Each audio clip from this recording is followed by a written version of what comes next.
Hello everybody and welcome into episode 6 of Ashes of the Faithful. An equipment like a live feed camera. Please tell me more. There is a pick recorder mounted, like a mountable pick recorder. Yeah, it would be a pick Which is what I was asking about earlier. We're just looking at gear, gear options. Yeah. We're looking about how we can better do stuff while yelling World Star. For a kamikaze mission, you know? Who says it's a kamikaze mission? Well, it seems I've coming at the perfect time. Discussion over. You missed some really funny stuff earlier. Oh, gutted. Gutted. Welcome to the Suicide Mission. Episode 6 of Ashes And of now the we know who Faithful. says. How are we all today? Good. Oh, doing alright. Good. Good. I'll be honest, that fish and chips I had earlier, man's not in a good way. But Some extended BRBs. Oh. I see. but we Delicious with an aftertaste of regret. Oh man, tell me about it. I thought I got the gluten-free version. I don't think that was the gluten-free version. Anyway, let's get the show on the road, shall we? And see what comes of today's session. For those who, I think anyone here knows what we're doing by now. This is Imperium Maledictum, a Warhammer 40,000 TTRPG, and that's, at the moment, we are all agents of the Ordo Hereticus, trying to uncover what initially was heresy, potentially, but now seems to be pointing more towards dirty Xenos.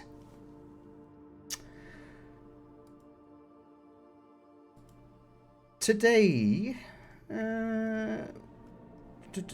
when I find what I'm looking for, that. So, we'll dive straight into it. First off, the Inquisitorial HQ. This is a building that's been converted from perhaps once storage rooms or warehouses into now a inquisitorial powerhouse, just positioned below the main void port of Hive Rokarth. What is Hive Rokarth? I'm not going to go into it. You're all now no new characters, all returning. You all know where we are. You all know why you're here. Oh no, Lee. Inside the Inquisitorial HQ, this is basically a metal box filled with cogitators, black uniformed Inquisitorial agents, and now U6. But before we get into the reason of you all being here, it's been a while since we saw some of you, so I'll go from left to right. Jake, quick recap. Who are you, and what have you been up to for the last couple of days or a week since your last mission? Jake is the team's resident pilot turned breacher. And last mission, or after the last mission, kind of shook up. He decides to go looking around to see if there might be a Medicae willing to go on payroll. Did not find any. Next day, he gets called away to pick up the other team. There's a panic button or something or other. So, back on the Gila, has some time to clear his head, and then decides, okay, after the team-wide announcement, he's going to go and try to look around and contact the Ordo Xenos.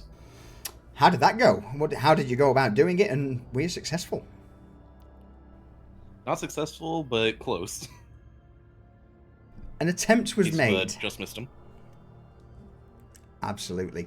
So yeah, you were basically, having been a busybody for the last week or so, ferrying another inquisitorial team back from what was supposedly a last-minute panic extraction, which no doubt, as the pilot of the Aquila, there may be a couple of individuals that you recognise today, as you were the pilot for them, bringing them back from a blackout amongst the Labour Office. Oh, not so much Labour Office, the Office of Strategic Compliance. But yeah, you were trying to contact the Ordo Xenos cell. Sadly, no luck. They decided, we'll answer this call later. It's our lunch break. Alright. Also stood in this room, which is currently glowing green with a holographic projection, would be Kronk. Kronk, quick reminder, who are you, and what have you been up to? Kronk is an assassin sniper. In his downtime, he was trying to garner some curry favor within the Astra Militarum to grow his own worth and value to his patron. In turn, ended up going about it the wrong way, and ended up pissing off the Astra Administratum in the process, and being a burden on them by creating a bunch of unnecessary paperwork and annoying the wrong people. Yep. Your influence with the Adeptus Administratum has been reduced by 1 due to your finagling, currying up to the wrong individuals, or just downright causing them to have more work than they wanted. Any interesting purchases, or? After the most recent fight that they had, where he had to leave behind his great coat, he's also now finally picked up a hardened body glove that he now wears underneath his great coat. Beautiful. Next up, we have someone we've not seen in a while. The red-robed individual known as Norn. Norn, what have you... quick reminder, who are you? What have you been up to for the period we've not seen you? I've been part of the Adeptus Mechanicus as a explorator, if I'm pronouncing that correctly. I tried to contact the Ordos Malleus through ciphers and failed. Close, Ordo Xenos, but yeah, yeah, all good. My bad. No, it's fine. I just wanted to to basically say that everyone's currently on the same track. So yeah, Ordo Xenos. Yeah. But ciphers, how did they go? I kept running into dead ends for it and misleading directions, so I can't find the correct pathways. Even with the Ordo Hereticus seals behind you that you've been granted to help assist, yeah, it just... Hereticus and Xenos, whilst they supposedly work and fight under the God Emperor and the Omnissiah, they still seem to be enjoying their own individuality. So yeah, just overall, trying to contact the Ordo Xenos has been an effort for everyone involved in this. Any words are difficult today. Any notable purchases or any training that you've done recently? Got myself a shotgun attachment for the silenced stub auto I picked up during the last mission, along with got myself an impact cal and a flat coat that I have hidden under my robes. Someone wanted more armor. Yep. Beautiful. Stood beside Norn. Sariel. Reminder, who are you? What have you been up to? Anything Sariel Kronk is an assassin sniper. He answers to the Adeptus Mechanicus. And after his last mission, he's basically been spending time with the Adeptus Ministorum and basically training them to long guns, trying to make some money on the side. Did you make any money? He did. He was very, Holy shit. very well taken care of. A downtime endeavor that actually saw fruition. What a rarity. But he ended up taking that money and investing it into his favorite weapon. He now has a manual operation. His rifle is now a bolt-action rifle. It's a bit more reliable than the spring-fed.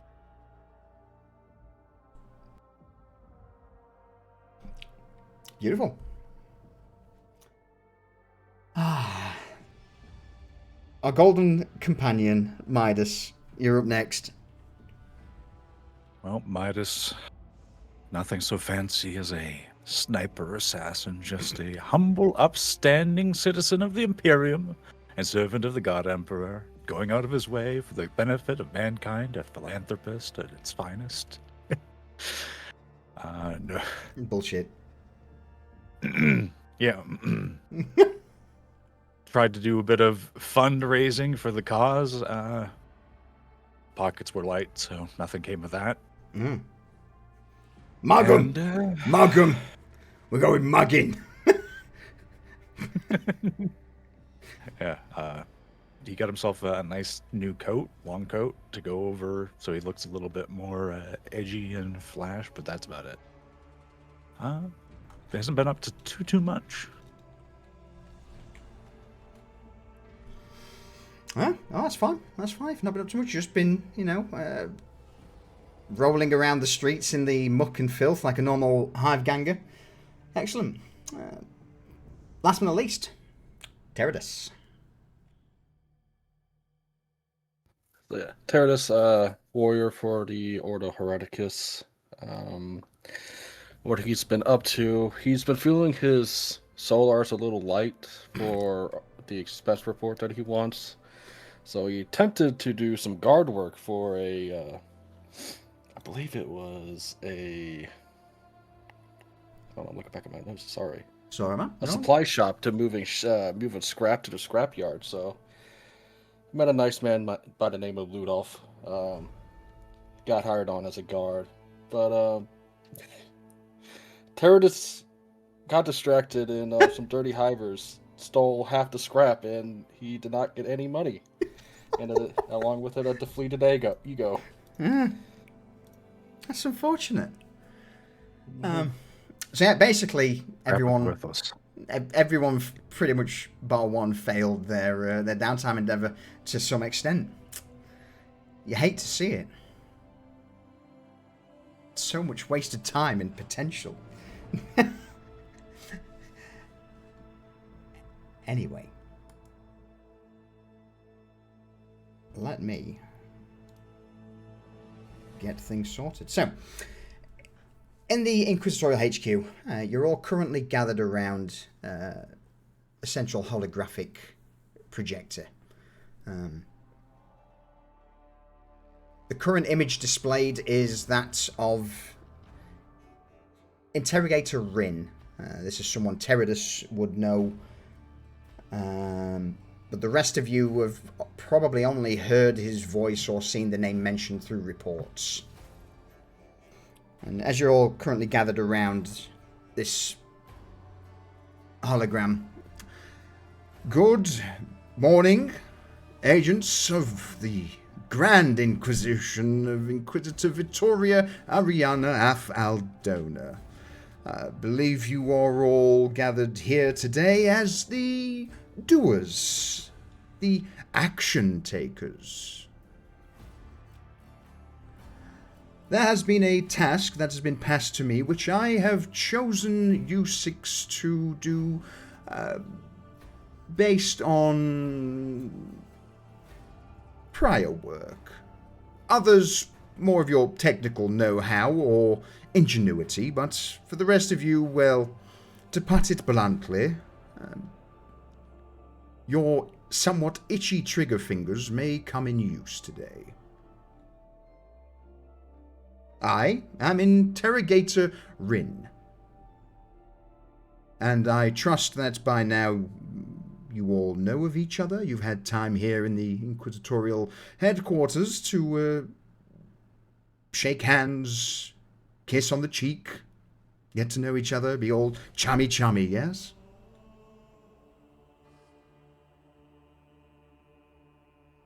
Aye, my lord. Aye, sir. Good. Yes, my lord. So, as for today's operation, how do you all feel about a little bit of wanton destruction, a little bit of demolition, remodeling?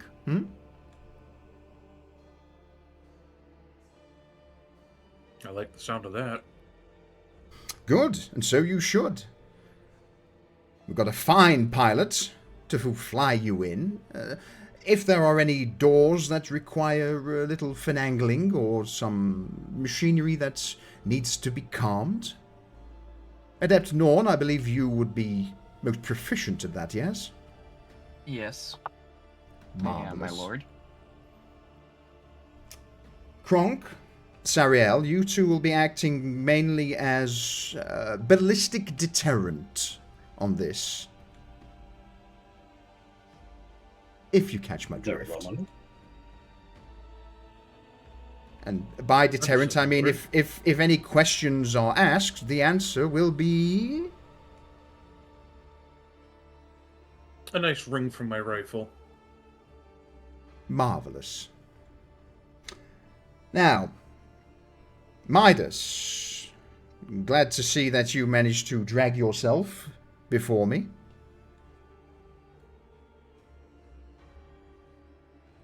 Could hardly refuse the summons now, could I?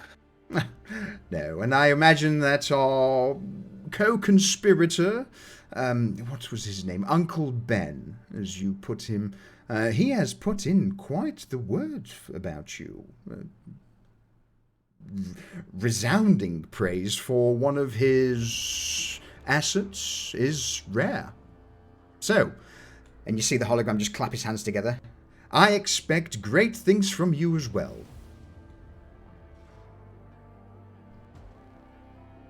Well, you can stand by to be impressed then. There's a slight smirk at the edge of the interrogator's lips as he just slowly nods once in reply, and then he turns his attention to Teradus. And that smirk drops, there's a slight scowl. Teradus, good. I believe you've met Jake before, your pilot from... yes? Yes, my lord, I have. Good. Now, unfortunately, the amount of work that had to be done behind the scenes to cover up the little blackout incident has put me at... well, let's just say that the Inquisitor herself was not best pleased at how that operation concluded, especially regarding some of the reports that crossed my path. There were a couple of complaints, not just from one of our own, but from the Administorum, or regardless. For the moment, your Rosette privileges are hereby revoked for this mission until you can prove yourself. Leave it in the receptacle on the way out of this room, and if the results are good, then you may get it back.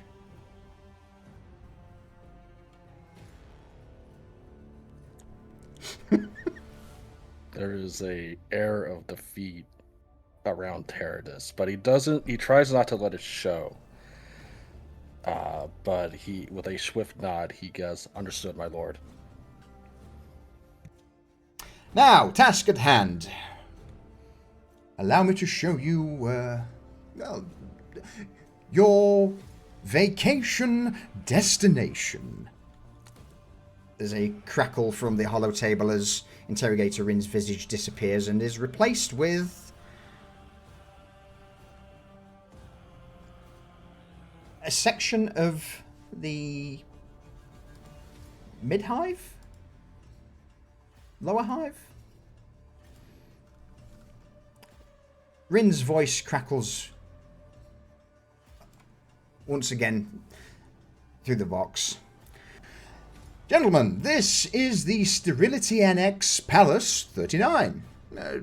Section of the Mid-Hive, or at least between Mid-Hive and Lower Hive, and this is where information regarding the production of the tainted stims has been routed back to.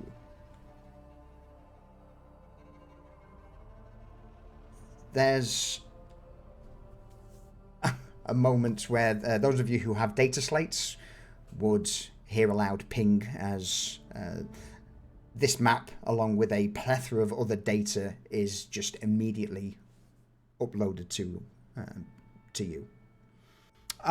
Information regarding this area has been uploaded for your perusal, but basically, Sterility Annex Palace 39, we believe to be one of the main, if not the main, production facility for some of the stims that have been circulating in the Lower Hive. So, having had some other of our adepts go through the data, pull out some records, planning, and blueprints of the facility, we've managed to narrow down 3 possible avenues of disabling their operation. The first, and it zooms in on the lower level of the complex, the larger area that you can see highlighted here, there's a big red flash, this is the main pump control rooms that's pretty much move all of their stims, water, any chemicals that are required in the processes is typically pumped from here or is controlled here. So, priority 1, or should I say objective 1, needs to be the disablement of these pump controls. Next, there's another flash. On the opposite side of the lower facility is the main water inlet chamber. This is what we believe to be a central large pipe that descends down below the ground. Obviously, stims cannot be made if there is no water available to pump in. So, objective 2, disable the pipelines that are pumping water into this facility. Now, granted, if it's just that alone, I'm sure eventually they'll be able to get some maintenance teams in to repair it, so whilst useful, that on its own is not sufficient. Last of all, ping towards the top of the tower. We're not exactly certain of what is going on the upper floors, but it is most likely the source for either packaging of finished stims or laboratories used in concoction of the final product. With it being closer to the top where there are several landing pads, I imagine that if we can knock out the either storage or production capabilities at the top of the tower, then they won't be making anything in a while. So those are the 3 objectives. All 3, if they can be accomplished, will mean that stim production in this facility is done out. Disabling 2 of them, depending on which 2, may mean that we get a little more breathing room. And obviously, if it is just one of them, then we may have to consider other avenues of censoring this situation.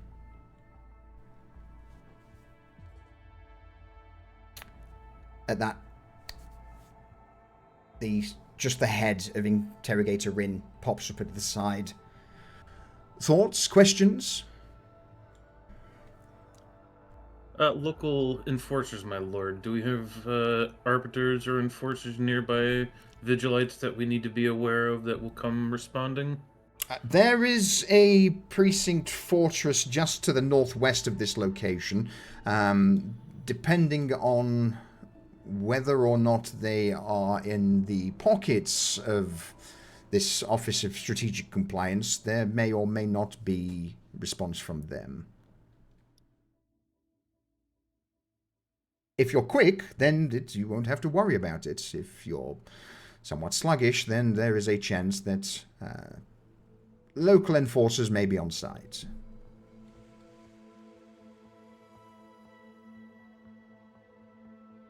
Understood. And do we have access to building plans for this place? Do we know of anything of that? Do you have your data slate with you, Kronk? I do not have a data slate, my lord. Could somebody answer the man, please? I guess we'll take his data. I have the plans right here. Jake hands his data slate over to Kronk to use for the briefing. Yep. So Jake pulled his data slate out. Midas, you get yours out. Were you going to hand it over, or were you just like, no, never mind? I was just pulling it up to answer him. I wasn't going to give him it. So yeah, basically, those with the data slate were handed blueprints of the building, along with the scans of the local vicinity. Okay. Midas isn't going to ask this with the interrogator, but my understanding is that most of the buildings in the Imperium, like, they follow like a certain blueprint, like much like there are patterns and everything for devices. Yep. He's going to look in the data slate and try to see if there's something to compare this to, like if it looks the same or if it looks different. Okay, yeah, roll me an easy logic check, please, Midas. Yeah, because he's thinking secrets. You should speak up and ask, does the building show any signs of retrofit that you've been able to tell? You're asking me to do the investigation work for you? My, that's already new. made available. There's a slight smug grin from Rin as he just nods his head in your direction. And you look down, or at least Midas, you would see that you're currently going through the information, and there does seem to be some retrofits to this building, but the pattern and the standard design is that of a typical Medicaid manufactorum building. But yeah, towards the top, it does seem that there's been a few rooms knocked out. He's going to look over at Jake and just say, "Yeah, a bit." All right. You're gonna go back and look over the pad that E and Kronk are sharing now. Yeah, you begin to flick through the data slate and see, Kronk's there like, what are you doing? Mention any like what kind of Kronk is just peering over Midas' shoulder shoulder as this is happening. So he's listening to the interrogator, but he's looking because he's like, all right, if they change things, like that's probably dangerous shit. He's like thinking like traps, sentries, like stuff like that. So he's expecting the worst.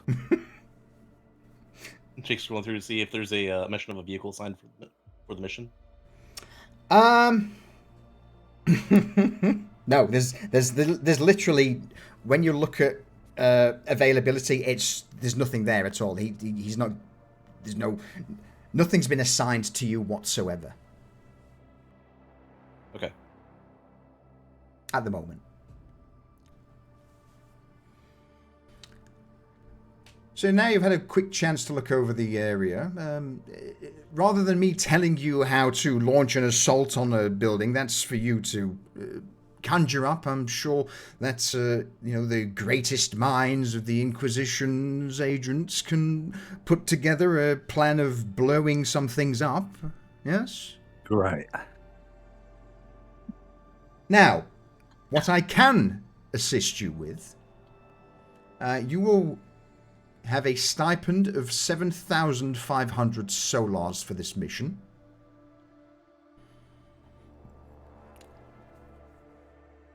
You would see then a black uniformed inquisitorial adept just enter the room, bow his head as he puts a case off to the side of funds before, again, offering a bow of the head, sign of the Aquila, and departs. These should get you going, acquire any immediate necessities from those funds. Anything left over, you are... How you split it between yourselves is none of my concern. Though what I will say is, should you accomplish multiple objectives, there will be incentives for doing so, if you catch my drift. Yes, the incentive is a good thing to have, but not that we needed much of one for this. And just gonna look at over everything, and that's it.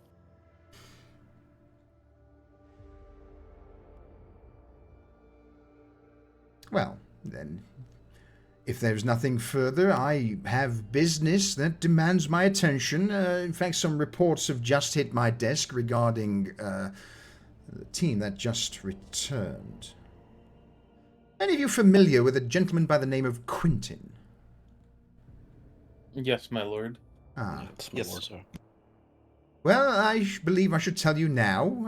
It appears that the savant known as Quentin is no longer amongst the faithful of the Imperium. He has passed beyond, into the Emperor's embrace.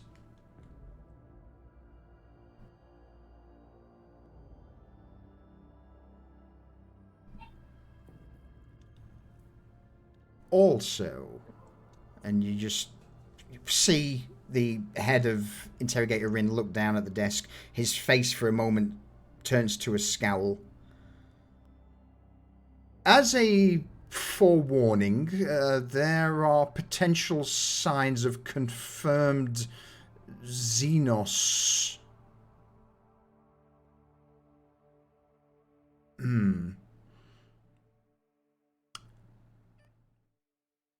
Gentlemen, my advice would be go into this with both eyes open. Leave nothing to chance. If there is anything further from these reports that may impact your mission, I shall update you when you are on site.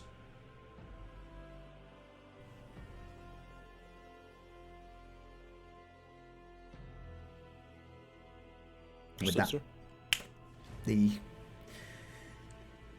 Vox cuts off, the holographic head of Interrogator Rin disappears, leaving just the map of Palace 39 and U6 in the central room.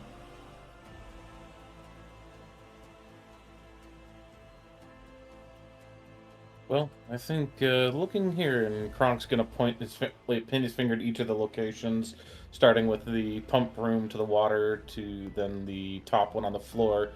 How do we want to tackle this? Do we start from the top, work our way down, or do we go from the bottom up and then try and get out? Well, if we hit the bottom and then walk our way up, that's when we're going to have those enforcers, but maybe coming in. Yeah. But they'd be coming in through the front door, same as us, if we did that. Suddenly, based on his last remarks, that water pump or the water supply facility looks like a low priority. Yeah. If we have to take 2 instead of 3, Well, I would rather go with all 3. If we can... I have an idea. If we could plan explosives and bring them all at the same time. Work I our way could call down in from some the top. favors on the Navy. If we can only reach 2 facilities, I could probably get an airstrike on the 3rd. well, you could look into that, but do we have something to fly in? Or are we on our own 2 legs for all this? Sounds like we're on our own 2 legs for all of this. Nothing mentioned in the briefing material. You can contact your patron and be like, excuse me, sir, may I have a flyer? So one's not been allocated, but you can still, petition your patrons for for their abilities. Oh.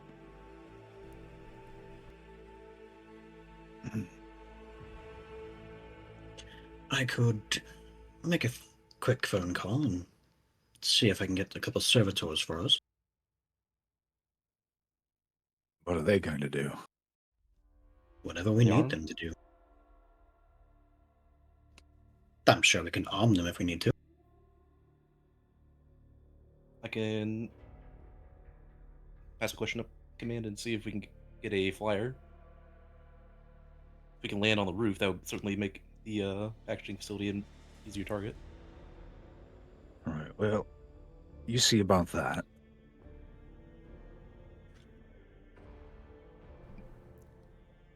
I'll have I have an idea for the enforcer. Beautiful. I'll have a routine rapport check from Jake, please.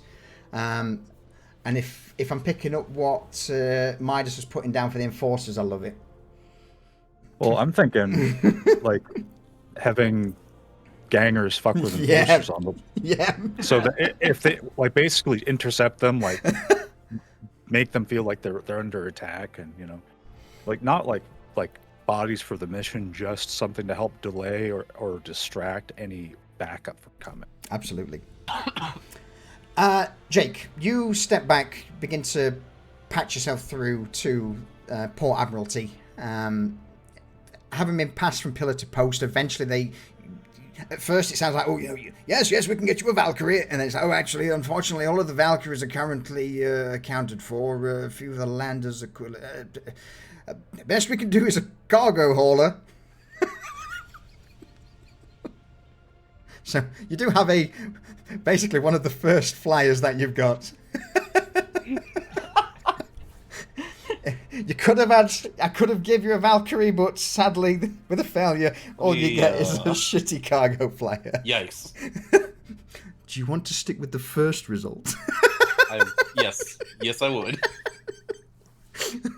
Oh no, hang on, that cargo flight, right? Oh, we've got one with a dodgy engine. No, I'm not. Yeah. So yeah, you managed to acquire just the standard cargo flyers. So yeah, you always get access to a flyer. It's just the quality on this one is no Aquila Lander, no no Valkyrie. Certainly not a Valkyrie. Yeah. From the sidelines, Midas is going to call out, "See if you can get another pilot too." Jake, without even looking over, just flips him off. Not like that. Need someone to fly it while we're inside. Start at the bottom, go to the roof. This could be our way out. The ball goes, Tim. Do you get another pilot for flying it down if you're at the bottom, or is it?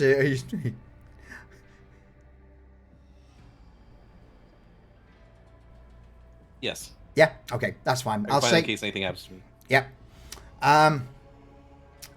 Unfortunately, pilots aren't free. Out of your stipend, that is going to cost you. Pilot who won't ask questions. One who won't ask questions, you're looking at 200 solars. For someone who's, can either stay on site, pick you up if shit goes south. Granted, if it does go south, or if you succeed spectacularly, you can radio him to come pick you up at the entrance. Jake, you can kick him out of the pilot seat and be like, yep, thank you for your service. I just needed you to move from A to B. Get out my seat. Thank you, valet. Yeah, pretty much. So it's a glorified valet, but it's still needs paying. It offers extra flexibility, and he needs paying. Yeah. Yeah, it's still taking a pilot out from other duties, right, for your own personal use. They can grant you the vessel for free, but if you're needing someone else, then regrettably, it's going to cost you. So out of your 7.5k solars, 200 spent on pilot. Already noting I'll that start down. with you. We good with it? I've also got it written down. Yeah. This also means you currently are in Inquisitorial HQ. If there is any gear that is mission critical, you have a much better chance of acquiring said gear. Oh. So, in other words, if you want to spend your pay early, you can. But it's up to you guys. But with that said, unless now asked any specific questions about the mission, obviously the objective is, ideally, knock out 3 points of interest in this tower. I hand the floor back to you guys. Now Kronk is gonna jab his finger again at all three of these. So with these are our three objectives once again. How many demolition charges or blasting charges do we need to bring? We have a sizable amount of space to cover. We have a sizable stipend that we've been given. How many demo and breaching charges do we need to get this done? We also have to be fast. Yes. And So we just can't looking exactly at- level the relevant rooms. We have to actually target equipment. Yeah. We're not bringing down the building. Like, I was thinking No, about I don't building three expect to bring rooms, down the not the building, building. but we can strap demolition charges to key infrastructure that we find and blow it. I'd say 4 per Idea: we objective. start with the water supply, Mhm. and that'll enable us to be a bit more destructive on the other 2 points because they won't have fire suppression. So with Jake saying this, hang on, Jake. Midas, back to you. You said 4. I'd say about 4 big explosions per one of these would probably do it. Just to do enough damage that they're not usable would be more of a pain in the to try to figure out what you can still use than it would be to just be able to replace everything. Okay. Well, so if we're looking at that, we would need a total of 12 demolition charges among all of us. How many do we Yeah. have on hand at the moment? I'm Got 8 currently myself. I have 6 on me. I've only got 2 incendiaries. I've also got 2 incendiaries. No, 1 incendiary and 2 breaching charges. I already Okay. stacked myself a couple of the charges. Puts us at 8 total. I say we buy 4 more charges with our some of our stipend fund. Demolition charges? Yes, demolition charges. My math says we already have 14 of them. You just see Well, Jake just boom drop this bag. Duffel bag set Go on. on the table. Duffel bag is set on the table, unzipped. Show the 8 demolition charges, 1 incendiary, and 2 breaching charges. Norn, anything from you before we go to Midas? Because you've been stood at the side watching this conversation unfold. Yeah. Not really anything right now. That's fine. Not to worry. I'm just, I'll obviously pick on people if... We were too quiet. Yeah. So if you've got nothing to say, it's not a problem. I just say, I don't want people getting lost and swept away if they've got something to say. Midas, back to you. All right, well, I think we'll land at the bottom, offload whatever servitors. If you get some servitors with some guns, that'd be best. Go in through the ground, have the pilot that we pay off to go up to the top and wait for us after we give him a signal or whatever. Work to the top, because what's at the bottom is... That's 2 objectives at the bottom. We want to get as many as we can, so we want to start at the bottom. If we have to work our way up to the top, that's fine, but being able to get down from the top is the big concern after that, because the enforcers might make it to the building before we're done. Is it possible to give These- the pilot. Because worst case I can think of right now, if the pilot is set up to the top, he gets shoved off because why is he here? He needs an ident badge and a reason to be there. He needs the paperwork. And he's going to be in a Something lander with armor and the door's shut and they can fuck themselves until we get up there and shoot them full of bullets. Jake nods in my discretion. Yes.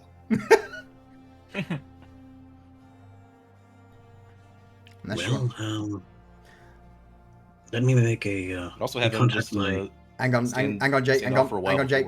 Sariel, carry on. Let me contact my patron and see what kind of servitors I can get inbound. Cool. Check. Routine report check from you, please, Sariel. Jake, back to you. Saying the pilot doesn't have to go there immediately. We could have him at standoff range for a little while before coming in for the landing when we make it up there. When they'll be having other problems to deal with anyways.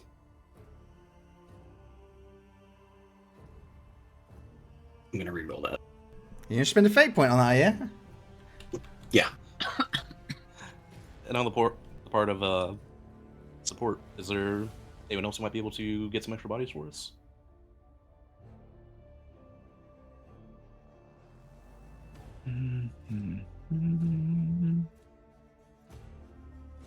Midas is going to try to contact old Ben. All right, same for you. A routine? God, what is with these rolls today? Oof.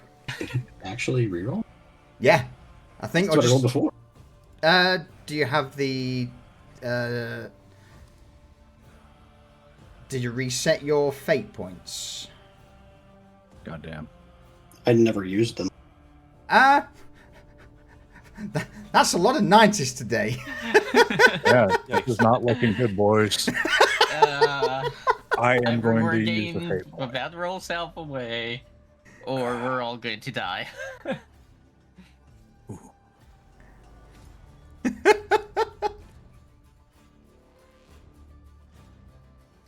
Kronk will speak up.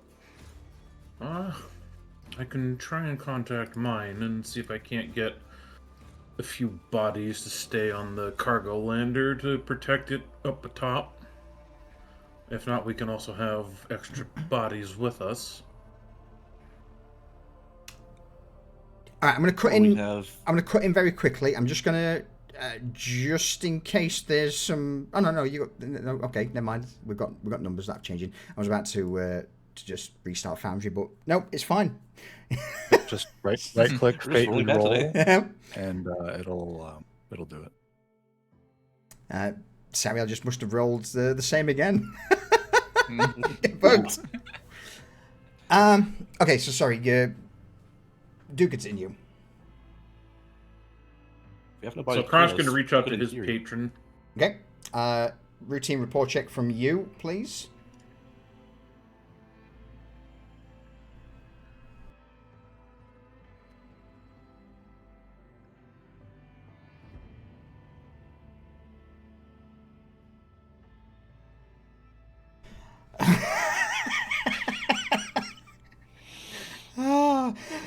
Who'd have thought rapport's not a dump stat?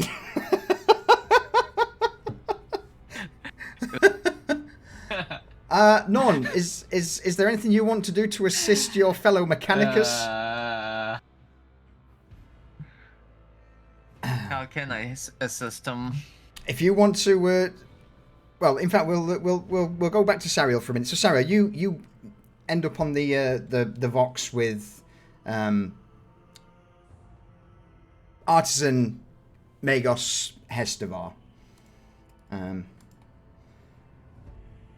This is Adept Hestevar. Go ahead. You require services of I. Yes, my lord. I was looking to see if you can maybe send some servitors for our upcoming mission. Norn, you would also be patched in on this Vox transmission, Yeah. considering you're both Mechanicus. Unfortunately, at this present moment, all servitors in... And he pauses for a moment as the coordinates for the mission are sent over. don't believe there are many servitors available in that district that can be requisitioned.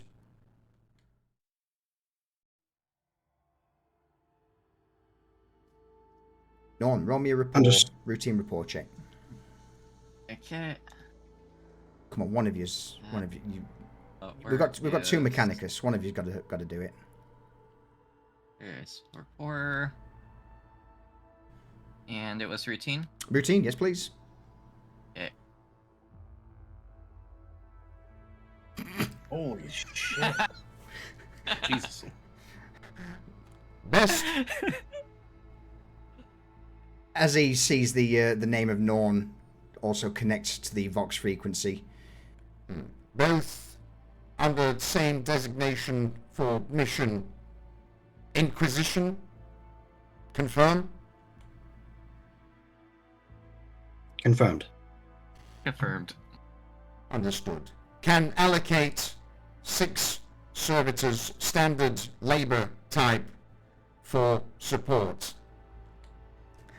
He's giving you the basic bitch ones with just power claws, little snippers, no guns. That will be sufficient, my lord. Thank you. Understood. Thank you, my lord. Tower complex Bravo 19 can be requisitioned from there. You basically this large pylon, this large tower. You can basically snag 6 of the labour servitors from that building, or the other big building would be like a giant storage depot. So it's your choice where you get them. You get them from, but yeah, you're only getting 6 basic bitch servitors. The More bodies than ever. Vigilites are up here in this. Correct. Yeah. Top left is where the Vigilites are stationed. That's the Vigilite precinct. All right. So with that, Midas, what are you contacting Uncle Ben for? Well, I was thinking perhaps have some of the local boys give the enforcers some trouble when they try to mobilize, inevitably for some things going on at Palace 39. Is that so? Well, you know what, right? You know what? You know, after that last little stint, there's been rumours flying around at the old the big bar, right? That they got to shoot some rockets at Vigilite. So if I can put it to the others that there might be another little mission going down, I reckon I can get some lads to you. Send me exactly where you want them to cause a bit of mischief, and I'll make sure the old gangers are on site. Consider it done. Also, by the way, are you wanting me to send you a little gift up to get into the good graces of our Lord Interrogator, eh? Little gift. I'm curious, but you don't have to go to all that effort for little old me. Hey, that's not for you. I couldn't give 2 shits whether you roll over, but if you do your job well, and I know you will, Midas, I know you'll do your job well, it also means that a job well done from you is a job well done for me, and in the eyes of Interrogator Rin, well, that goes a long way.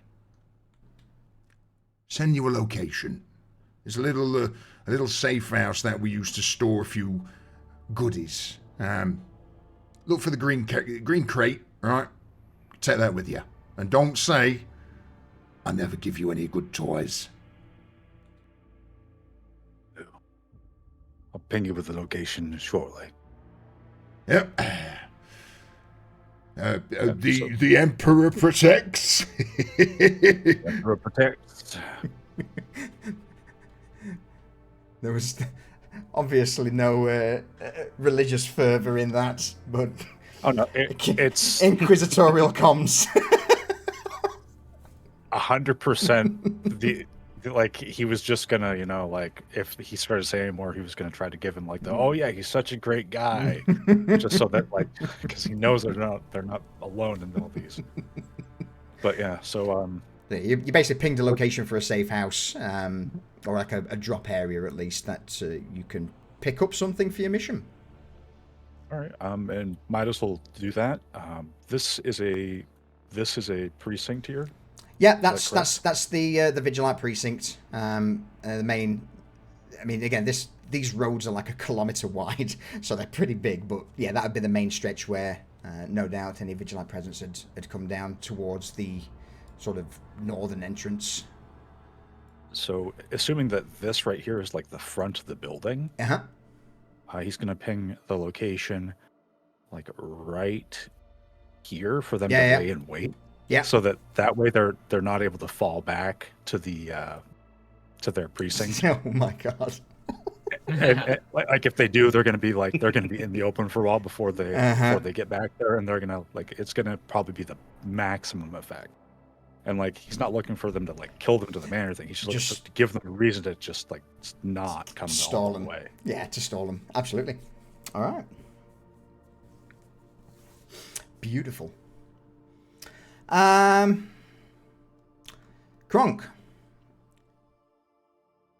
Who are you contacting? What do you want? I was contacting Castellan to see if he had people available to be bodyguards on the cargo lander. Can you remember what Castellan Stukov's liability is? No. Basically, he's never available when you need him. So you end up getting through to basically Militarum, local PDF office. You're like, yes, hello. Who is this? I'm looking. This is Kronk looking to speak with Lord. State your designation, please. Wait, who is Kronk? ID 95768. Identification 95768. Reason for requisition of soldiers, correct? Yes. Okay. The necessary numbers. This conversation goes on for like 20-25 minutes. Eventually, having been passed through to multiple departments of the local PDF office, you get put through to a rather frustrated sergeant who's like, I can allocate you a squad of guardsmen. No special weapon requirements. Nope. No. Just las guns is fine. All right. Send me a location on this Vox ID, and I will add them to you when required. I'm gonna ping. He's gonna send the Vox location as the entrance that they'll be going in. Okay.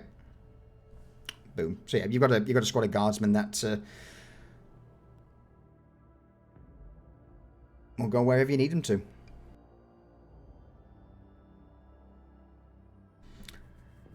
Perfect. Have I missed anybody?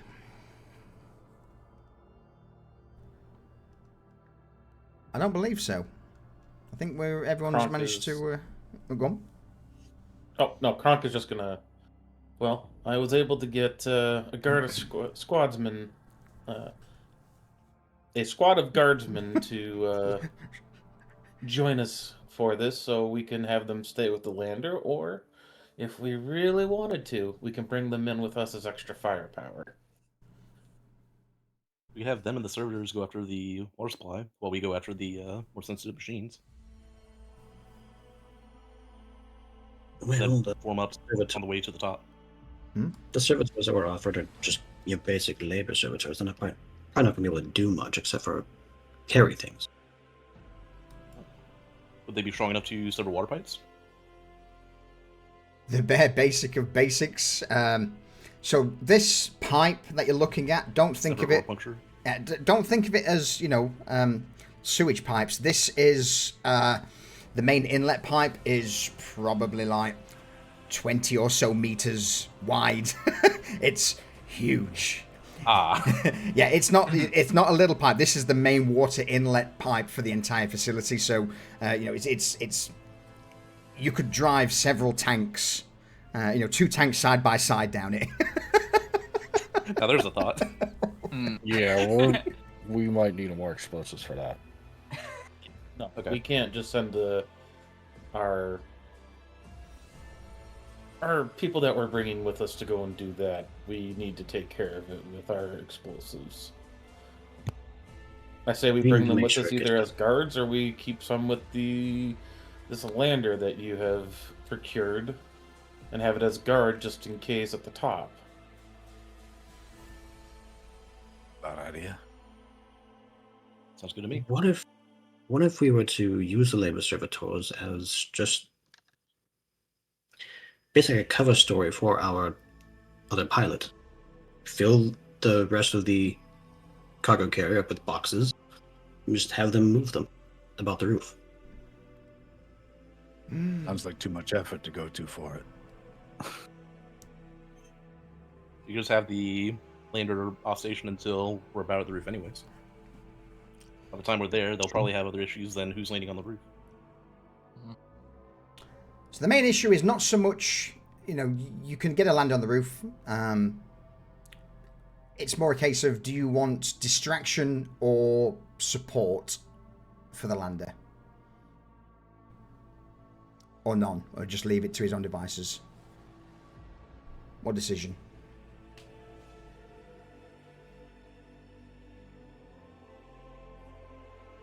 I would say support. Support, so you want to send the guardsman with the lander to cover an extraction?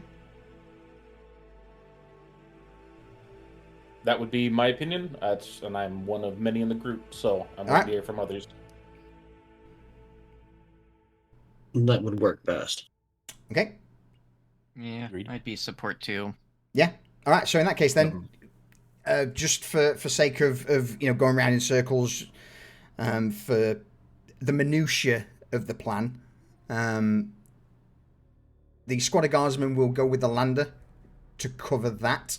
If you get to it and need an extract, you've then got cover. If not, and the lander moves down to cover you at the front on extract, you've got a squad of guardsmen that will that'll fire alongside you. So basically, extraction, if you can get there, you're safe, you're good. So that puts the lander, the pilot, and the guardsman to one side. Servitors, anything in particular you wish to do with them? Well, I was hoping for stronger servitor. You don't have to take them if you think they may be a liability more than a boon.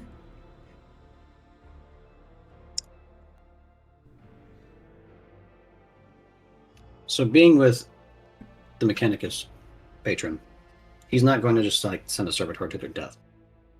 Mm-hmm. So right now they're more of a liability. Yeah, absolutely.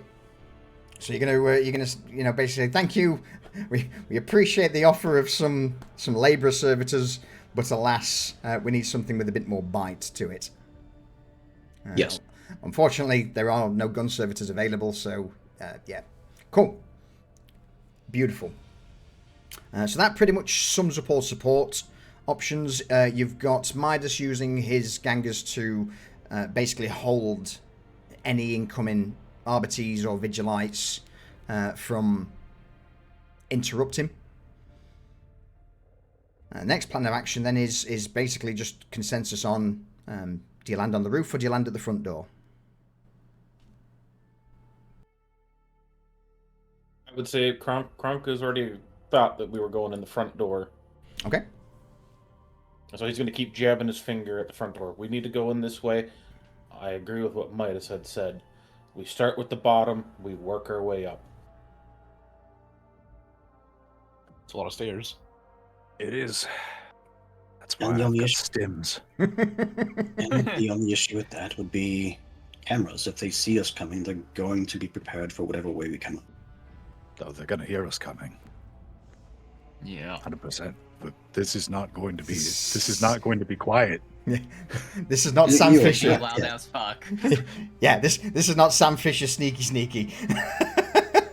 Listen, they're going to know we're coming. We need them to be going, oh God, they're coming. That's what we need them to be saying when we are on our way up. That's what we need to.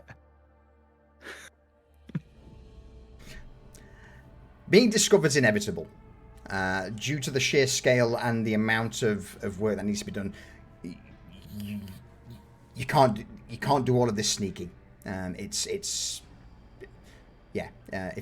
that's your plan. Well, Serial is still in the headset of being an assassin. Mm-hmm.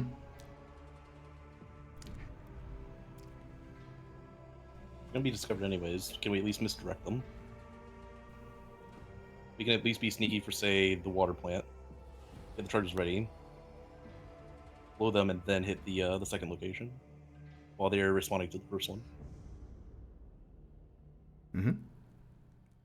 Of course, we'll keep it quiet for as long as we can, but they will know that we're there by the time we go up Of course. the building. Yeah. Unless we block Fox transmissions, we can get a single jammer. That'll make a 1 mile blackout for all transmissions. Yeah, that bite we're us in hitting the the second ass if we need to location, so talk they're to not. Lander. We can turn it off.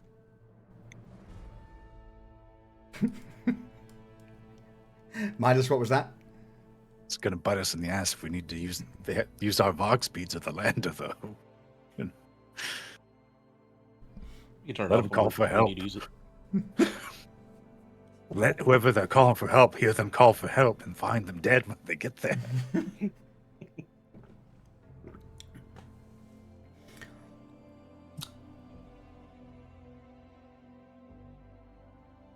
So, front door.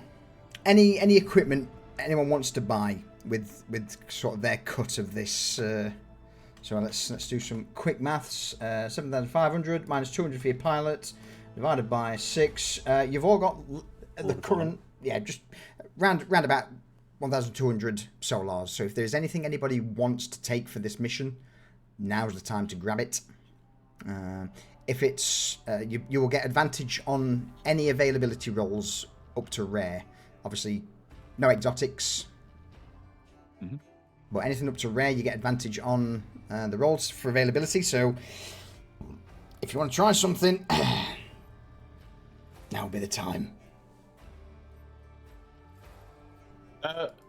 Kronk is going to look at purchasing some stims, some adrenaline shots, and hypercoagulants. Yeah, I mean, so for common and scarce stuff, you don't need to roll for that. I'm going to say that you're currently in the Inquisitorial HQ. You stroll up to the quartermaster, and with your operational budget, you can just grab those. As long as you pay the price, you can just grab them.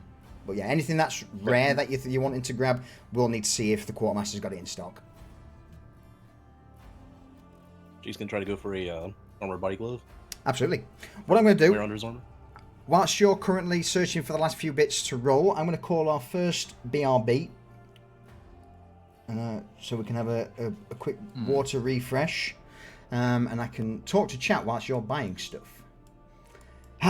Culture Nerd, Just Smith, Zericon, hello good sir, and of course, the one, the only, Prepper Jack. How are you all today? If you really want a stealth, you could use an Eversor Assassin. About that.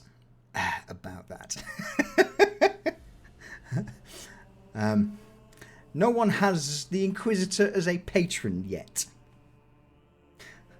But I'm sure at some point, someone may. And if they do, oh god, the boons.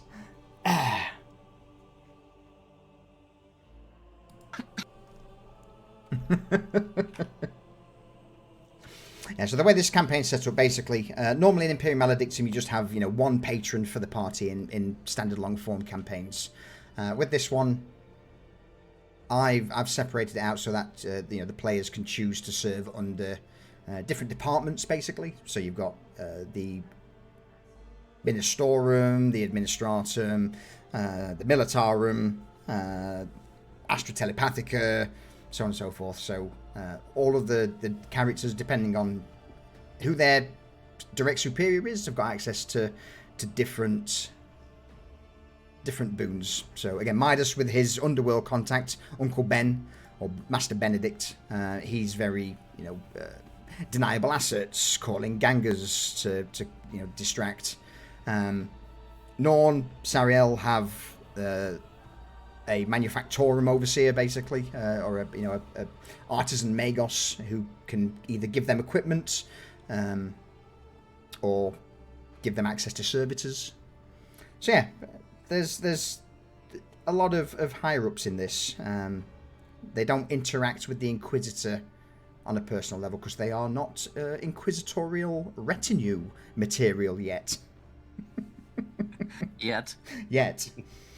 By the end of this campaign, those who are loyal, who have done their work in the best interests of the Inquisition and the God Emperor of mankind, may be elevated to retinue.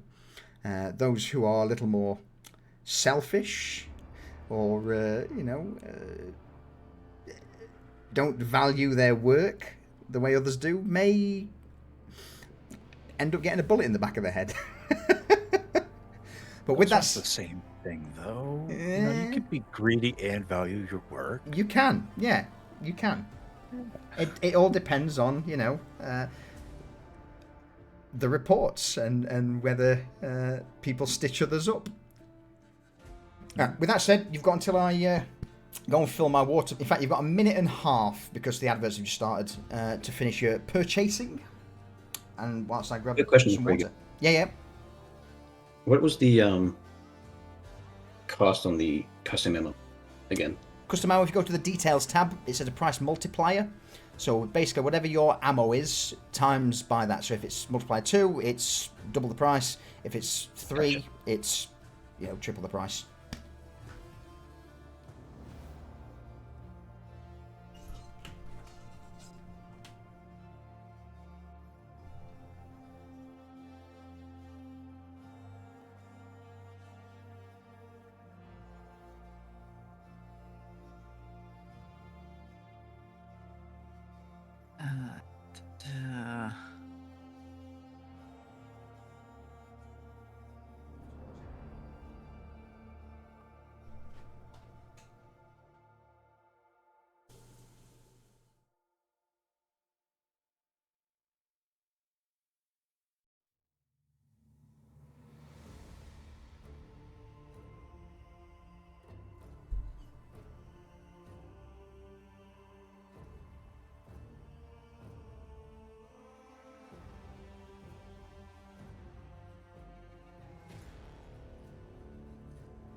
Alright, just in case, because I feel like we're lacking in demolition, I bought 4 more demolition charges just to make sure. Oh my god. Yeah. Alright, that's 18. Yes, I'm gonna keep track. That's 18 demolition charges, 3 incendiaries, and a couple of breaching charges so far. Just based on what I heard was how big that inlet was. Yeah. Yeah. I mean, I've also bought I've got 3 demolition charges myself, just in case. They come in pairs, by the way. They do, just yeah. so you know. Oh. Well, then I will get a single purchase of it for 2, so. How many demolition charges? Yes. All of them. Lee, do you know how expensive melta bombs are? So, one thing I'm going to quickly say, Midas, you're, just so that you're aware, going forward, your little safe drop has a disposable launcher in it. Oh. So grab yourself a disposable launcher for free from the armory. Nice. Oh, that's gonna end badly. That's gonna be the thing that gets him dying. Having a rocket. Yeah. I grabbed a Could you couple imagine frags, but I firing took some- out my own. Nice. All right. So he's You gonna want to worry wrap on? that in a cloth. So it's, just there. Well, just to sort of give everyone in chat a scale of this, the reason they can't blow this building up is it's just over 2.5 kilometers wide, and approximately 4.5 kilometers tall. So it's pretty big. It's pretty big. Yeah. I would need an Yeah. orbital strike. Yeah. Got a pretty interesting shape to it. Ah, dear. All right. Yeah. So, with all of the gear in various duffel bags, backpacks strapped to your thighs, legs, arms, literally every orifice, you're instead of looking like a bomb disposal team, you just look like ecclesiarchal. Oh, mine in a duffel bag. Yeah, ecclesiarchal bombers.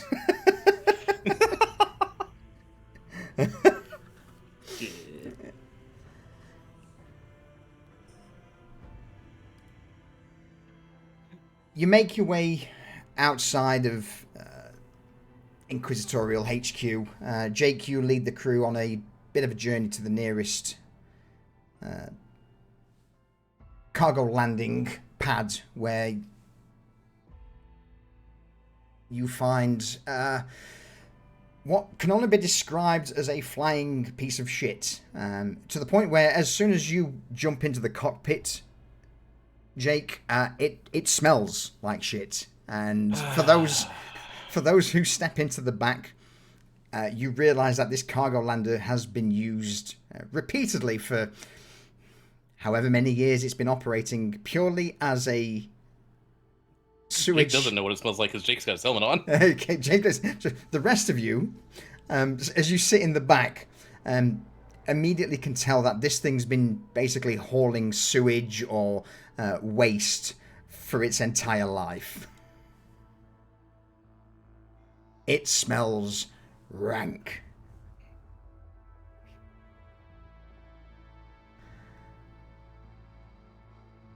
If they don't hear us coming, they'll at least smell us from a mile away. Yeah, they would. Can I have an easy fortitude check from all of you in the back, please, who don't have respirators? What about filtration whip. plugs? Oh, helmet on. Yeah, if you've got filtration, if you've got nose plugs in, sure, I'll make it very, very easy. Okay, so that'd be easy fortitude for me. Uh-huh. Oh, okay, Kronk's good. He can stomach it. Sariel, not so much. Norn, you're good. Teradus doesn't give a shit. Midas is good. So, the only person who finds this absolutely either repulsive or uncomfortable would be you, Sariel. Why? What's the response? He is not used to this kind of smell at all. He was raised in pretty much like a forge world. Granted, it does smell terrible there, but not like this. Not just he is fighting back, trying to keep himself from visibly gagging, and he's doing everything he can to cover his nose, close it, pull his shirt up to try and cover his nose. Anything he can to try and stop this smell from getting his nose. Awesome. It's at that moment you all kind of realize that probably should have bought some respirators. Oh well. Hindsight is, of course, 2020. As Jake. So Jake did get his respirator back from. Yeah. From Barrett. So he's gonna go on. hand it over to Serial. Okay. You're an amazing man. Seeing them wrench, and he was like, "Oh, I see."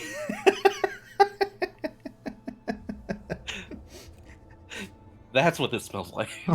So yeah, just fetid human excrement emanating from the back of this cargo lander. Jake, you flick the switches, go through the pre-flight checks, and in a flash you are up in the air, following the route that no doubt you planned in advance as soon as you got the details of your destination, towards Sterility Complex Palace 39. Palace 39, sorry. Let's have, I don't know, let's use this for a background for the minute. So as you begin to enter the air lanes, dip through several tunnels, drop a couple of levels in the hive, eventually you reach a large open chamber. A multitude of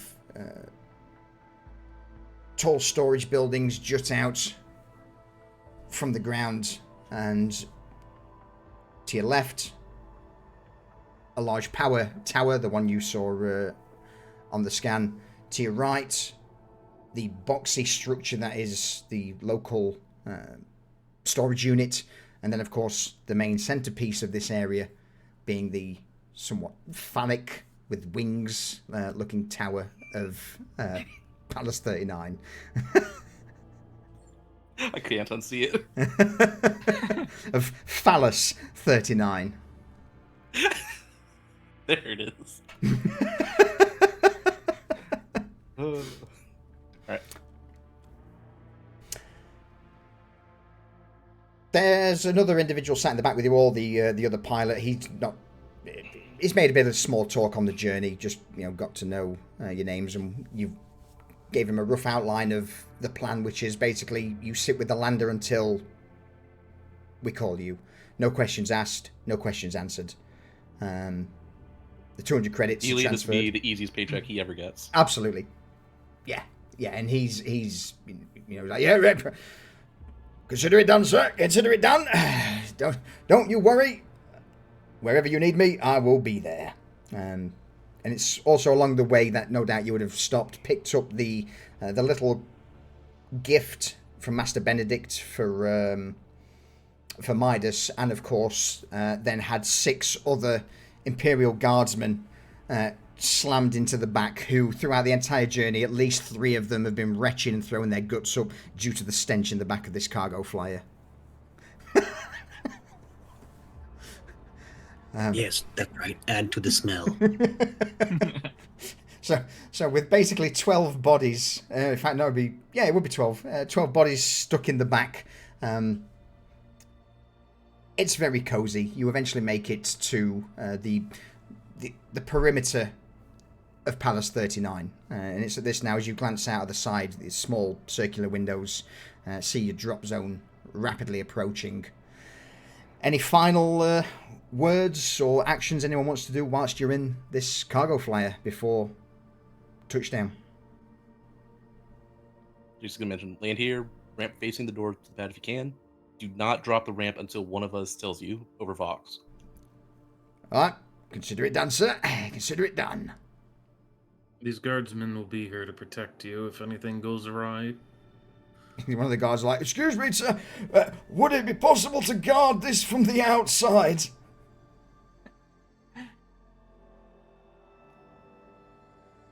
And it was like, What do you, I don't think from perimeter?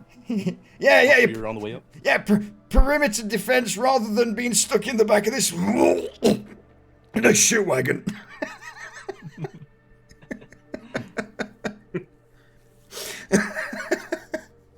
If you're landed up on where we want you to be, then sure. I wouldn't be opposed to having some of you outside. There's a quick snap of a salute from the cramped seats they're on, and all of the 6 guards nod. Just for clarification, you've basically got 5 guardsmen with las guns, and then the squad sergeant who's got a las pistol and a chainsaw slung over his back. Under that. All right. Jake, how do you set it down? So, I sit down like across the street from the side where we go to the. We agreed on going for the water supply first, right? Uh-huh. Alright, that's where we sat down. We're gonna hand over the controls to the second pilot. He jumps in the seat, offers you a salute. I see you at the top unless told otherwise, sir. May the Emperor be with you. And with you. And he returns the salute. The rest of you pile out the back of the cargo lander, taking a lungful of fresher air. It's at this point that the district, pretty much its name, Sterility Complex, is obvious for all to see, smell. The sheer amount of chemical odor in the air just assails the backs of your throats, for those not wearing respirators anyway. Like a constant clawing, a scratching. Should anyone ever remove their filtration plugs from their nose, it would almost feel like every hair in your nose is immediately incinerated. It's not a pleasant area by any means, but not inhospitable. It's uncomfortable, not dangerous. As you bail out of the back of the cargo lander onto the main street in front of Palace 39, you cast a quick glance around. Just have an easy awareness check from everyone, or from those who want to look. Cool. We'll be able to use sight. Yeah, if you have any specializations, you're welcome to. But culture, yeah, augmetic lungs. Now these guys are poor, too poor for that. You say easy? It was What easy. kind of money do you think? we Yeah, have? easy. An augmetic respiratory system is 2,000 solars and is rare. What have we got? We've got some big numbers from everyone. Excellent. All right, as you all pile out, you begin to look round, and nothing immediately grabs your attention. You don't see any of the usual grey-robed wardens from before loitering around. There's no obvious guards or presence of other military or militia elements, so you look towards the entrance of Palace 39. It's a multitude of arched doorways that are all open, with a multitude of labourers, adepts, and others just walking in and out. It wouldn't be a problem to just step into the crowd, and blending in is probably not the right term, but just the sheer weight of bodies. Socially invisible. You'd be socially invisible, yeah.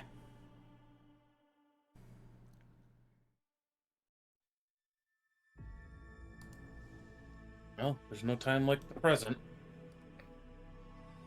That's the spirit. Let's go. Start walking off. Yeah, you make your way into the sea of bodies that are entering Palace 39. It doesn't take long for you to pass the central annex, the large chamber. From here, people split off into various of the lower districts. And who's taking point on this for navigation purposes? Jake's probably navigating since he's kind of got a first view from the cockpit. You can see outside, but now you're entering the building itself. So it's more of a navigation for, you know, what's navigating through the interior of this place. Someone with a data slate that's still got the data. So yeah, Jake, if you're Got the data. you've got the data slate, you got the data. Is anybody Pass it to his someone too.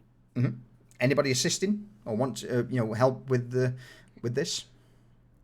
Yeah, Terradus will be helping lead the group to where the first target is, which I'm assuming is the water inlet. Yeah, beautiful. In that case, then, Jake, can I have an easy navigation check, please? with advantage. Would because, navigation service help? No, because this is more of a building. In fact, actually, no. I will let you have surface because you've got the plans for the lower level. So yes, I'll let you use surface on that one. And then advantage because you've got Teradus also double checking. Gotcha. You love to see it. You love the big numbers. Mwah. Chef's kiss. So, discreetly checking down your data slates, you would garner the odd look from various serfs nearby at the sheer amount of gear that's rattling in the bags. And no doubt, if anyone's got their weapon... Does anybody have their weapon on visible? Teradus would. He has his shotgun out. He's in full armor still. Carapace helm. He... he's not hiding it right now. Folded, slung kind of back to the behind, like, mixed in with the bag and the backpack. Yeah, Kronk's rifle is slung across his back as well, but ready to be pulled at a moment's notice.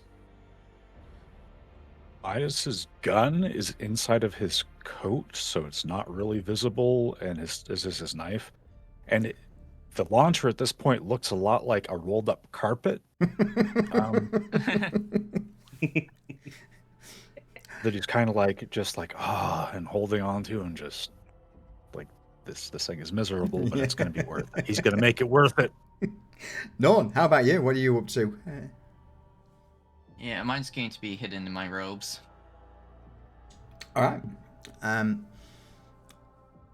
A lot of the local adepts and laborers would kind of part, allowing you easy access, and you see the fact that you guys are armored, escorting a Mechanicus priest.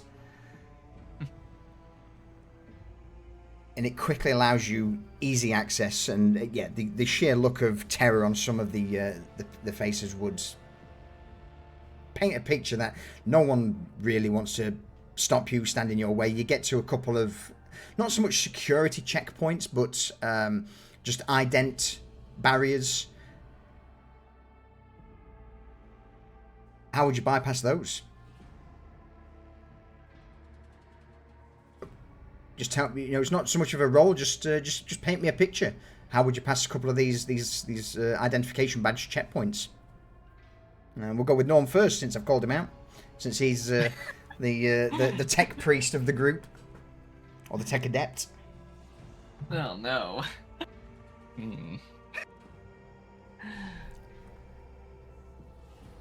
Would it be a case of just go on? Yeah. I'd probably just ignore him and just tell the group to just walk straight on through. I'm sorry, you need to provide your identification tags to go into further. No, I'm sorry, my lord. Identify. No, and you. And this poor adept would just try and stop you all as you just walk past.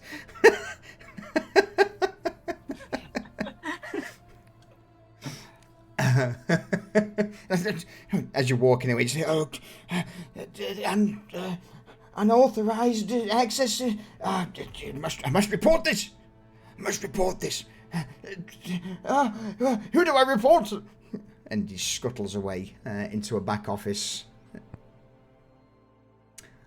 Doesn't take long though for you guys to make your way to one of the maintenance stairwells that leads down 2 or 3 levels towards the water pipe, and or the water inlet area. And it's here now where obviously the mood starts to change.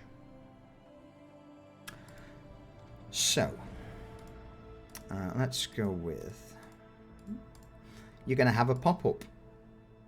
Please don't close it, otherwise I will class it as an automatic failure. Love failure. Keep my eyes open for it. Oh. Click the roll. Just click the roll.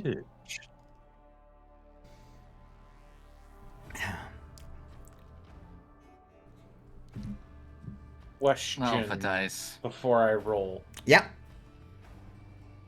Does my shadow operative trait, Throw it up. because I'm a shadow operative, Throw it up first. Ask question afterwards. Go on.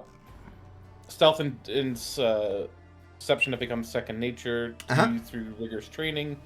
You ignore the disadvantage penalty to stealth, so I can just ignore the disadvantage on With this. this, Select normal. I'm going to say yes, due to the subtle rating behind the scene is you're not.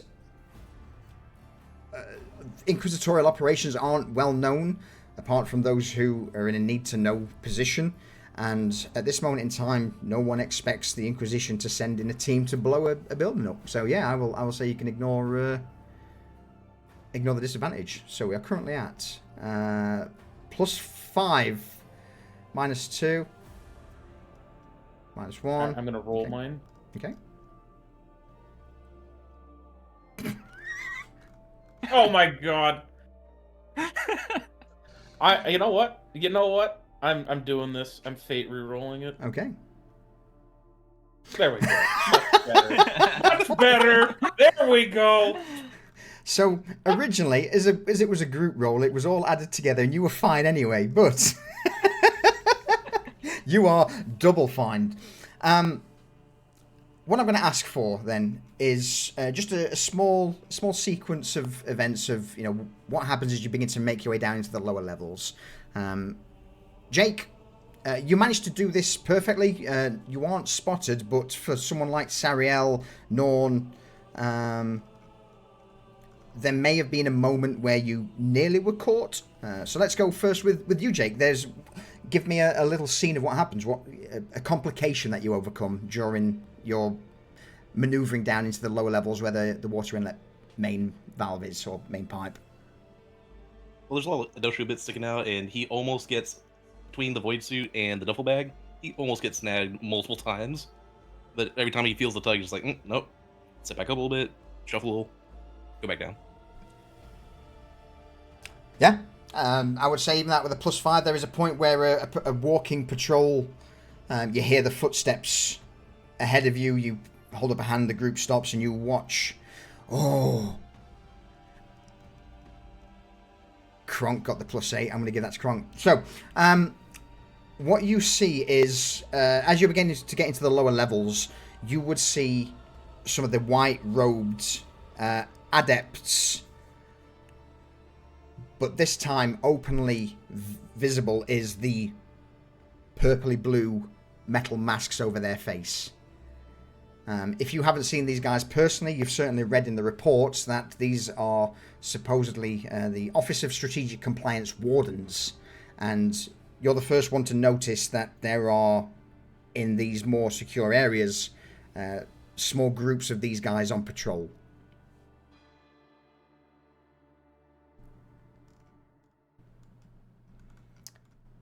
Next up, we have Sariel. A complication that occurs that nearly blows your cover. Of course, going down in levels, there's going to be stairs.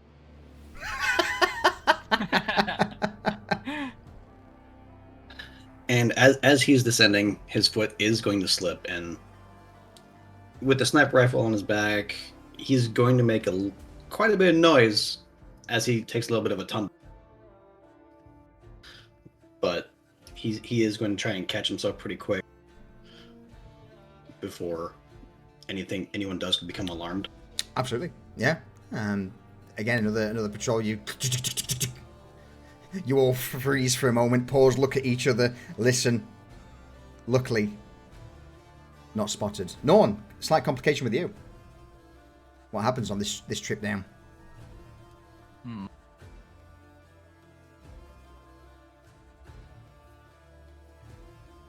As we're traveling, my gun gets hooked on to some of the piping. And I have to fight to get it off.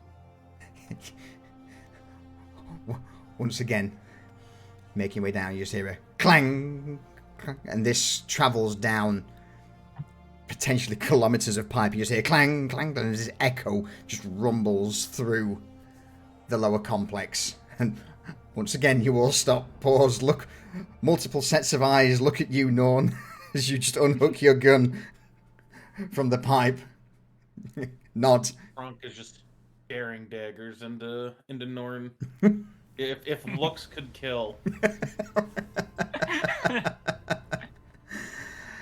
Whispers better than a grenade pin being pulled. Clink. Teradus, situation that you managed to overcome.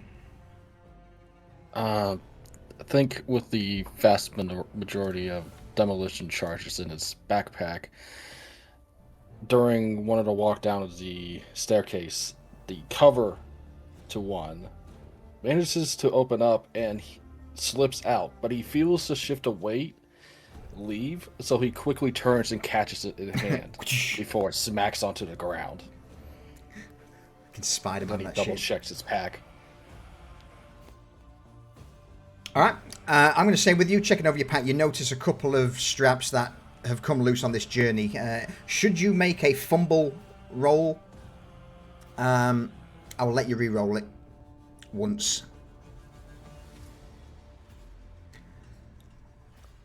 Midas, complication you overcome.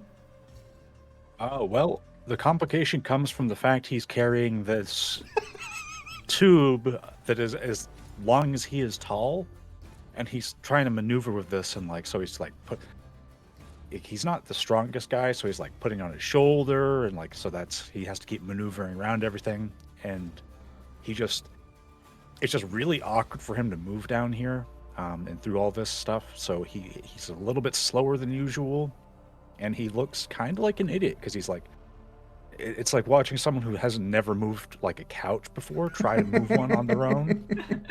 It's just like what are you doing? He's not making anything worse, but he just looks like a moron. Yeah, beautiful. So, Krong, I'm going to ask for a complication that you easily overcome, and then once that's done, with a +8, I'm going to reward that beautifully. So yeah, first of all, complication. What do you see, or what do you easily overcome during the trip down? Well, stairs. Stairs are a problem. So with them getting deeper and deeper going down the stairs, there's some leaks in the pipes, and he's slightly slips on a puddle on one of the steps and kind of does a somersault over Sariel in front of him and lands on his feet, thankfully on a few steps below. Kind of catching himself and balancing, and then being like, oh shit. Oh, guys, we probably should be careful as we continue down these stairs. It would be, at that point, you take a few more steps, make a right, and it's here where the stairs stop, opens out into, at first looks to be an ocean of piping and water. You see steps that lead down onto a catwalk that's suspended above a sort of 10-20 foot drop.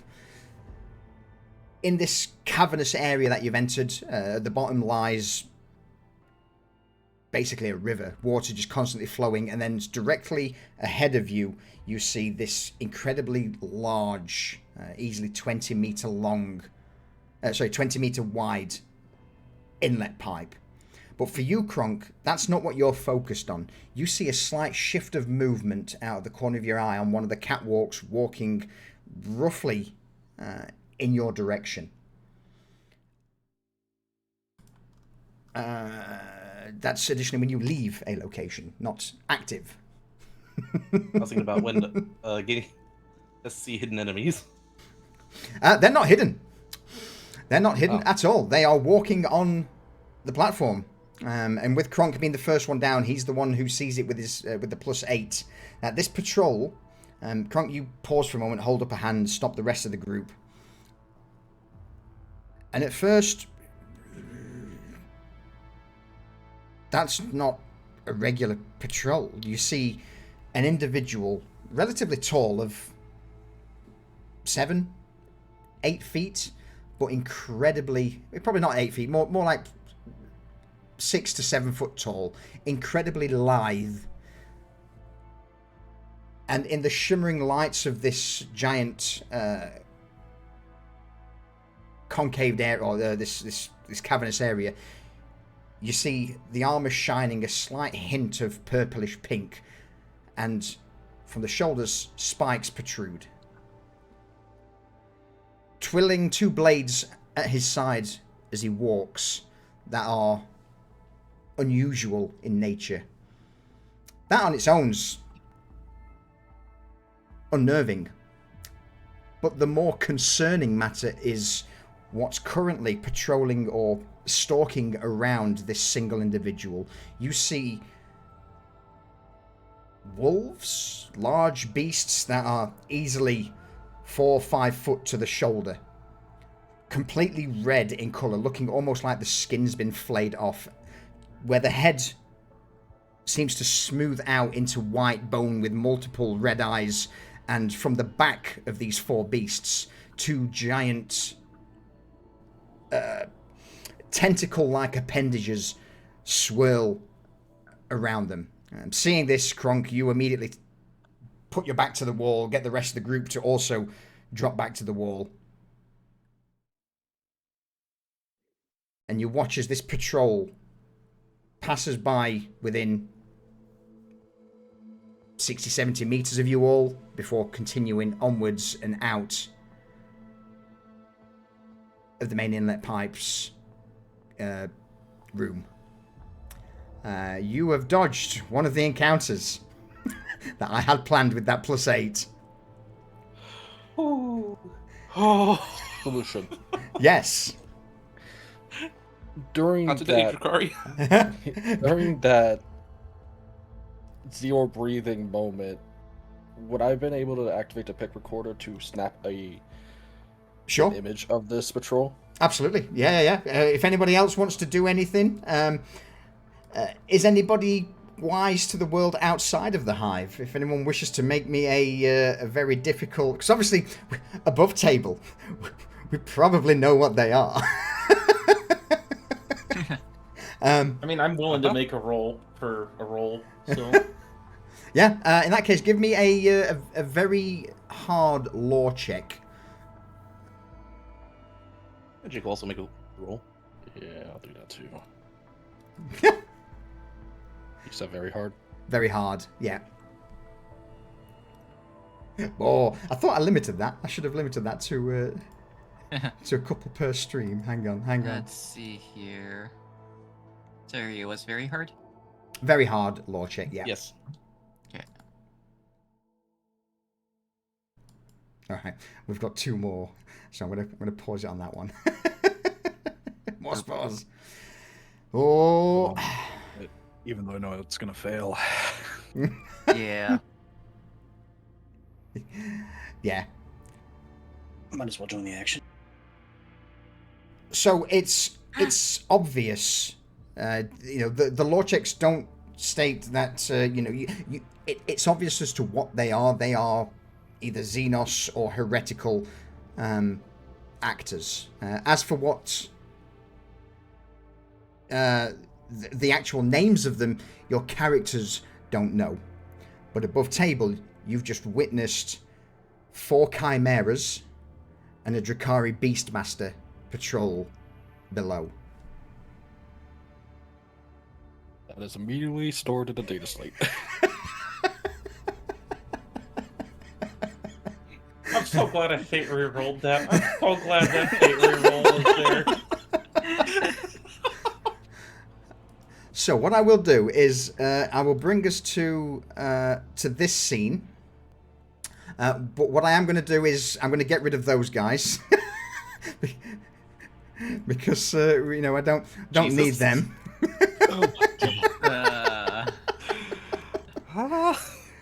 So what happens from here then is as you guys, I'll move them there. So seeing this patrol leave, this is not a combat situation. I'm just gonna use this just to show you what the the area is like as you approach the main inlet valve.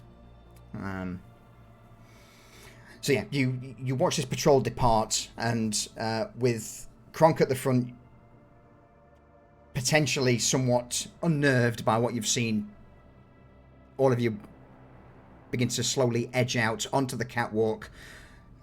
No doubt, guns drawn, looking in all directions in case anyone comes back, but you've got enough time to do what you need to do here at the inlet valve to get it set. So yeah, just talk me through, guys. What do you do in this situation? Kronk is going to. We should make this quick. We want to get these. At least, what? How many charges do we have? 18 in total, I want to say. Well, okay, so we've got more than what we're estimating that we're needing. Do we want to... How many do we want to set up on this pipe? We should probably be quick and get that thing to blow before whatever the fuck that was makes its way back here, and we all are fucking lying here in our own pools of blood and shit. Agreed. Does anybody have anything to see, spot a structural weakness on the pipe that we could use? Well, there's a joint right here. You want to try put the charges between the bolts? Yeah, we want to damage both the pipes, so that way even if they are somehow going to repair it, they'll need to repair 2 sections of pipes instead of just one. Yeah. Agreed. They also won't be able to patch this. That's right. It's like Matrix. Instead of dodge this, patch this. Say, this is a big pipe. Say 6 or 8 of them down here, then put the rest the other place, and then take someone to the top with us to finish the job.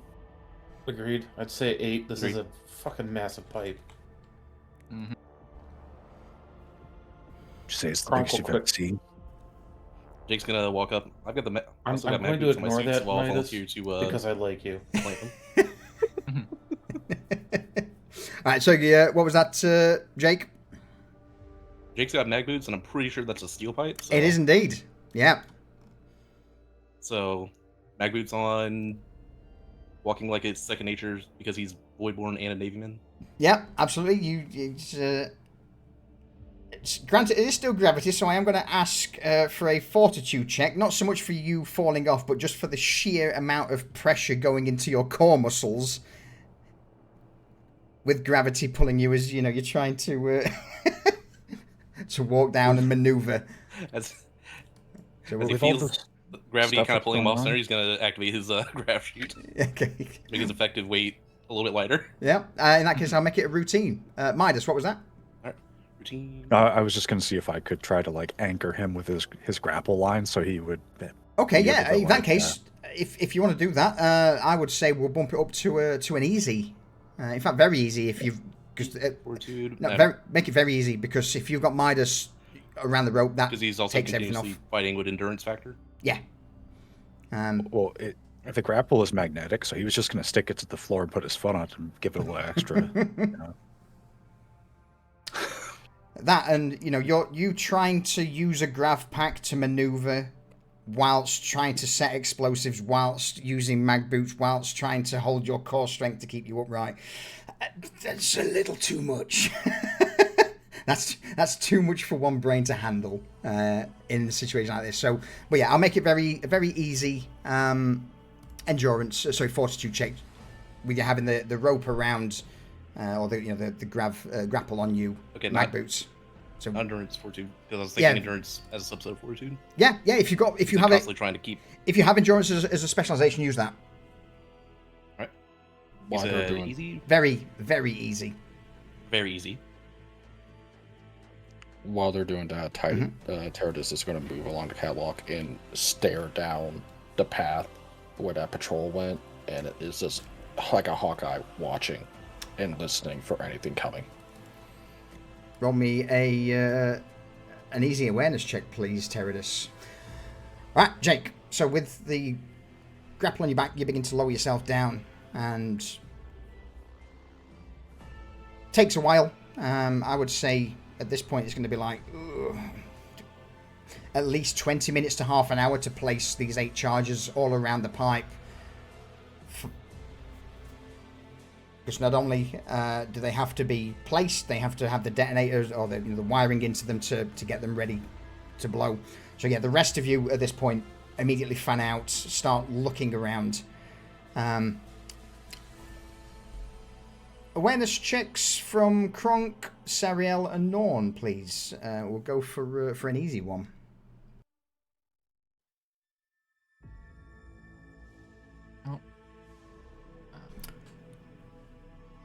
20-25 minutes pass. Jake, you plant the last detonator on the open bolts, and it's at this point, this one's a little closer to the waterline.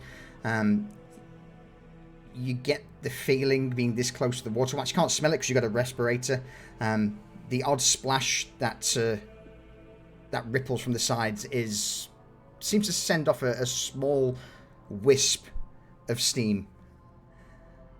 That water is probably not just water. It's probably quite acidic.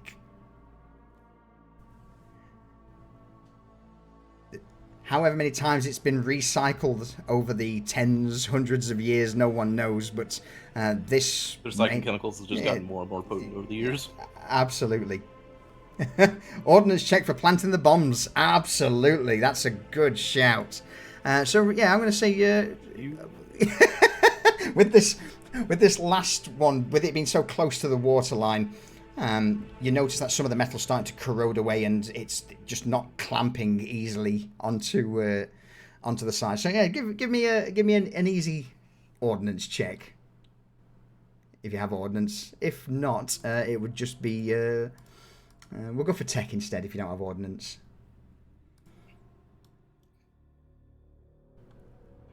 Easy tech, you said? Easy tech or ordnance, yeah. As you would stick the explosive to the side of the pipe, there's a brief moment where he looks like, yep, that's on, and then all of a sudden you just see this slips patch of rust just start breaking away, and the explosive charge just drops into the water. The rest of the crew immediately jump up, start swinging guns around, and especially for Teradus, Kronk, and Norn, your attention will be drawn towards the sort of northern direction as you begin to hear the sound of clattering, some weird mewling noise. You can't see anything coming yet, but you get the impression that a patrol is on its way. Hurry up, let's go. Get 'em up, we're going. Whatever's on is going. Jake over the box piece and they go, got it, let's go. And I need to reload. No worries, man.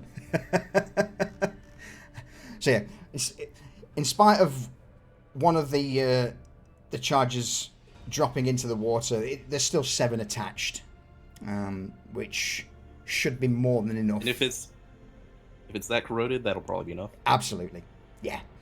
So yeah, immediately, Midas, you yank Jake back up. Jake, you make your way onto the catwalk. The rest of you about face and fuck off in the opposite direction.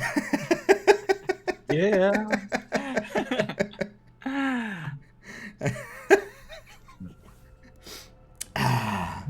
We are leaving.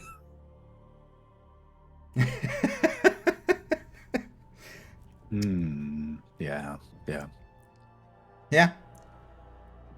I was just having the thought, like, what if we just sat somewhere waiting for the patrol to come back and then detonated while they're on this? I was thinking the same thing.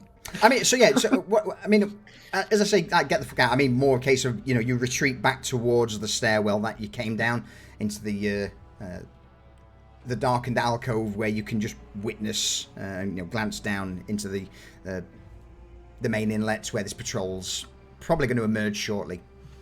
So yeah, I didn't mean completely out of dodge, but your choice. I like that idea. We sit back and wait for them to get over the explosives, and then we blow it with them there.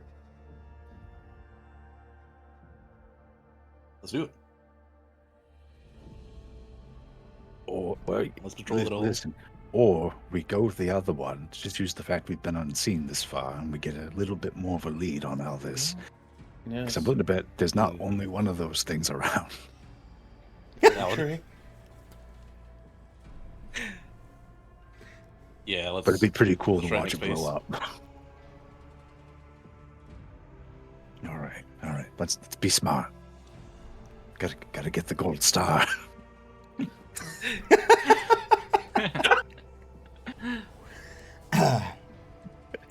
Nicely done. Nicely done. I have to bring my dogs out another time. Where there's one, there's usually two. Let's keep moving. Alright, you head back towards the stairwell and begin the laborious climb back up several levels. This being the lower part of the facility, the next objective is basically close to where you came in, but maybe 2 or 3 floors above for the pump controls. So this again goes in a similar vein than before, sweeping through stairwells, a couple of corridors, pushing past a few more ident points. But one thing you would notice now is that the adepts see those who are somewhat alert, see you coming, and just let you through without any fanfare or disturbances. These look like the regular adepts, not any shifty. Yeah. You do pass some shifty patrols further down, but in fact, roll me an intuition check, everyone. And this is intuition. Are these the same checkpoints we went through, or are these different? These are different ones. Challenging. Routine. We'll go for routine.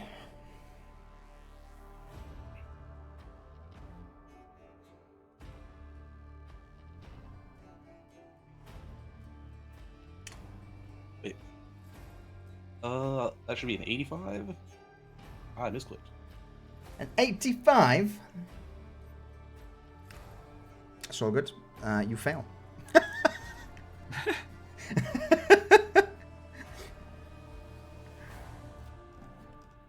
They're hidden enemies, in which case I get +1 SL. Yeah. It's not so much that they're enemies. This is more just a case of,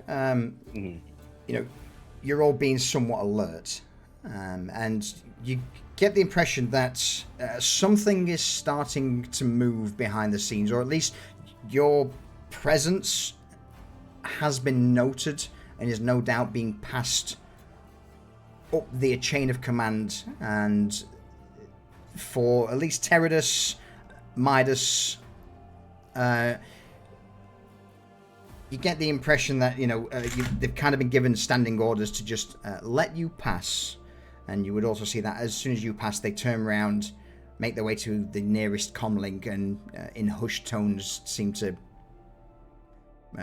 most likely send a message that the suspect individuals are in such and such a sector. I should have bought that signal jammer. Damn it. That wouldn't have affected that anyway, because it's a hard line. I was actually going to ask if they looked like they were using like a Vox or something to tell people. So, it seems like they're not really stopping us. So, No. if we see that happen a couple times, Midas is going to start just going up and ripping their Vox right off the fucking wall, tearing it out, and just keep on going. Yeah. All right.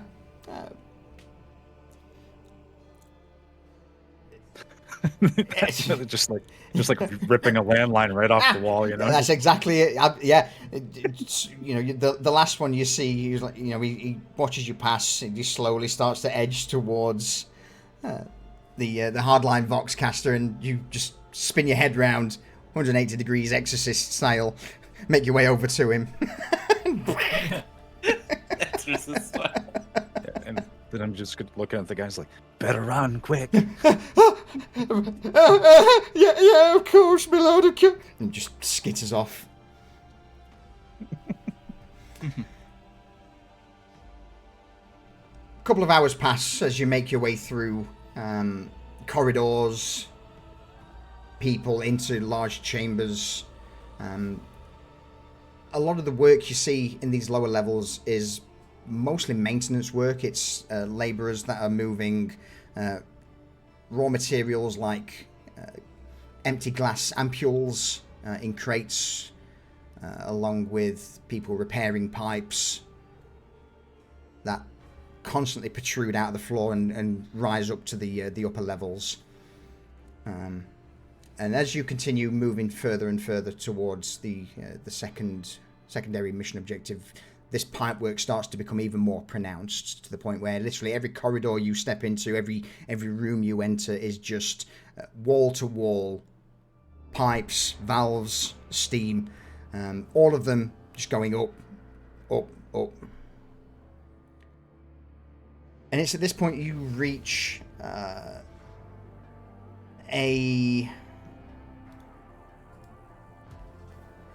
obvious security checkpoint in front of you. Spread out is a long wall of various gates, each one staffed by 4 or 5 of the wardens. These purpley blue metal masks over their face, stub guns idle in hand, and occasionally one of these doors will open. A group of 20 to 30 labourers will walk in with goods, or walk out with empty crates. You're still within the seething mass of bodies. It's still busy here. There's easily 400 or 500 people milling around. Some, again, bringing crates, others returning them. What do you do? Well, no point in too much more stealth, I don't think. They're gonna see us, or we're gonna see them. Do we get the drop on them? Well, are there multiple gates here? Like a bunch of them? Yeah, there's you see 4 gates. Each of the 4 gates has about 4 guys guarding it. Right. That's like 20 people we'd have to contend with. Yeah. Yeah. Does it look like the people just are kind of like segmenting themselves and like going through like a group at a time, and the guards are just watching? Yeah, exactly that. There's no rhyme or reason, just a group of 20. They randomly cut them off. Some groups will be smaller than others, but yeah, it's just a case of making sure they don't all rush the gate at the same time. Okay, well. So we stay blended in with the crowd and move with them. Yeah, just try get to stay in the middle of it. Get in the middle. All right. Yeah, just gonna look for like a big crowd of people, like one of the bigger ones, and just try to like force our way into the middle of it. See if we can use them as just like a hide in plain sight kind of thing. Meat shield. Yeah. That sounds either like a stealth check to me. I'm probably going to ask for one person to do it, and then depending on how others assist, we'll make it either challenging, routine, give advantage, so on and so forth. So, who's going to be the linchpin? I can do that. I'm going to try and force the group into the center and try and use the people around us to conceal us from their sight. What's your stealth score? I'm going to actually use a specialization under stealth called Conceal. Absolutely. Yeah. What does that bring you up to? That's a 46. All right. So I started challenging. So start challenging. Okay. So first things first, then. We'll go. Jake, is there anything you think you can do to make this easier?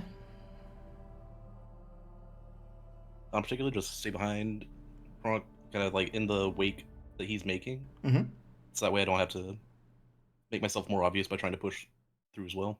Okay, not to worry. So no bonuses there. Norn, anything in particular you're trying to do to help this go through the gate, distract or anything? I'm just gonna lower myself down a bit so that way my red robes are more hidden, so I don't stick out as much. Okay, so nothing actively to help. So no. Still saying it challenging. I don't really have. No worries. No, it's all good. Sariel. Sariel doesn't have really anything much to help, but he is going to crouch. He's got that long sniper rifle on his back. He's got to crouch down, otherwise the barrel's just going to stick above everyone in the crowd. So he's going to try and stay low as he can. Okay. Yeah, he may be shorter, but he's a man in a void suit with bags and gear. This is why it's not helping. So no benefits there. Midas, anything you're doing to try and help keep it to make this a little easier? So, with everything that's going on here, Midas is going to, like, does it look like anything? There are all these gates. Some of these pipes. Does it look like any of them are like volatile at all? There would be steam jutting from a couple of them. Yeah, absolutely. Okay. So, what he's going to do is he's going to take something that I really hope I don't need later. He's going to actually use his smoke grenade. What he's going to do is he's going to take the grenade. Okay. He's going to kick it towards one of those pipes so that it's got to make it basically look like something bad has happened to, like draw attention. And so he's going to do that, and then he's going to hunker down, like basically put his shoulder over Norn and put the launcher in its wrap over his shoulder so it looks like he's carrying a package, and he's going to hunker down a little bit and try to use that to help like stop the head level line of sight. That's what he's going to try to do here. Beautiful. I love it. All right. So whilst you pull the pin, drop, kick, Teradus, anything you're doing to help this? So there is going to be some benefits now with that going out. But what does Teradus do? Any way to assist in this?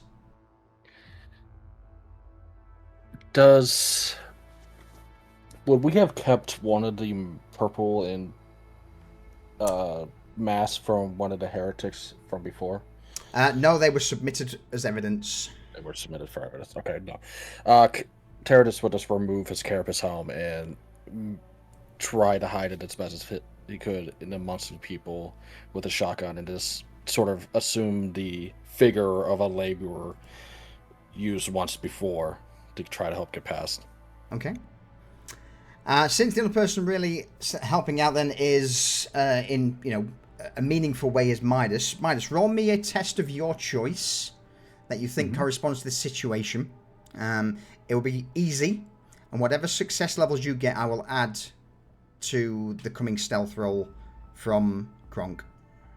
I am going to choose to use stealth because it's very relevant, and I'm going to do this at normal. I don't know what it's at this. All right. It's because you're probably over encumbered because you've got the rocket launcher.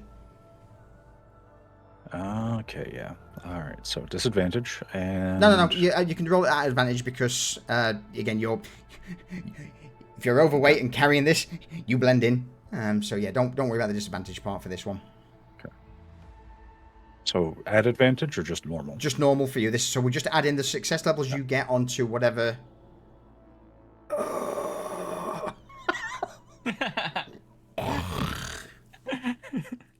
Okay. Do you want me to roll now? We have ghosts. Yes, so I'm not going to ask you, because the only thing really helping is just this smoke grenade that's been kicked off towards one of the pipes.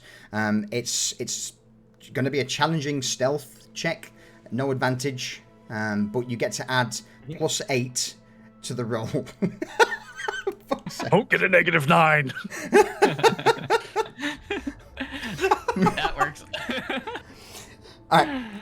So as you all begin to huddle up in this crowd, you would see Midas just pull the pin, drop the grenade, kick it off to the side. Immediately, there's a burst of smoke. Shouts from various labourers and porters ring out. The guards immediately drop their weapons to their side on their slings and start barking orders for, get some servitors or some maintenance down here to clear that pipe. Oh, fuck. Clear the court. Get on through. And you are just basically ushered. Whether you want to or not, the sheer amount of bodies behind you just push you forward through the gate as the various wardens just start calling for maintenance teams to fix the pipe work.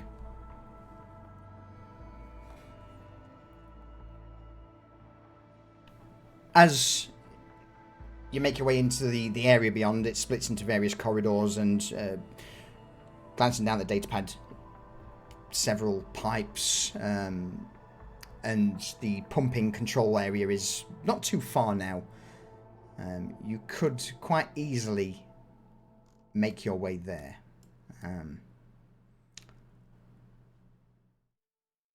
What I'm going to do is I need to rejig some things because of that.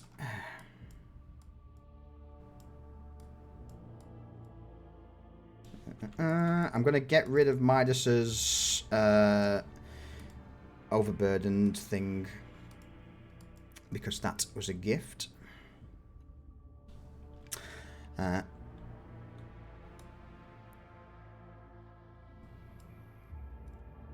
Alright.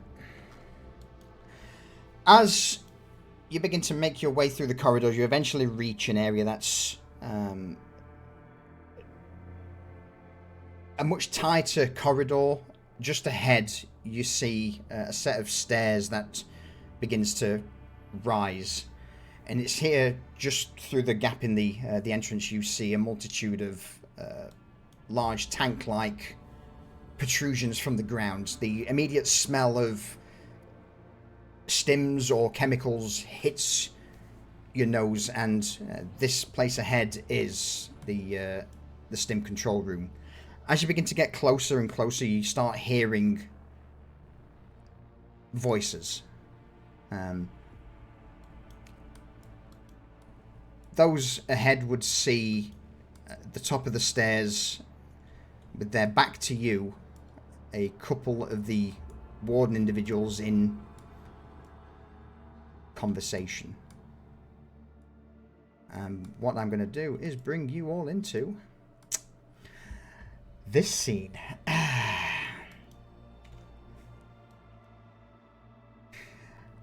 As you get to the bottom of the stairwell, hunkered down, presence as you've not been found out. Before we kick things off, shall we have a quick refill a clock? Because I think this is the point where shit may go loud. Yeah. I'm gonna need another drink for this. Chat, it's about to get bad. I'm literally looking at her. Oh no. I mean, this is only, you know, it's only objective 2. You're good. You've got this. I believe in you. Hey, we were doing really good. We're doing really good. You are still doing really good. You've got them by surprise. Despite all the hurdles from us. Mm-hmm. Yeah. All right. I'm gonna refill my water. I will be but a moment. And can I also just say now, at the start of the stream, I was feeling incredibly rough, but it's good. It's passed. I am a-okay. And well, yes, but no. You'll be feeling it later. Yeah. All right. I'm gonna grab a refill on the water. I won't be a moment. That's talent. DMing from the restroom. That none of us even realized. Oh shit. I'm sort of glad we have 2 snipers. I'm glad I brought some frag grenades with. I'm not lying when I say I have an idea for them right there. Which one? The group here? Oh yeah. Someone brought some crack grenades. Do you want to use crack grenades on what possibly be? Well, no, they have some auto stubbers. I see those. I mean, if we look at the trajectory here.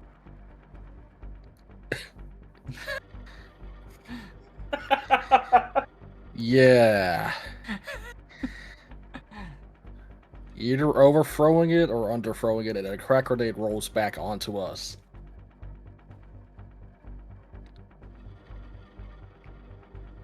I'm thinking if he allows it, and if I use man stopper bullet, if I can get 2 for 1. You do, yeah, that's true. I've got a lot of penetration. You're silenced? Yeah. Both are. Does anybody else have a silenced weapon? Yep. Kronk Yeah. does too. Do you think you can take out that guy, dropping these three? That's if Solution allows it. Let's have a look then. I am back. Over penetration, I will allow whatever damage doesn't kill the guy to push through into the other one. So if you get an instant kill and there's any damage left over, I'll put that into the other. But yeah, not a twofer. Okay.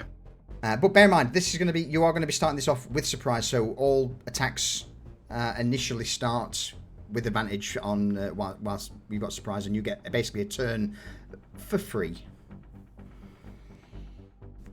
Perfect. Well, suddenly there was an alarm in another side of the facility. I mean, there is an alarm.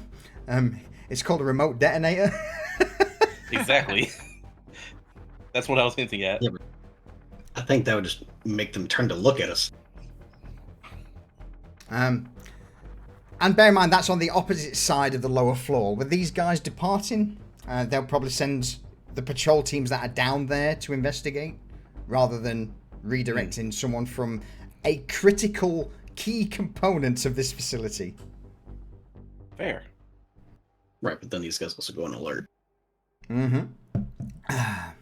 So, yeah, you pop your heads up. You can see these three wardens talking amongst themselves. As you glance over, there would be a few other noticeable problems in the room.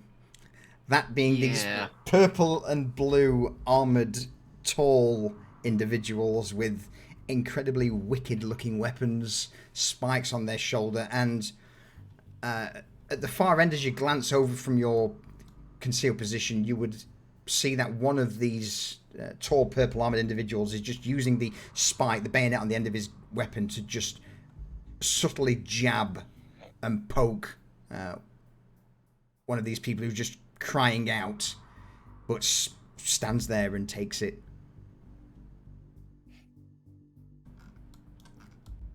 They look like they have face coverings. They do. The assailants, the wardens, not so much. Okay. Well, Kronk is behind Midas. Midas, I need you to hold still, and he's gonna lay his Osmodia pattern rifle across his shoulder, and he wants to start the party kicking off by taking this guy's head off. All right, let's go with initiative first then.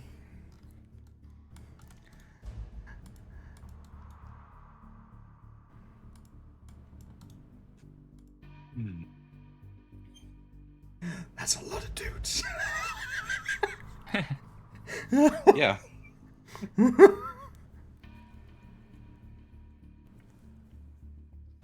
I think I need to reload. No worries. Yeah, that's a lot of dudes. I should have brought more explosives.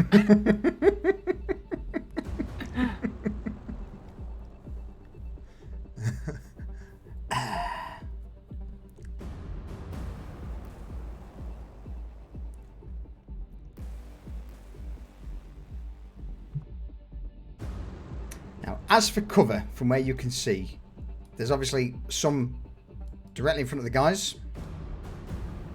These little nodules on the top could, in theory, be used as cover. As for the drop, that's easily a 30 meter drop. Falling off of there is not recommended. Lights out. Yeah. Also, same goes for those guys, though.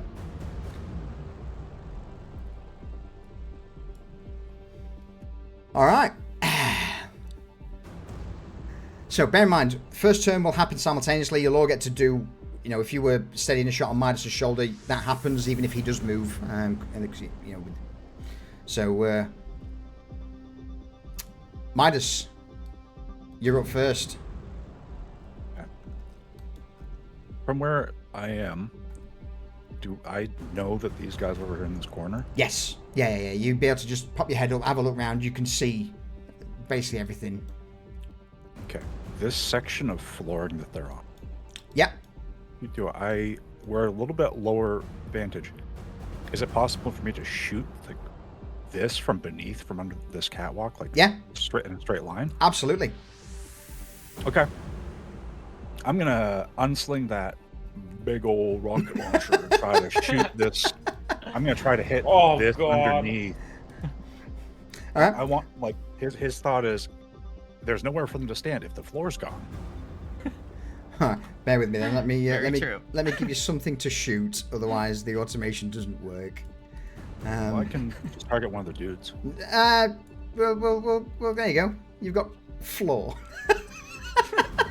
Floor. Well. All right. Actually, my initial turn, I'm gonna aim. You're gonna aim. Okay. I'm gonna aim. Well, you get advantage. You get advantage with it being a round of surprise. Oh, okay. I just don't want to fucking miss the. You have fate. I might need to save that for later. I would like to save the disposable launcher for later too, but because I'm toting this thing around. I've already said it. I'm going to commit to it. Send it. I'm just gonna go over to equipment, equip le disposable launcher, and combat. Whoa. Advantage.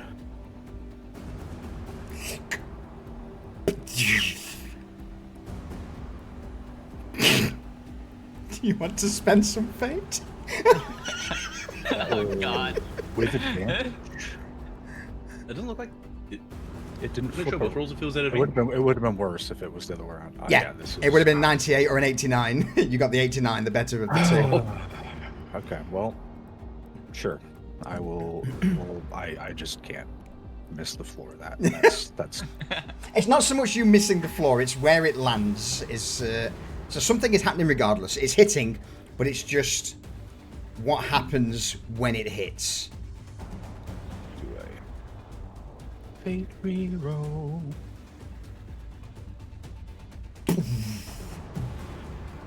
Beautiful. So instead of it just hitting the top and blowing up and potentially, throwing some guys off, instead you hit center mass on the wall, the supporting, one of the supporting pillars beneath this rickety extension they're stood on. They will make a reflexes test or die. Because that's a 30-foot drop with all this metal slamming around them. So let's go. 1. Oh, fuck. That's the Drakari warrior. 2. 3.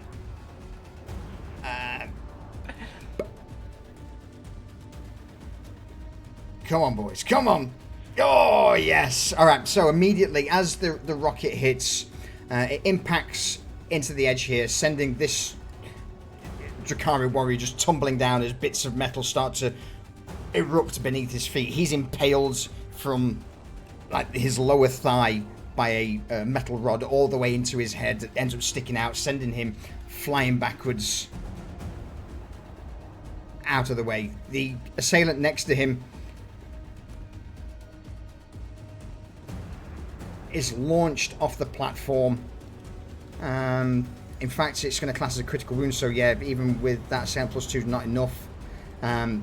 So this assailant, he too is jettisoned off the side of the platform and just hits the ground awkwardly. There's a horrific snap as now bits of metal start raining around. Everyone's ears are ringing. The other assailant is also launched off from the platform. And it's only this last Drakari warrior who, as he stood, it looks over the shoulder of the assailant and will immediately attempt. He made the reflexes to dodge it. Where's he going here? He's going to have to go there. He literally dives forward, hits the side of the catwalk, as the eruption goes off, and I'm basically just going to drop him down to half wounds as his back is peppered with shrapnel. And he's no longer got cover. And he's prone. Alright. Having this boom, all of the other assailants and Kabbalite warriors just whip their head around to the source of this noise as dust washes over them. Midas, any movement?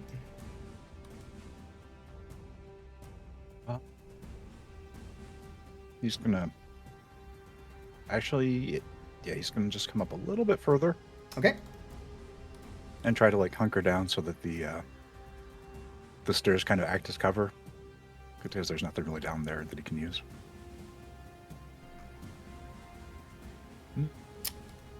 Alright. Actually, maybe there is. But, no, that's just okay. I'm just gonna move up a little bit, yeah. Cool. Teradus, you're up. I'm gonna move up behind Midas as well.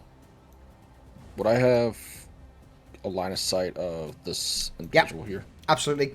Yeah. At this point, you come up, you see him just grasping onto the side of the catwalk, hoisting himself up.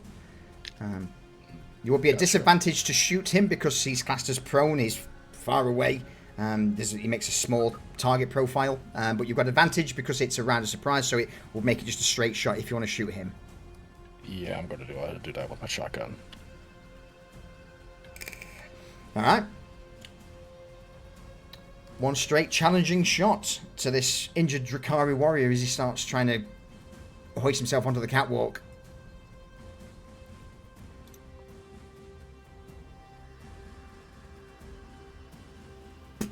You, without even being able, his reaction before was to try and dodge that rocket, so he just takes it straight.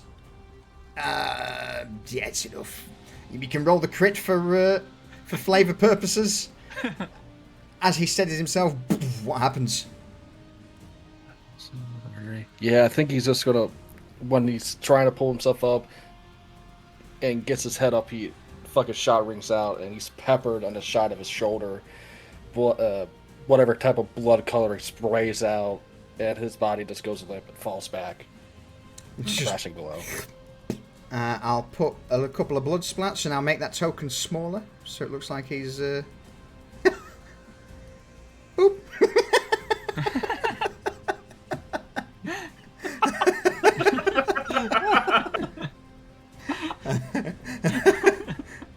Let's throw a couple of... Alright, so yeah, you just, Teradus, you go up, bang! Full spread of pellets just hits him in his upper torso and helmet. Some of the pellets are ricochet off, but some find their mark through the gap and just knocking him backwards. He's out of it. Any movement? No, I'm pretty much stationed up right behind Midas, ready to pretty much just go through. Beautiful. Sariel. Sariel's going to take out this first guard right here. Okay, yeah. So that maybe the bullet can, if there's any over penetration, go into the next guy as Absolutely. Well. Let's go this. What man needs is a weapon with spread, like an auto gun, and just or a shotgun, or a shotgun. Luckily, you've got advantage with that because it's first turn of combat. So target him again and roll another one, and you've got surprise.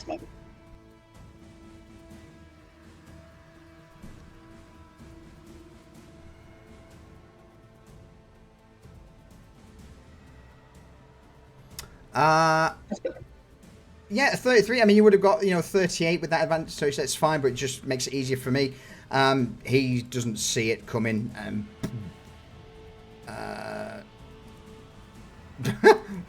So that's 12 damage. They've got 3 damage over pen, so I'm going to put that into the other guy.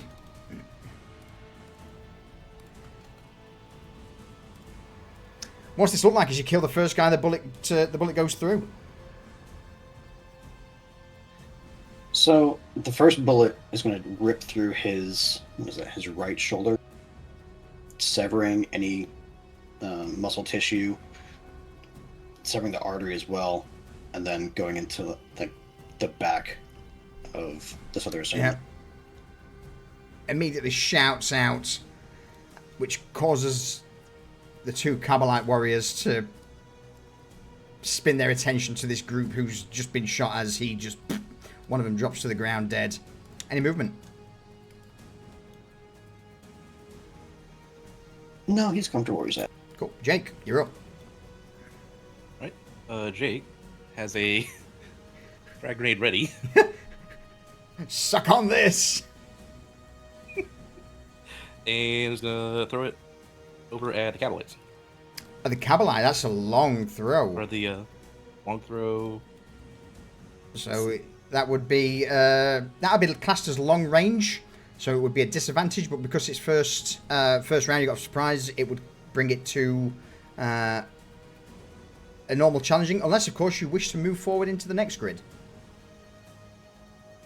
And then you get to keep advantage. I think I will. Alright. Yeah, you move it first to... Yep. Charge up the stairwell. Around, up here. Boost to the grav pack. Psh, drop down on the catwalk.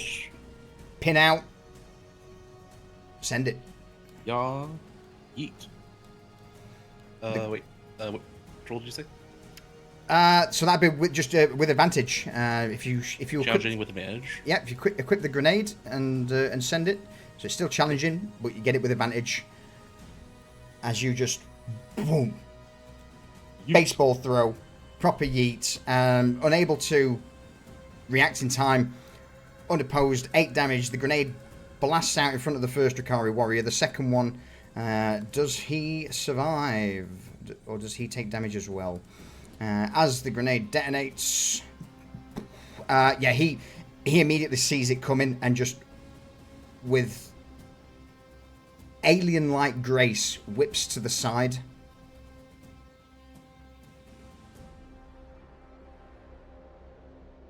Completely avoiding it. But that guy injures enough to... No. You notice, Jake, that in spite of some wounds starting to form on some of the shrapnel holes, that these guys' armor is no joke. Indeed. So, on his other hand, Yep. He has the detonator for the first zone. Yep. Yeah. Ready? Boop. Boop. There's a brief moment where you eat the grenade, you drop, hoist the detonator up, click the button, and there's like a second or two of nothing happening, and then just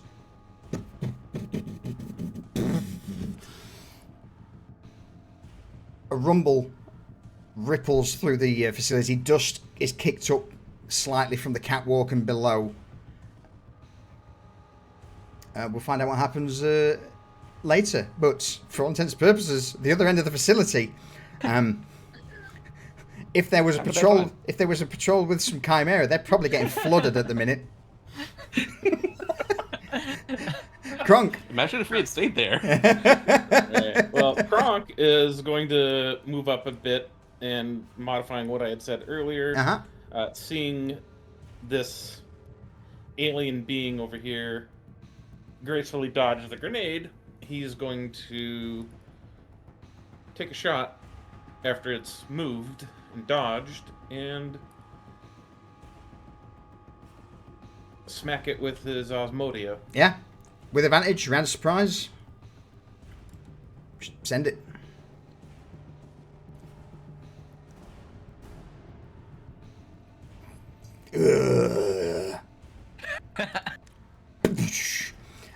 It immediately punctures through the Xenos' armor.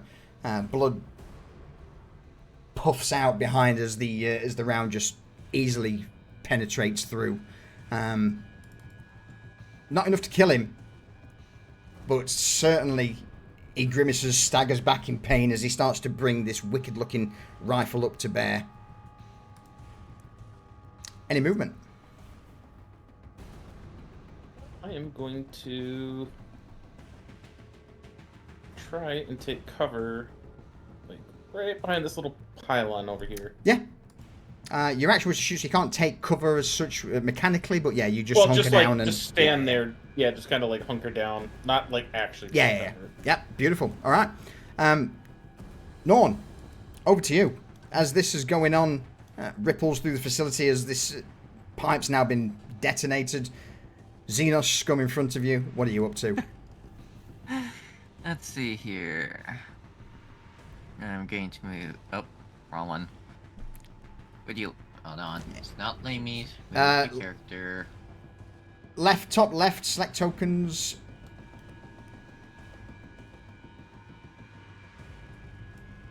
Are we good? Is it? There we go. There we go. Yeah. All right. So yeah, I'm going to head up there. You stack up behind Kronk as he's just put a round into the Drukhari warrior. What do you do? I'm going to use hold on, I need to find character sheets. So good. So make sure before you click anything that you hover over and T for target the person you want to shoot. Yeah. It's probably a combat tab you're looking for. Make sure about the shotgun alt is yeah. done up. So we are going to target the guy with the knife. And just poof. Yep, and it's doing the gun that's not loaded. So good. I will quickly sort that for you. There we go. You should be able to do it now. So yeah, as you bring the stub auto up, underslung shotgun, challenging with advantage. Challenging with advantage. Oop. And the other guy doesn't see it coming, so he will take half of the damage as well as you just blast this guy in the back with his friend stood right next to him, who's already wounded by Sariel's round. You just hear blood erupts from the front of the first guy as most of the pellets just sear through him. Some of the overspray of the pellets hits the other assailant, and immediately both of them just wince. Their armor gloves taking the bulk of it, but yeah, they're fucked up. You staying in the zone you're in, or are you moving out? I'm going to stay in the zone I'm in. Cool. All right. Roll NPCs. Top of the round. Midas. You're up. Well.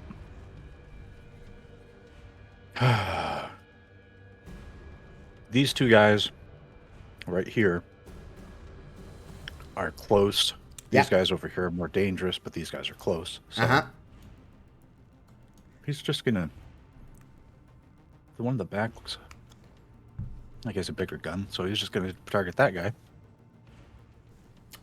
And if it's a burst fire, you can either burst one guy down, or you can burst spread. Oh, I am going to use rapid fire. Yeah. So rapid fire, same thing. You can either rapid fire one target or rapid fire spread. Your choice. I want to rapid fire spread, so I'm trying to shoot both of them. Absolutely. So on the little drop down, because we've updated Imperium Maledictum, on the fire mode it should say rapid fire spread.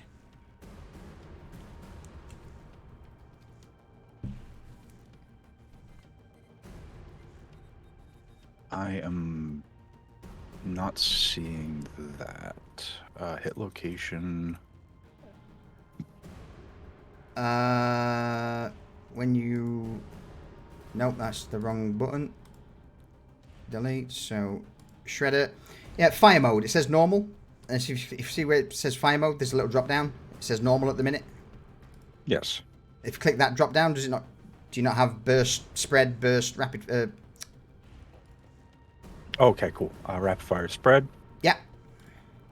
On this these guy. And yeah. As a...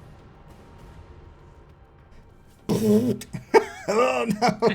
Oh, so 9 damage to the initial target as you just absolutely riddle him with bullets, and because the other guy's in the way, he takes half of that, which would be 4. Oh, he's also pretty fucked up. What's this look like? You just hold the trigger down? How'd you kill the guy? Yep. It is 100% just point. Not even like, kind of like at an off angle because he's like trying to keep it at eye level as opposed to like down route low, and just holds the trigger down, just sprays bullets into this guy.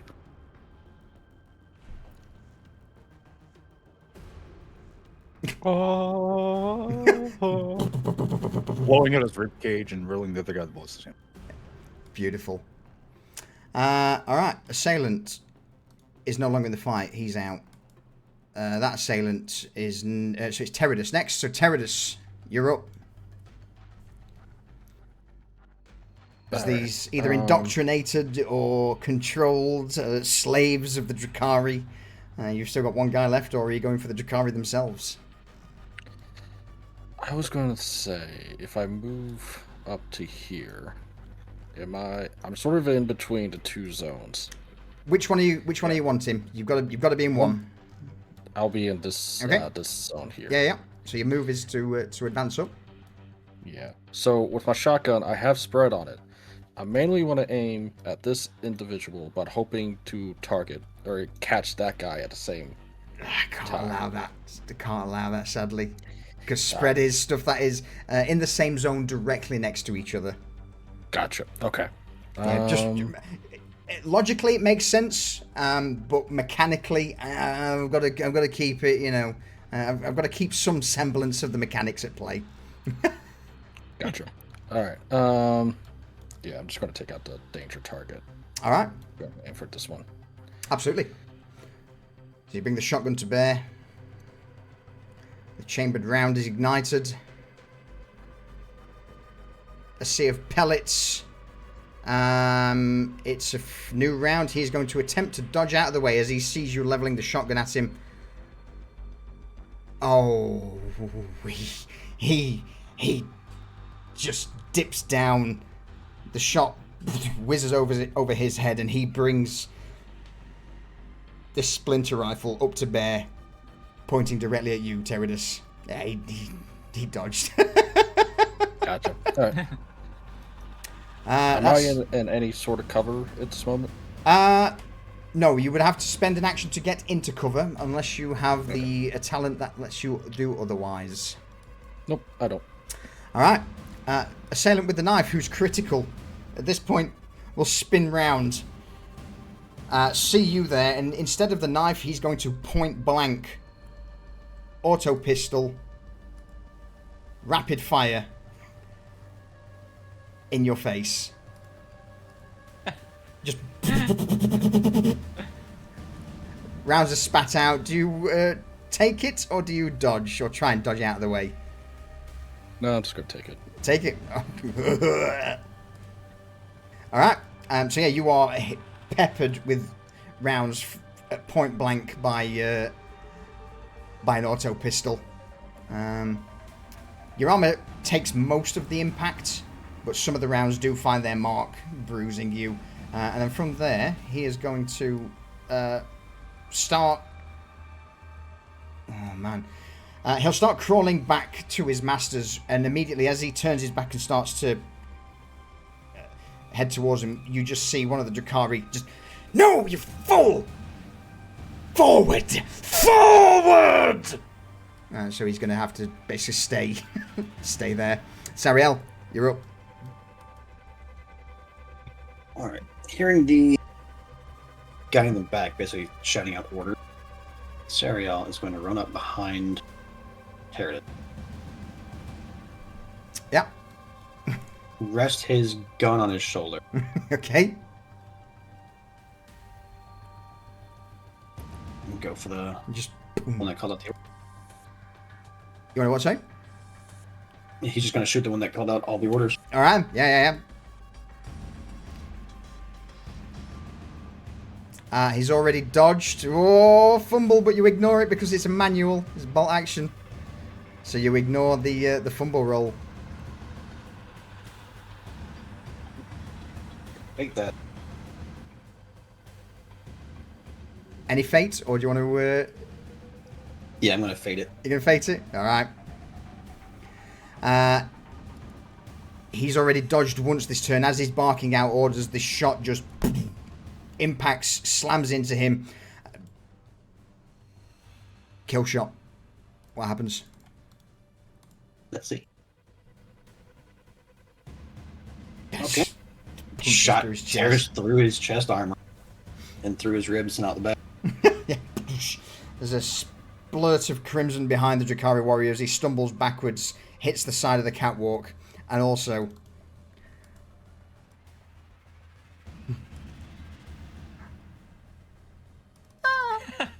falls off. Okay, that's great.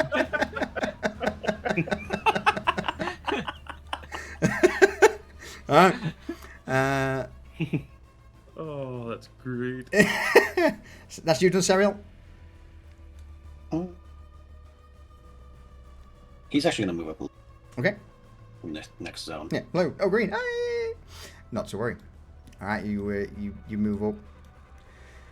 I need to do some testing with fucking browser because my DM screen on Foundry is smooth as butter, and yet sometimes Observer, it's like, oh yeah, it's 144 frames, and then it's like, I have 10. I'm like, okay, I think it's bloody Edge that I use. Anyway, off topic. Drakari Warrior, the last one, immediately is not happy at seeing this chaos. He's going to quickly move up to the side here, look around, see you, Sariel, and bringing this unusual rifle to bear. Yeah, he's just going to hose you down. Okay. Full finger on trigger. There is a sputter from the rifle, and what looks to be just the air seems to shift around as thousands of microscopic shards. Oh, you bitch.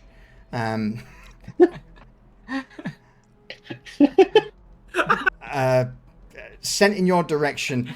So basically, as you're running across the catwalk, he's just trying to gun you down with these neurotoxic needles, basically, but all of them miss. Some fly over Jake's head, and with that, he's then going to move, and his action will be, or his move action, he'll move into this region, set off at a ungodly sprint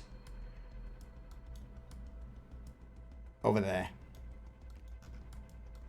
Drakari, pretty fast. Jake, you're up. Alright. So Jake, with the grab pack already clicked on, he uses desperation. He grabbed on his shotgun to also go fast as fuck, boy. Yeah. You have a point of superiority, so because of the ambush on them. Yep. So you can't be letting enemies try to get away. So he's gonna try to intercept by going up here. Yeah. Just with a quick boost from the grav pack or the grav chute, you jettison yourself up, cutting off his escape route. Get an angle on him. I would say you could definitely get an angle on him there. As he quickly running around the corner, you're there meeting him, shotgun at the ready. There's a roar from the gun.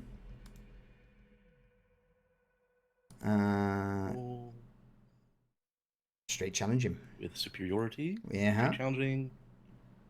There's not enough height difference for that to come into effect, right? What's that, sorry? Because looks like there's stairs here. Is there enough of a height difference for that to matter? Stairs where? Oh no, wait, no, we're on the same plane. It's the stairs down. Yeah. So Okay, so you're just shooting him. You're on the same level at this point. You came up the stairs. Okay. Do I check the superiority box on the roll? Yeah. You got superiority. Take it. Yeah. All right. Yup. Oh, it's a hit. He can't dodge. It is what it is. He's hit for 8 damage. Is it enough? It's not. Roll from the shotgun. G-pen. Yeah, even the 2 pen. Their armor is pretty good. He is wounded. You know, some of the pellets do puncture through, but others are deflected due to the is it a slug you shoot him? Yes.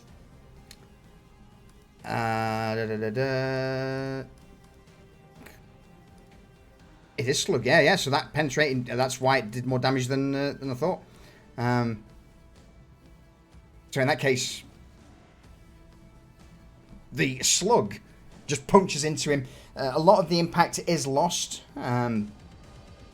It's 8 minus. That turns it to penetrating 2, which would be 6 damage. Which that works out beautifully. All right, yeah, is in a bad state. Not critical, but he staggers around, looks at you, and there's no facial expressions. You just see the green eyes of the helmet just flare for a minute as he starts to raise this splinter rifle towards you. Move, action, yep. Kronk. Well, Kronk is going to move into the next zone. He's going to take his action to start chasing down the Drukhari this warrior that's running away and trying to get to an angle for his next time. Awesome. So yeah, you push past the bleeding critical warden who is just on his last legs.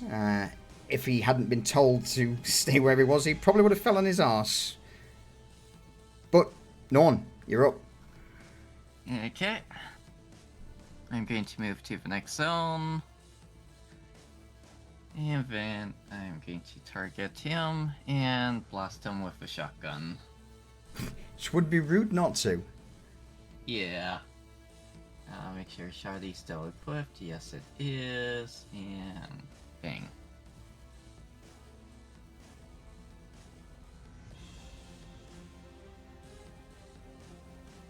Oof.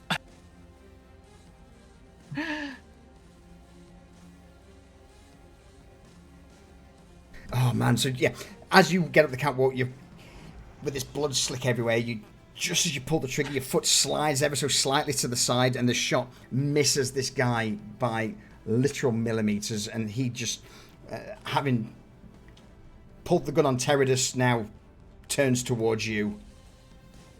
Oh, I'm so sorry, my dude. Yeah, oh good. Unless you want to spend a point of fate to re-roll it. Why not? Alright, right-click on the shotgun in the chat window and go to Fate Reroll Test. That's what could have happened. And sadly, that's still what happens. It was worse. so your foot just slides in some of the pooling blood, and you just miss him. Which brings us back round to the top of the turn, Midas.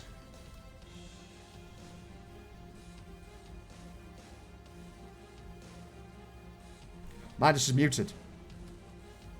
Is Midas AFK? Apparently, yeah. I was chomping on. I was chomping on something. I didn't want to be like. So this one guy here, they're in a better position to chase after the Xeno. Hopefully, Jake's got him anyways. But I'm gonna try to finish this guy off because he's him away. Yeah. Yeah, he is. But Midas does not know what restraint is. So he is going to burst. Yeah. Sell 2, and I'm going to use my superiority on this because I haven't been using superiority. And gonna go with a good old give it to him. It's enough. He's critical, so he's not going to dodge it. He just takes it. Rounds pepper into his side. That's right. Good shot. What does it look like? Basically, just kind of offhanded, like points the pistol, fires off a group of rounds, like, and this guy just falls over, holding his stomach in pain, just right down in a mess. Cool. All right.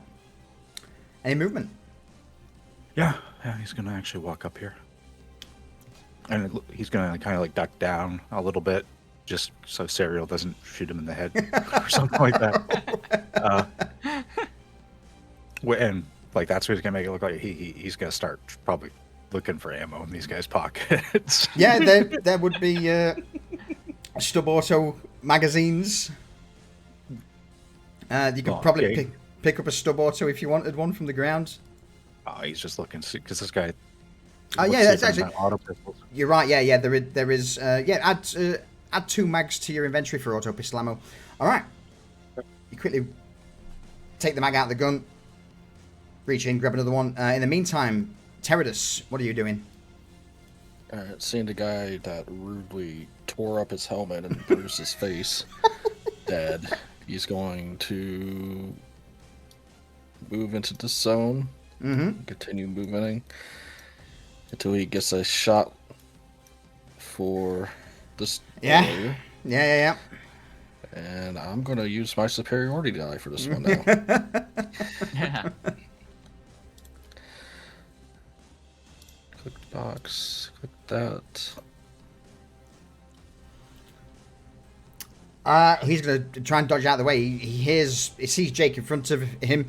He quickly stops, hears footsteps on the catwalk behind him, sees Teradus and Krunk, sees you level your shotgun at him. So yeah, he's going to attempt to get out of the way of this. Which doesn't. What happens?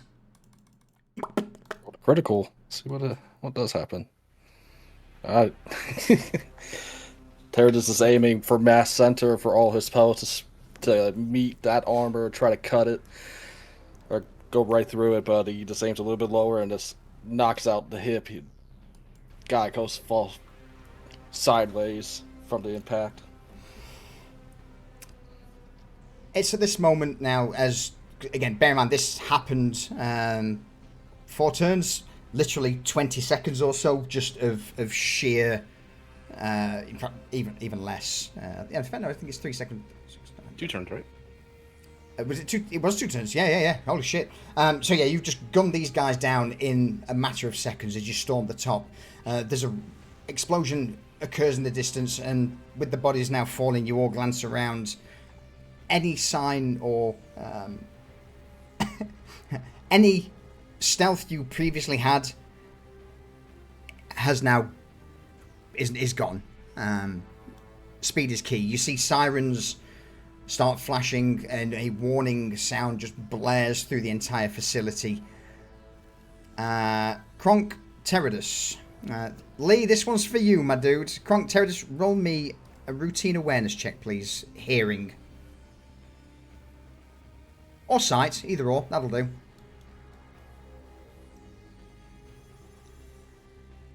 Am I able to use Ever Vigilant?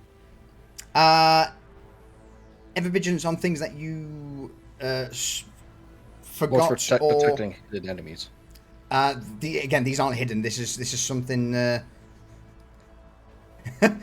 This is definitely not a hidden enemy.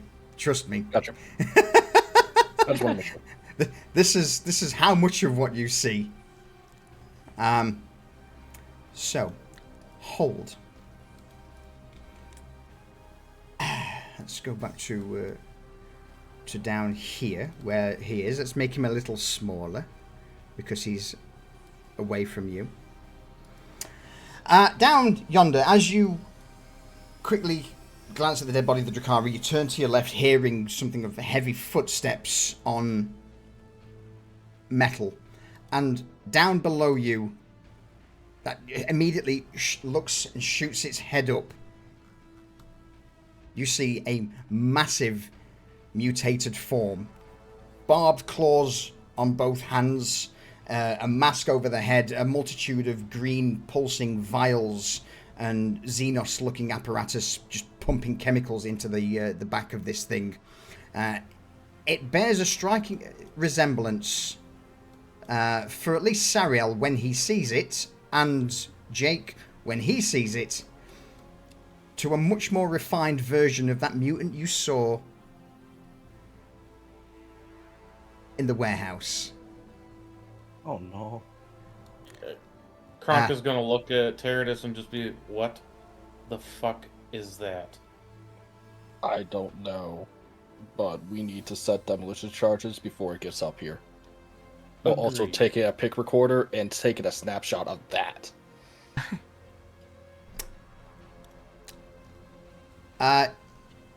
What do you all do as this thing starts to slowly stomp over the floor, almost looking around at a way to try and get up to you all?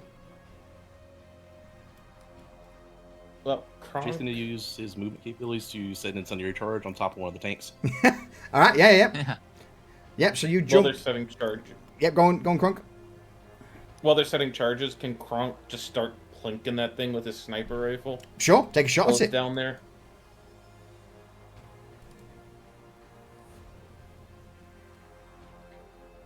Oop, that's me. Oh, sorry. Yep. No, Terrence is... Well, he's doing that. Terrence would be going over here and taking pictures of the dead warrior and collecting their weapon.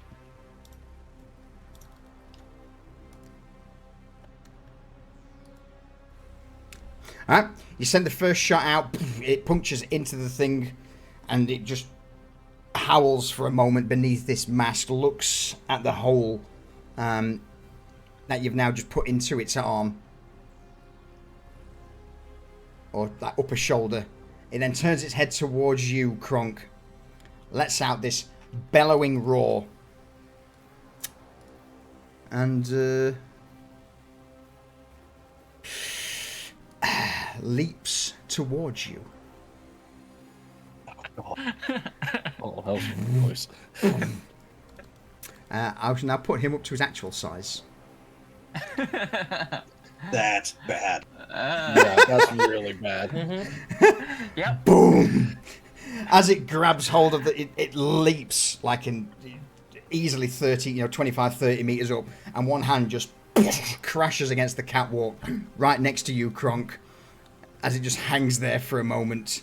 Okay, is it still hanging there? Yes.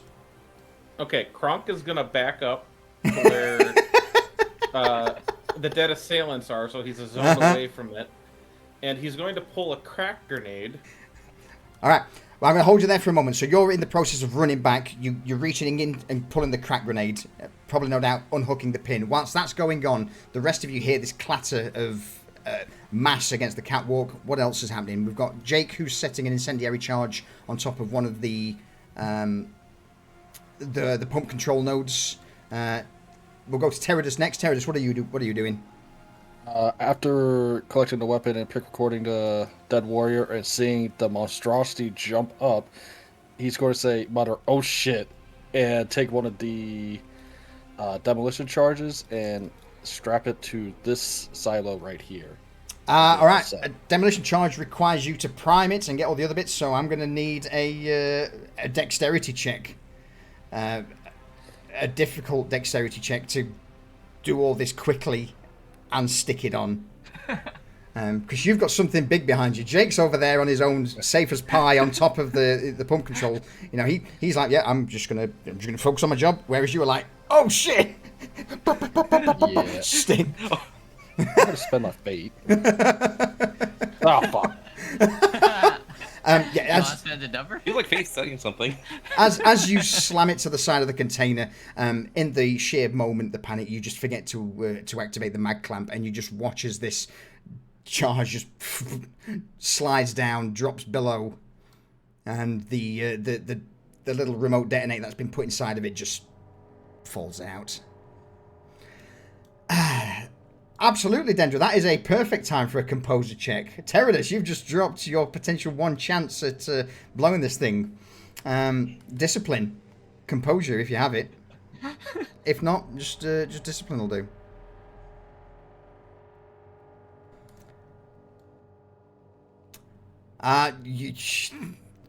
You're either pissed off with yourself, or you're scared, or what's the overriding thought at the minute as this giant monstrous mutant, this for those in chat, this Drakari grotesque is starting to Yeah, mount the he's catwalk. sweating bullets underneath his helm, and just muttering to himself like, "You fucking idiot! Why did you at all times drop this fucking?" He's pissed at himself at this moment. And so, I'll give you a move if you wish. yeah, I'm gonna move into this zone over here, A a lot further away. You just set off running away from it. On the other side then of the platform, before we come back to Kronk, Midas, we'll go for you next, and then Norn, and then Sariel. Well, what Midas was planning to do was try to come over here and set a charge on this canister here. Yeah. Roll me a discipline or a composure check to see whether or not I'm going to ask you for the dexterity throw this time. We'll do it reverse. See whether you can blot out the monster behind you. All right, so this is all kind of happening at the same time. Does he jump up here before I would get to this point? No, I would say it would be as you get to this point now, that's when it clangs out. Okay. Yeah, because that would drastically alter what he was going to do. Yeah. Discipline? Yeah, give me a discipline check. Hooray! Okay, there's a moment where as this thing clatters onto the catwalk, you look behind you, see this massive flesh.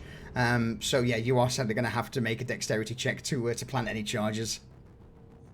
All right, well, the thing is, if this happens like that, he just goes from, I'm going to put the bomb to, I'm going to shoot the ever-loving hell out of it. All right. Send it. By the way, you don't have superiority for this. Okay. All superiority was lost when this big giant mutant appeared. Oh, that's fine. There it is. Fire mode burst, and no superiority to even apply to it, so that's fine. And shots ring out, hit it. As it's starting to make its way onto the catwalk, you just pepper it with a burst from your shredder. It's good. It just tries to bring up an arm to shield itself from the blows, but it doesn't seem to have any armor on. Its skin seems to be almost sagging slightly from its frame, even though it's jacked up and muscled, as it just howls, starts clawing at the air, and turns its attention towards you.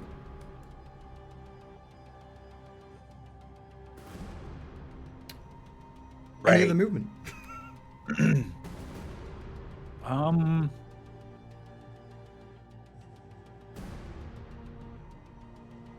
Yeah, he's gonna go back this way because he doesn't want to be Anywhere near that thing. But then he's going to, he's gonna go there. Think I have to wait till my next turn to reload. Yeah, it would be an action. Yep. But to be honest with you, this is more of just a narrative sequence than straight combat. So we'll see what you guys want to do at the end of this. Norn.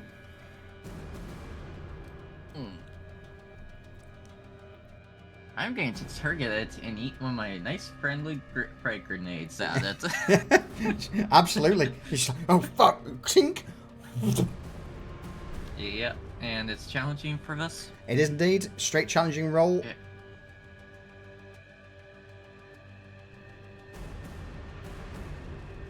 And as it's flailing its arms around, having been shot, it unceremoniously just ends up slamming the grenade out of the way, which bounces off of its armored shield at the front, hits this control pump.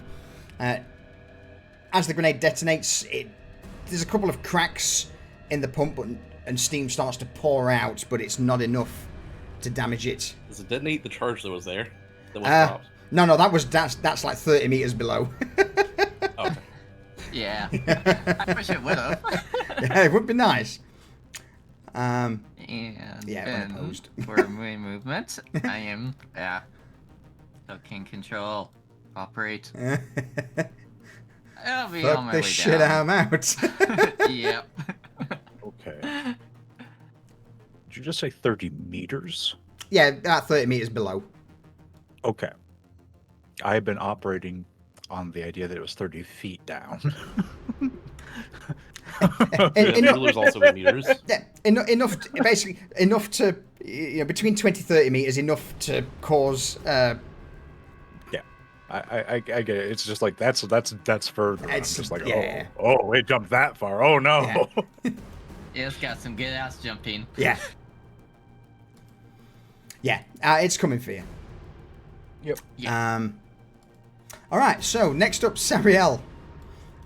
This kind of, we do full circle, then back to Jake after you, who's hopefully got those. If I say feet, I mean meters in this game because this is a game based on meters. Yeah, But because I'm a D&D DM as well. It's ingrained to say feet. But yeah, if I ever say feet, I mean meters. Carry on. Warhammer is a British game anyway. Like it's supposed to be meters. Yeah. Sariel. All right. So at this point, would he see Kronk pulling out his crack grenade? Absolutely. He's going to go all in for it then. All right. I'm going to take a shot.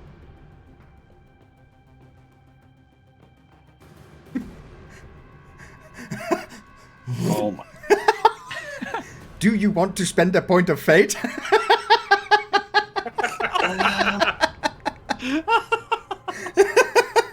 Well, it's my last one, so might as well. Oh, it's your last one on objective 2. Oh, that's unfortunate. She's going to take it. The shot slams into it. It's at that moment, Kronk, do you wish to use the grenade? Does he see the thing kind of fall over dead? I would say that it's slowly staggering backwards. He's gonna throw the grenade not to. He wants to like blow the floor out underneath it, or force it to drop back down to the area down below. So he's gonna try to blow the railing or whatever it's like barely teetering on. Yeah, target it. Grenade. Send it. Since you're attacking the floor, I'll change it up to a routine roll.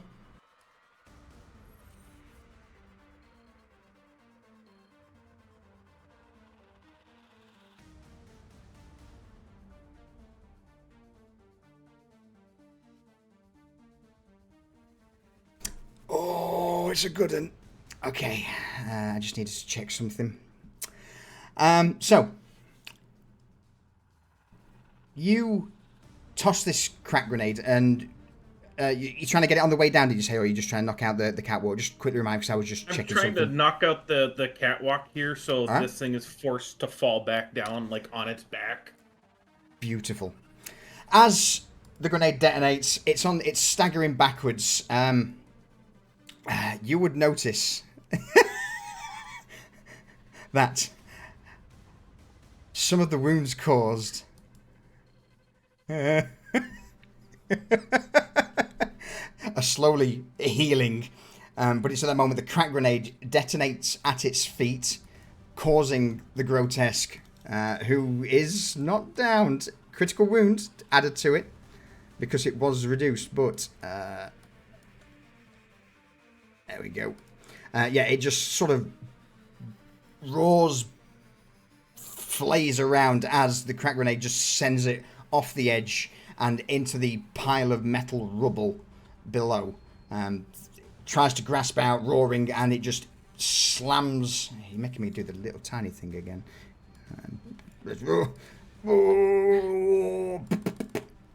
Crunch. It just, yeah, is impaled with all on the various metal struts, and and rubble below from Midas's rocket, and that is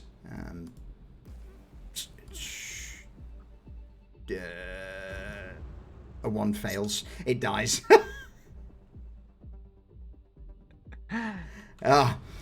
So yeah, basically it hits the deck. There's a loud boom as it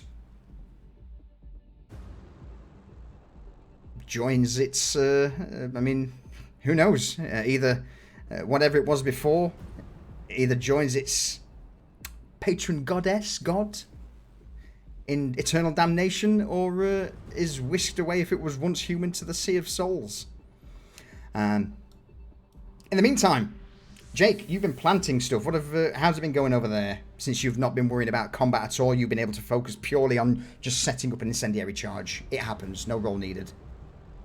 Alright.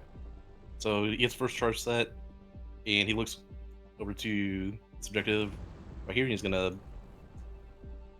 swing over and start to work setting a charge on this one. Alright, yeah. So he jumps over. The rest of you have got a bit of time. I would say, though, you can hear more roars further down the complex and heavy thuds of multiple large feet, followed by what sounds like lighter steps that echo through the chamber. So you don't have much time, but you probably do have enough time to set at least a charge each. Yeah, Kronk is gonna take one of his charges and set it over here at the crack towards where the grenade went off. Yeah. Honestly, Hereticus in his position, he would be putting another charge. Not knowing Kronk is doing it on the other side as well. Norn, what about you? What are you up to? Do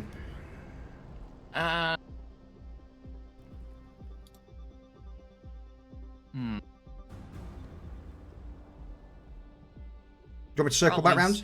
Or go on. I'm probably going to check the body, see if there's anything else on them. Or the group that's right here. Yeah, you don't have much time to rifle through pockets or anything, so it's literally just things that are on the ground. There would be a couple of stub auto rifles. There'd be are any of these Xenos? No, they all got knocked off. So the only Xenos left, his rifle was snaffled up by Teradus. Yeah, along with a pick record of him, so yeah. I'm not getting bothered with him. You could easily pick up 2 or 3 mags of ammo. They've got the same gun you've got, just the only difference is these ones aren't silenced. Yeah, I'll grab the ammo. Alright. Midas, what are you up to? Honestly, he's going to let Jake plant the bombs because Jake is just really good at it. And he's also just doesn't want to do it because something else just popped out at him when it happened. So he's gonna quickly he knows that Teradus has the gun and stuff. He's gonna go roll. He's never rolled a Xeno before, so he just wants to do it to see if he can find anything. Knife. Even if there's nothing there, he's just gonna do it. Knife and a pistol are at the waist. He'll take him. He's mine now, mate. Fuck's sake. Fucking Luke Goblin wankers. There you go. Unusual pistol. Unusual knife or blade. Right, okay. Sariel. Sariel's going to slowly start walking over here towards the edge. Uh-huh. And as he's doing so, he's arming an incendiary. Okay. And he's dropping it down. So whenever we actually set these off, these bodies are immolated in the fire. Yeah. Alright, yeah. Just throw down an incendiary round. It lands, clatters against the twitching mass of the Drakari Grotesque. And with that, I think it's get out of this place time, boys. Because you've got multiple... which way is the thudding? Which way is the thudding coming from? The thudding's coming from the south, from the bottom. You probably want to go back the way you came. Yep. 100%. GTFO, go. At this point, we get the fuck out, and as we get away, we blow the charges. Absolutely. Maybe wait until we get to the third objective. Yeah. Your choice. On the way, mate. Be on the way to it. We don't want to give them a chance to find them and disarm them. So, Yeah. I've now got a conundrum for you all.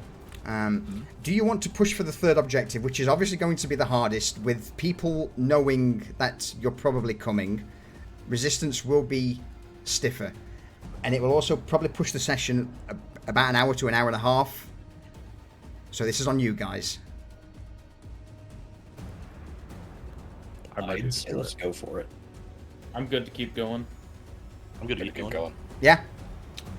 Beautiful. That's what I love to hear. Yeah, I so badly want all the objectives. I want all of them. Yep. We gotta show up the other team that went out and got someone killed. Well, that, like, this is going to be like a real fight. This is going to be no, like, oh, well, you catch them by surprise. This is going to be This is no superiority. In fact, no, because you don't know what you're going in for. You don't have time to scout it out. You know nothing. Yes. So, at this point, as you break down the corridors, get towards the area where the gates are, it's chaos. Sirens are blaring everywhere. A multitude of guards and wardens are trying to push people in directions. A few red-robed maintenance teams are in the process of trying to rush through, patch a multitude of pipes that have now started spouting water and various other chemicals. Steam's now starting to just boil through the lower complex. The fact that there's no water coming in to cool devices, there's no water coming in to feed these machines that need, that concocts the stims. Damn shame that. It's chaos, which easily allows you guys to slip into the crowd. Now, there will be some points where, as you begin to make your way up the stairwell at a brisk pace, or the stairs lifts. How do you want to get up? Is the next question. You've got a fair few flights of stairs to get to the top of the building. Roughly 1.5 kilometers of stairs. Well, I'm just gonna shut my mouth. Do you wish to take a lift? An elevator? I don't think it's I want to, but it's a bad idea. It is a bad idea. Kill box. It's a kill box. It's a kill It's box. a kill box. Stairs. Are you sure you don't want to take the elevator? Especially with solution recommending elevator stairs. Should we get on top of the elevator car, on top of the cab? It's not a tiny elevator. These are giant turbo lifts, basically. It's not a tiny little 5-man elevator in these buildings. They are big. So elevators usually have a manual control that runs everything else on the top. Congratulations, you're in 40k. These elevators are giant platforms that move cargo. It does not. That does not have a top to it. No. Yeah. No. That was the failure translation I made. More than elevator, I should have said, Cargo lift. Cargo platform that moves. Gotcha. There goes that idea. So you can take the giant platform that ascends if you so wish. That has, a multitude of open levels that look down at you as you ascend. Do you want to take that option? I think Midas wants to try to find a way to send an elevator and then go for the stairs. Ooh. Absolutely, you can do that. It's not a problem at all. Yeah. Go on, Jake. You had an idea there? No, Jake's gonna volunteer for it since he's the fastest. So you can just hit it and get off the platform before it starts going. All right. So you begin to make your way through the various corridors, eventually reaching one of the central open cargo annexes of the compound. There's 4 large platforms, elevators that basically 2 of them are on your level, on the base level, 2 are elsewhere upside the hive, but Jake, as you're the first, as you quickly veer off from the rest of the group who start heading towards one of the many stairwells that spirals up, you're greeted by basically almost a lockdown of the elevator area. Some giant cargo containers containing what you imagine to be stims or other ingredients have basically just been dropped. A multitude of labourers, porters are just stood with boxes in hand as various other wardens are trying to bark orders, just clear the elevators, get that cargo out, get it out. You begin to watch as a large, for want of a better word, forklift drives up, picks up one of the containers that's stopping one of the lifts from ascending, drags it out, and around the central cogitator that controls the elevator, there is one tech priest or one tech adept who is the lift operator, and he's surrounded by 3 of the grey-robed wardens. Seeing that, Jake's gonna double back and go, elevators or no-go? Let's go. Is this a speed is key thing? To the point that once we get to the stairs, Mias is going to do his adrenaline shot. Same. Cronc's gonna take Jake's his gonna be. Jake's just gonna be using all of the movement, like the grapnel, the grab pack, micro thrusters. Just keep moving, don't slip, don't fall. Beautiful. Trying to keep up. What about the rest? Are there any spare stims to go around, or are they? Am I going to ask for the dreaded fortitude check for stairs? Oh no. Go on, Kronk. Kronk is gonna hit Norm with his other adrenaline shot. So Norn's good. Norn, you feel a rush of adrenaline as, without warning, you just see Kronk stab himself with an injector, then turn to you, load another vial, stab you with it. Shariel? I don't have any stim. Oh no. So Teradus takes the stem, injects himself with that. I'm going to roll my 1d10. I would like to do something. I would like Sure. to use Well Prepared to have bought an additional adrenaline shot for Serial. I will allow it. Okay, so that's my one use of that for the session. Awesome. So we are all immune to fatigue for the next hour. Bar from Jake, who's just expends very little effort, just grappling up, using his grav chute to hop round the corner. What happens after? Oh, we'll find out. Let's hope this is done in an hour. Yeah. So, I need to Google something quick. How long would it take to climb 1.5 kilometers of stairs?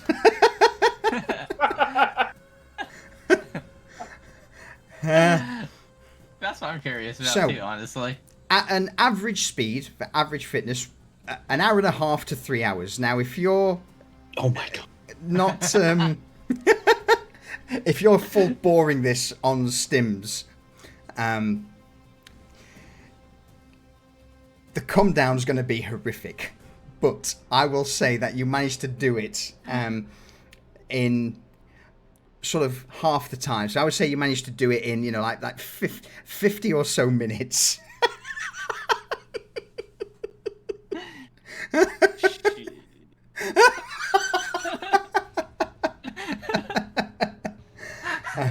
So this is not climbing. This is literal sprinting up stairwells with the occasional dodging of patrols before eventually you reach the top. Stims still just bursting through your body, eyes wide, pupils dilated to a pinprick, heaving for breath. It's like every single breath at this point is just pain, apart from Jake. But for the rest of you, go on. The thing is that while I don't have the grav shoot that Jake does, he does have like the grapple and flame harness and everything.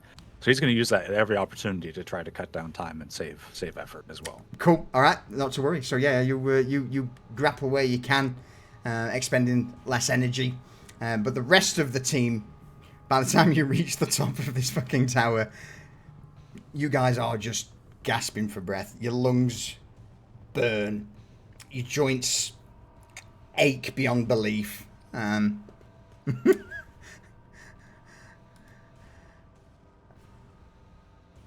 I'm not going to ask you to roll any fortitude checks, but yeah, just be aware that for a downtime activity, or after this, this goes south or doesn't go south, whatever, getting down is going to be a problem for many of you. What?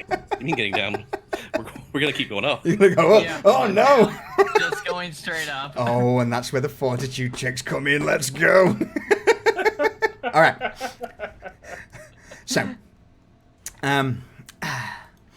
Stereo would have reloaded on the way. yeah, absolutely. Yeah, if you've got any guns, Likewise. reload them. You're gonna need to. I've loaded them with my man-stopper rounds. That's all he's been using. Climbing your way up.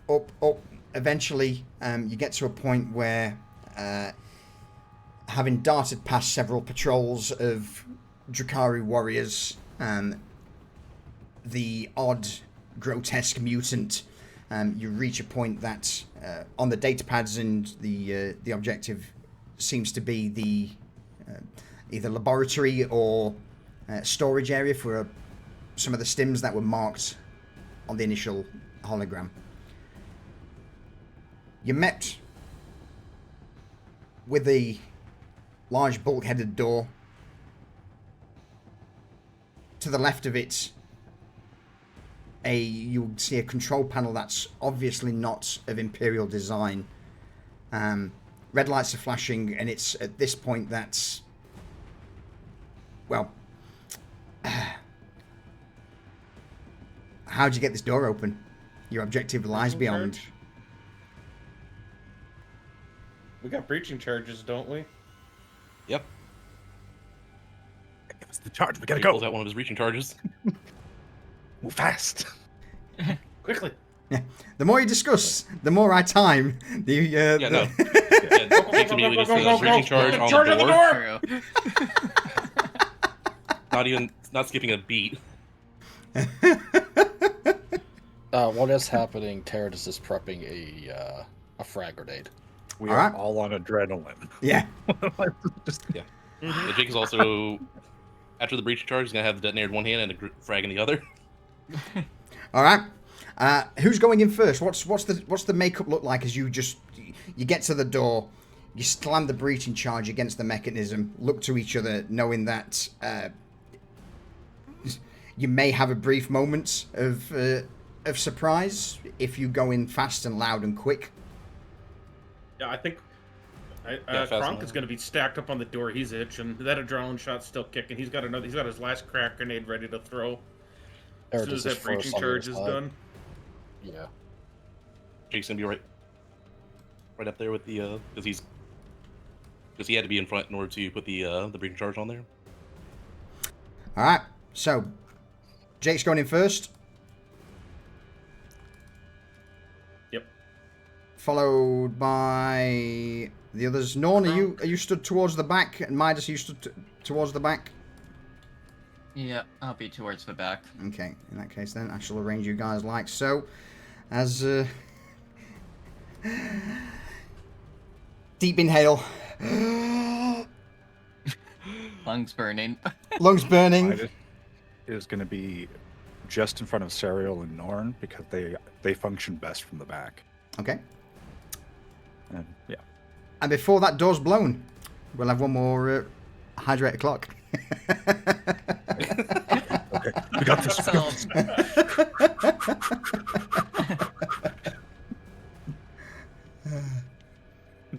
I bet you're wondering how we got here. Yeah.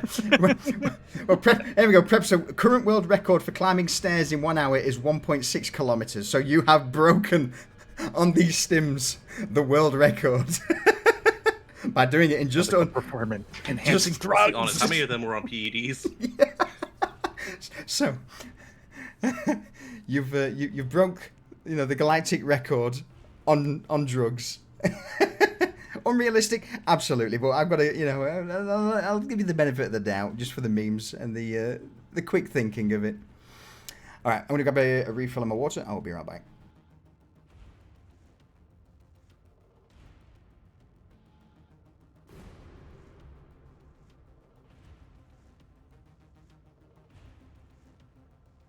I'm sure it'll be fine. Yeah, I mean, what could be on the other side of this door? A lot. You know what? Probably just like the Drukari princess. Just hop her. Oh, no.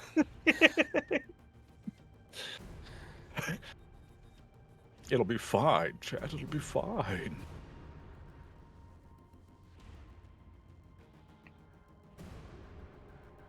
This is where I feel like the original plan I was thinking was we all just buy grav chutes and jump off the building after we do this.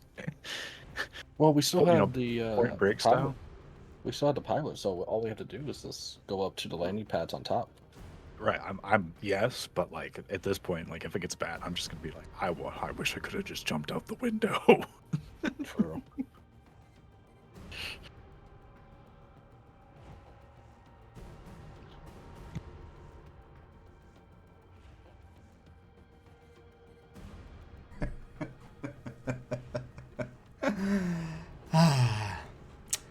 The good news is, Lucius spent 1,500 channel points to make this spicy.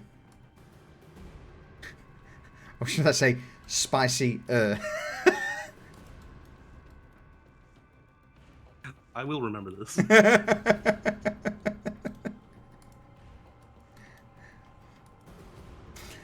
All right.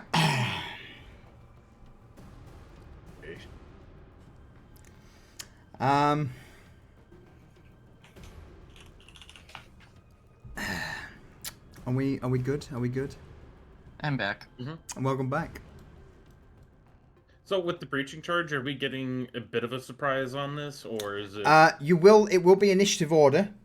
So you'll not have a free round of surprise because they know some shit's going down, but I will give you advantage on the first turn of combat for all your actions.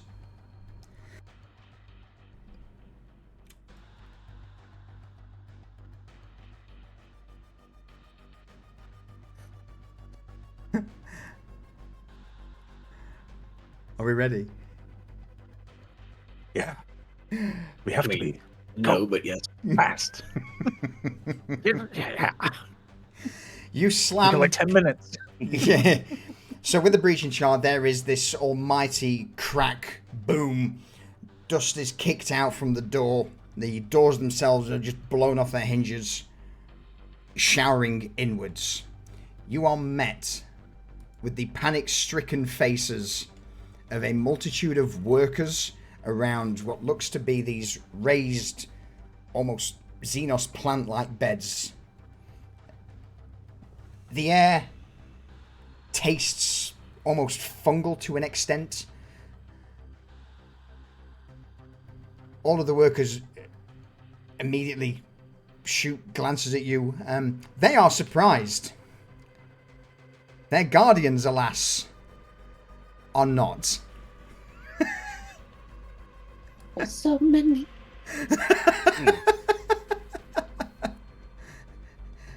As the door kicks in, the ridiculous speed and reflexes of these aliens just whip their head round to the source of the explosion. Let's change the combat music up a bit, shall we? Roll me initiative. Yes. Can't roll initiative, there's no- so there's no active counter. No, there is. I don't know what you're talking about. It was there all along.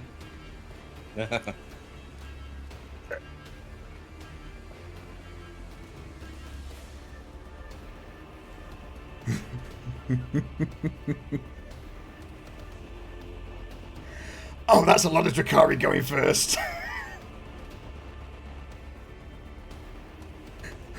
Oh no. Alright. With the door bursting open, you guys charging in immediately. The Drakari leap into action. Some of them start barking orders in their native tongue to each other. Ooh, to each other. This guy is going to move to here, and his action will be to take cover. Other two will do the same. You're going to move 1, 2. He brings his splinter rifle up to aim. This Drakari warrior is going to move up using this guy. He's going to grab the worker next to him, almost like a shield.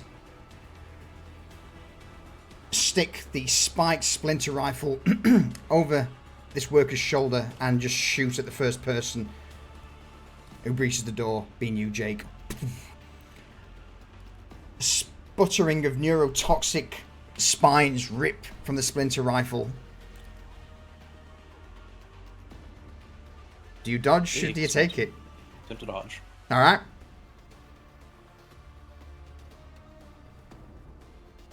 You are... You're overburdened for some reason. That's all. It's probably because you had different weapons. I only got one of the breaching charges out, so that'll be back in the It's because your shotgun wasn't equipped. There you go. You're sorted. Yeah. Thank you. So yeah. What do you do? The roll has disappeared. I'm trying to dodge, but there's the interface. Do you want me to do it for you for the dodge? Can you not see it? Have I used it? Just challenging. Yeah, just straight challenging dodge reflexes.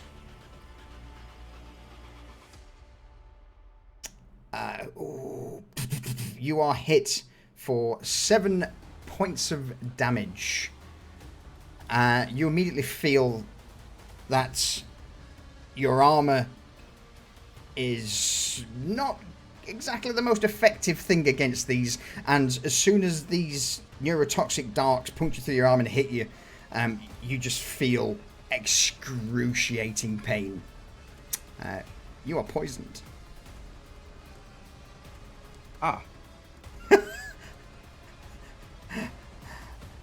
Midas, you're up. Oh, well, Midas is going to move into this zone. I flip this table, and he's going to take cover. Okay, yeah. Absolutely, Drakari Grotesque is going to move 1, 2, and start moving around the flanks. Come on, Drakari going first. This is filth. This Drakari is going to level up his splinter rifle, aim it at you, Teradus, and with a crackle from the rifle, you... Oh, you hate to see it. You hate to see it. I'm gonna try to dodge out of that. It's a great decision.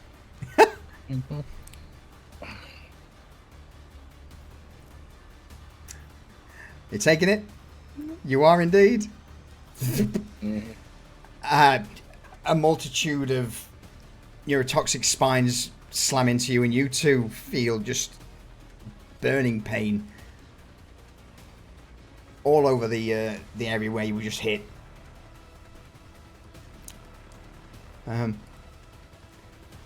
He's going to move up to there, and this guy is going to take cover. Jake! Ow. So just as a quick reminder for poisoned, minor poison, you have disadvantage on strength and toughness tests. The maximum SL you can achieve on any test is equal to your toughness bonus. Anyone have any detox stims?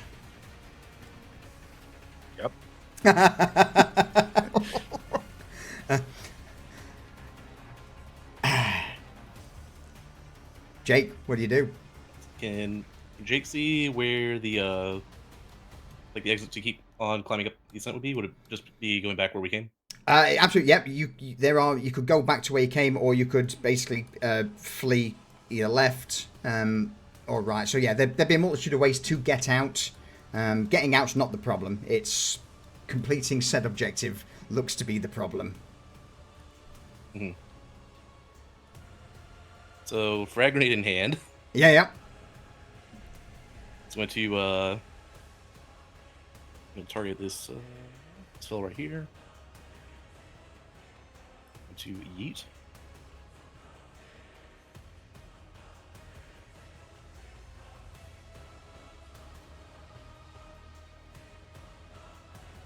Oh, he's going to try and dodge it. He sees the grenade sail through the air and isn't quick enough. Just immediately, the grenade detonates in front of him. The grotesque that was charging around the side is hit for half, so he's 5 damage on the grotesque, or 5 wounds. As the shrapnel just blasts into him. Any movement? Yes, he's going to try to just go next to Midas and also take cover behind the table in the growth area. All right. Midas, you took cover, didn't you? I did. Yeah, hang on. Let me make sure that's on you then. There you go. All right. Teradus, how are you feeling, buddy? He is feeling terrible at the moment. But he still has a grenade in hand. So he is going to... Oh, man. Just remember, we do have advantage on this first set. Have advantage.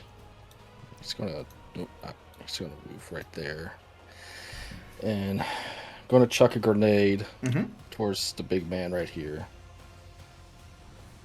All right. Let's pop up. Click it from your combat tab, not the equipment tab. That's right. And we have... I have advantage on this.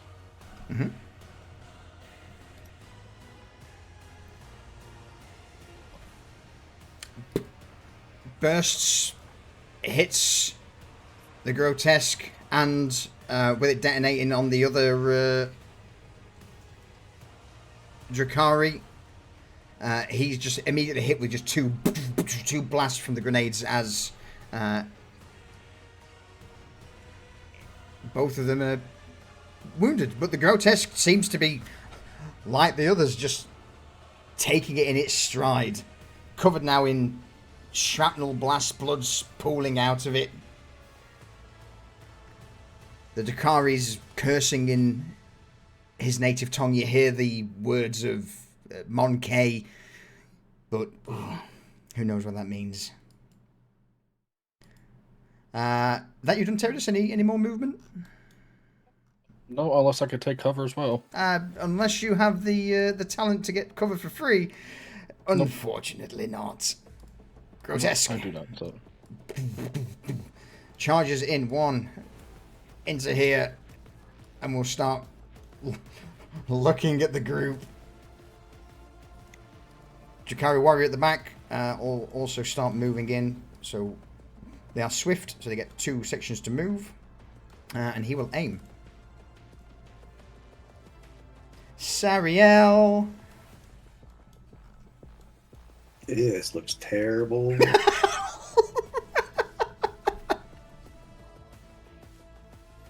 But he's going to run up here behind you. Right here. And he's going to aim. All right.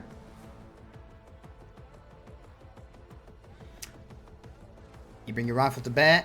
You take aim. Kronk. Kronk, still with a crack grenade in hand, is going to move up here with everyone else over here. And he's going to target the big guy with his crack grenade. All right, send it. Is it it's just a SL or advantage on the first attack? Advantage.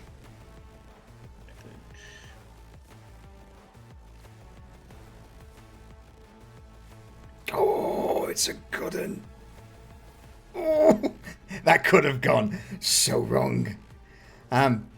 15 damage, crack grenade. What happens to it?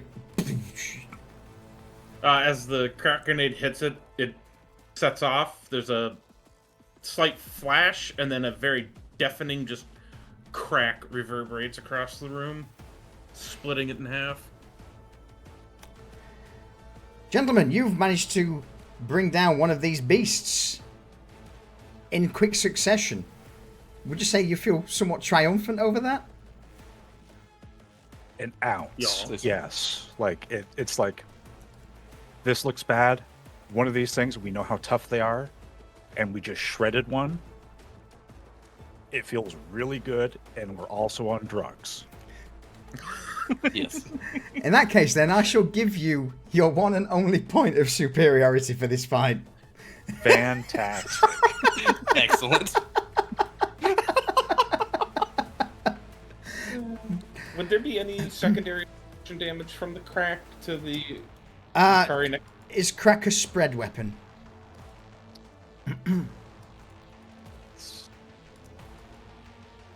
I think frag grenades are. That's Frag their- grenade- that's yeah. their, like, Frag their grenades are- benefit also. Yeah, no, it's got spread on it. You're joking. Oh. Well, then Yeah, yes. Loud penetrating Instead of force blast, spread. which is what the frags have. Right, oh yeah. Blast does the whole region, whereas spread hits what's next to it. Oh no, that's half of 15. That's 7. Okay, what happens to the Drakari next to him then? Is this? And we feel really good. Just as like the crack grenade just goes off, killing, ripping the Drakari, its arm just, as it's like flailing, just cuts the Drakari in half. Awesome. All right. Next up, then we have Dawn. I'm so sorry, you're at the end, my dude.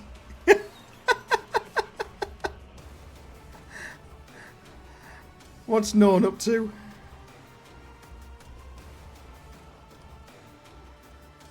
Do we have a Norn, or is he muted? Is he muted? Norn's either muted. I muted. Ah, welcome back. And it was all good. And then I am first switching my weapon to proper one. I'm going to target Mr. Curry and unload into him. Absolutely. Is this a rapid fire single target gun the fucker down, or is this just a single shot? Rapid fire gun with single fucker down. Beautiful. Make sure you tick the SL box to add the superiority box to make sure you get that, since you've earned it. Boop.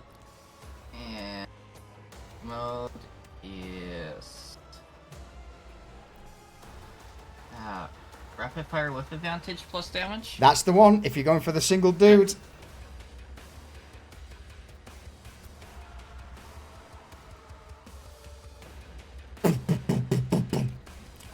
He was aiming shot. You just slam into him.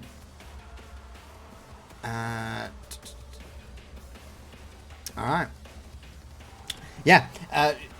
Immediately, as you just hold the trigger down, Norm, this worker in front of the Drakari is just gunned down as it's being used as basically a meat shield. There's a brief... This meat shield is no more. There's a brief scream from the worker as the Drakari then just takes a few more of the impact from the rounds and then discards this blooded body to the side. Any movement?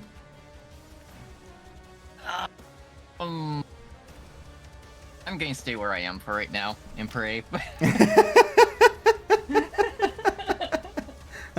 Alright, top of the round. The Drakari at the back, who is taking cover, will aim towards you, Norn, and send out a shot from his splinter rifle,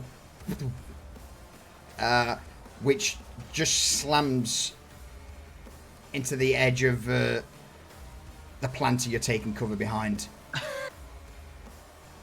Thank you, planter. Next Drakari warrior who was taking aim, hopefully will be much luckier this time. He's going to put an aimed shot in your head. Norn. Oh.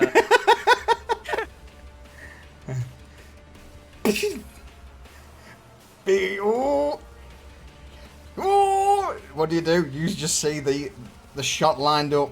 Do you want to try and dodge it, or do you want to take it? I'm going to try to dodge. Alright. Where did my pop-up go for that? Should be in the chat it window. Yeah. You click on dodge, it might go into your character sheet. You have it popped out? Yeah, I have it popped out. It was hiding behind shit. Your impact cowl takes much of the these razor sharp neurotoxic needles, but doesn't stop them, and just your head's whipped to the side, almost to the point of slamming into your right shoulder, as this Drakari has his sights on you. Luckily, though, even with that 9 damage, because you are tanky AF. Penetrating 2 weapons, man. Drakari warrior who's injured. Who shot him? I think That was Norm Norm. didn't he? I hate to say it. I hate it was Norm. Yeah, but let's Once again, unfortunately, another shot rings out. This one you can't dodge. As you were trying to dodge the first one, it just goes straight into you. Teradus, to your side, you just watch Norn's head flick to one side as the first shot hits him, and the second shot comes in, bodies him, and that is, you just watch as Norn falls backwards, bleeding.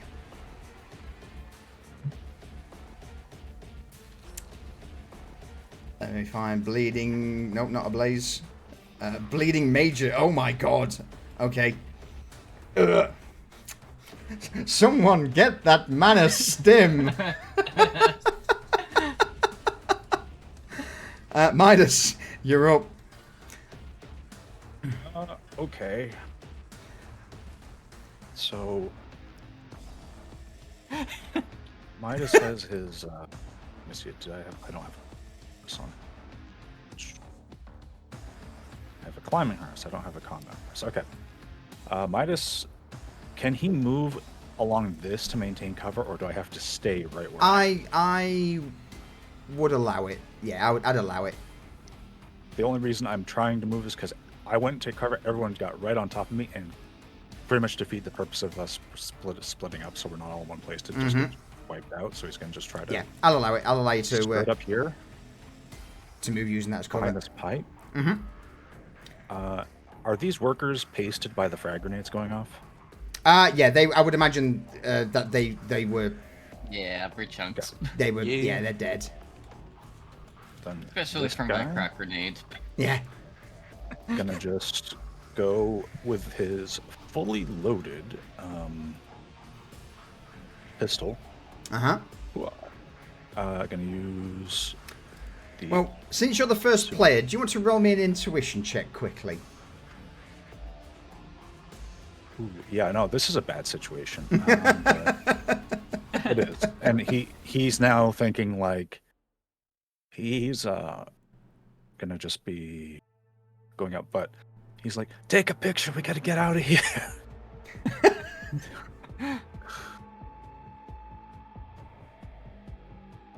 don't know what the intuition's for, but Yeah.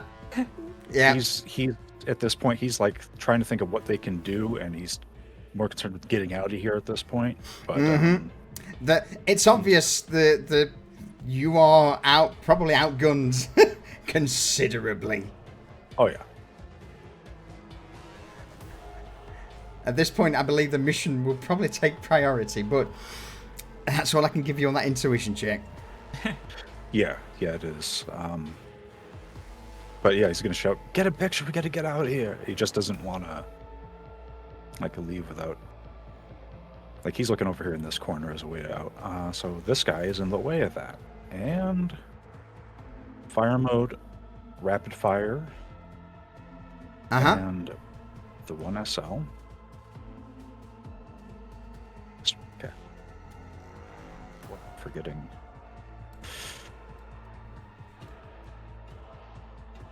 Gonna flick on the laser sights as free action, so that'll go to a total of 3.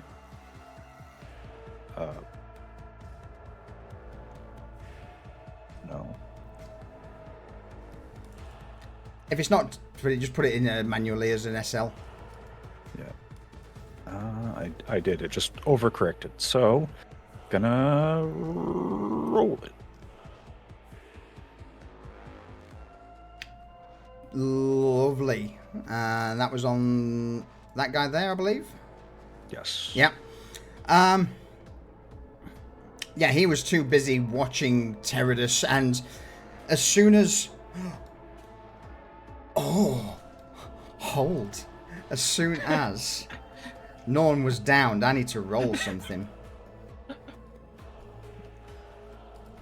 That doesn't go well.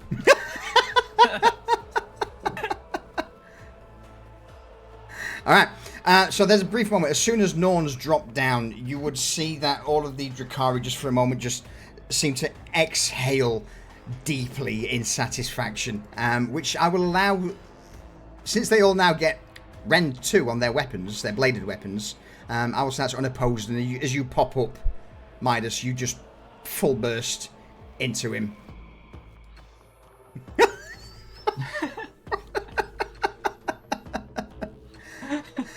So that ecstasy of pain is quickly wiped away by the fact that you just empty half of your magazine into the guy.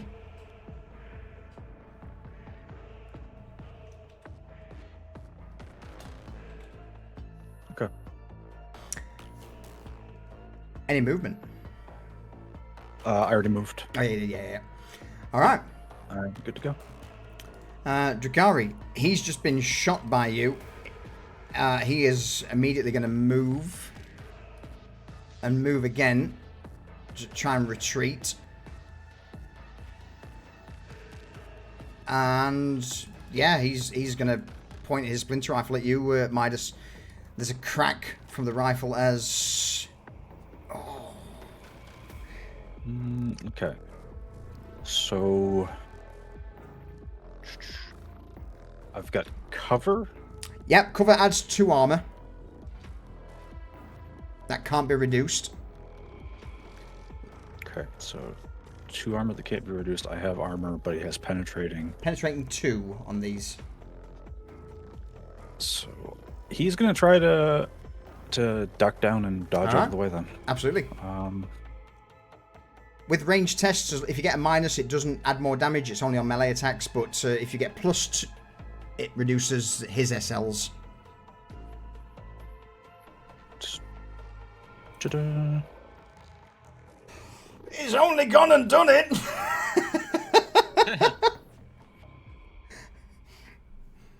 Yeah, man, you duck down at the last minute as this cloud of what looks like shattered glass just impacts in front of you, spraying up a cloud of neurotoxic spines.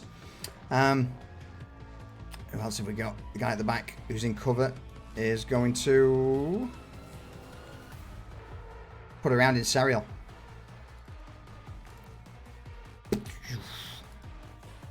Or not, please not. Oh, no, Yes! no!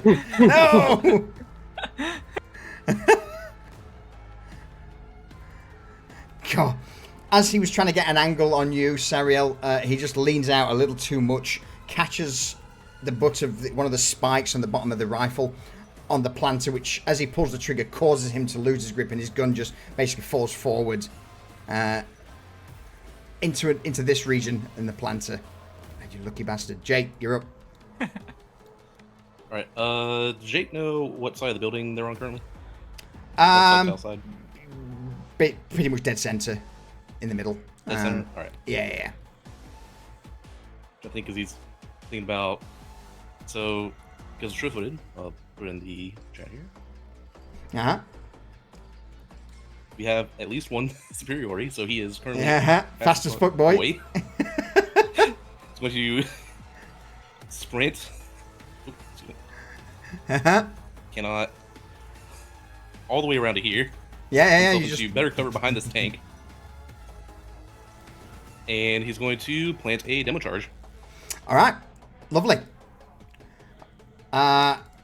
not going to want to go to the other side, so he's going to get charged where he can, and then try to cover everyone else's retreat. Beautiful. I'm not going to ask for a roll. I'm going to say... and run this way.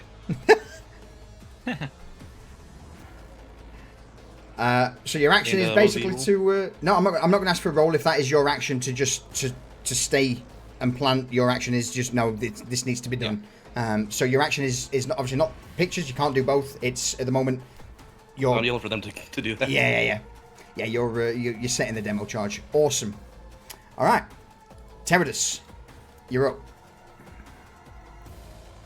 So he is just gonna. I'm gonna ask your guidance on this one. He sees Norn get absolutely obliterated next to him. He also hears, "We need to get the fuck out of here and take a picture of all this fucking mess." So he's going to. Ooh, I don't want to move. I just want to face. Seeing everything here. That's my action. Is going to take a pic recorder of all this to be analyzed. I have a anticoagulant injector. It doesn't say it takes an action. Can I stab Norn with it? Roll me a Medicaid check. A challenging Medicaid check. If not, you're going to have to throw it at Norn and be like, don't pass out, take it yourself, and hope to God that Norn passes his pain test. Wait. Did you say anticoagulate? Yeah, it's an autocoagulate. So it'll take care of the bleeding. Okay. What difficulty did you say it was? Challenging. Okay.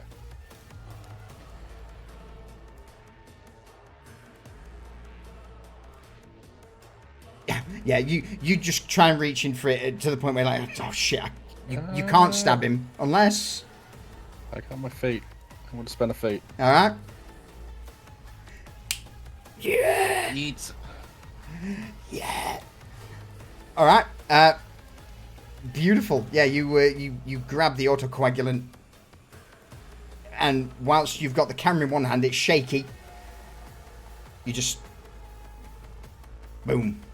Anything you want to add to that whilst I move the autocoagulant over to Norm? I'm just going to turn and start moving the fuck out of here. And try not to get shot.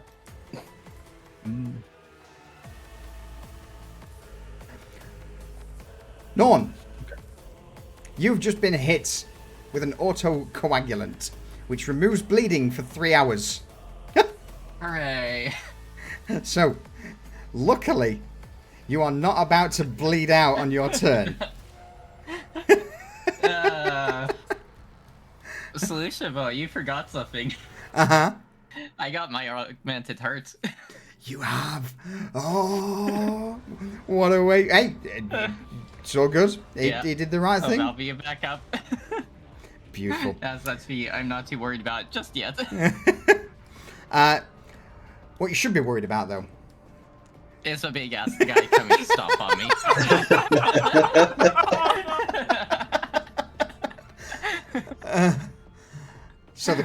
So he's obviously going to move 1, 2.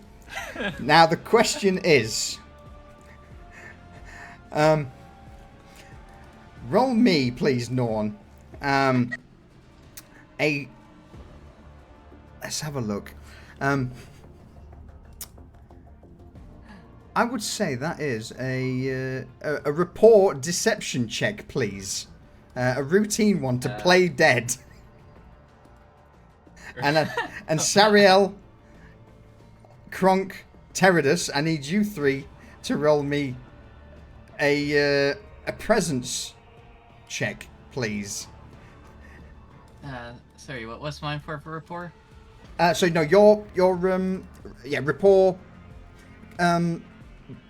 Either disguise if you got it, or if not, just a routine rapport check. Okay. Who gets the lowest number? Oh no! Oh yeah!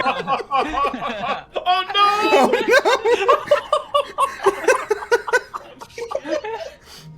Oh no! So, about that. Anybody want to spend some fate to re-roll?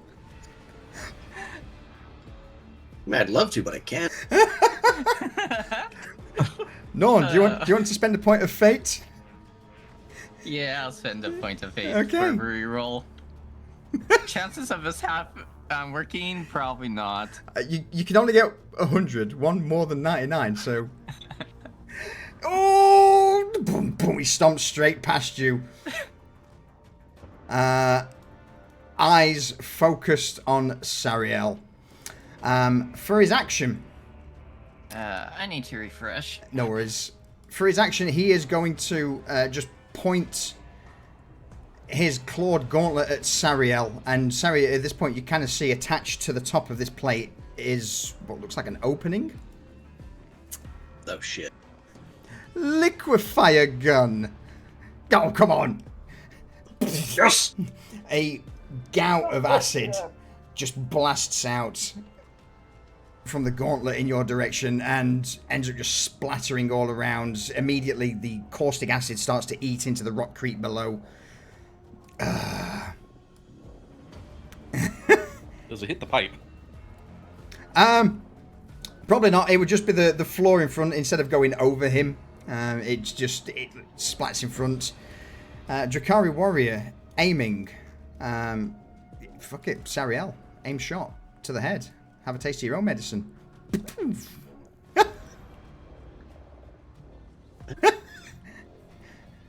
Nom, nom, nom, nom, nom. Are you dodging or are you taking it? He's gonna take it. You're going to take it. From across the room. In fact, actually, 1, 2. That should have been done at disadvantage. So that would have been 34. Yeah, it would have still been a hit. Yeah, 8 damage. Rips through. Penetrating 2. Were you down a point? You've only got 8 wounds. No. Oh my god.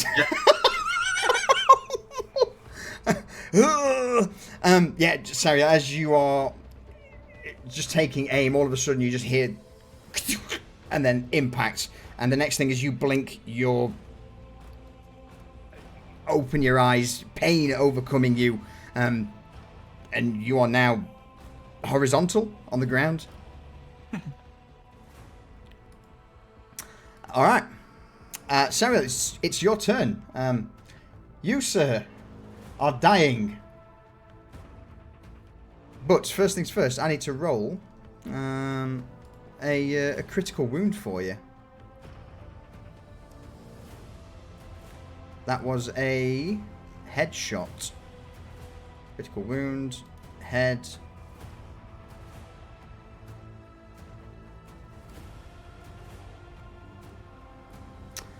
Dislocated jaw.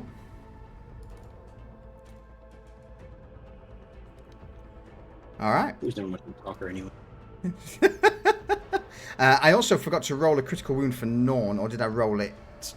No, you didn't. I didn't. Okay, let me roll a critical wound for you, Norn. Sorry. Wasn't the bleeding the critical? Oh yeah, you're right. It was. Yes, it was. Actually, And that yeah, sorry. and that wasn't a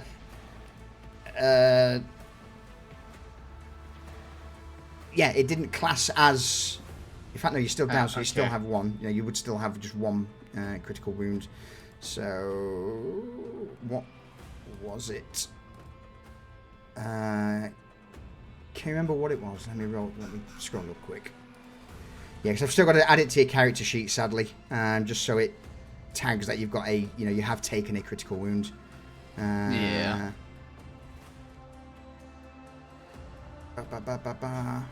Deep cut. Cheers, buddy. Thank you, Lee. All right. Deep cut. You think squad's a wipe? I mean,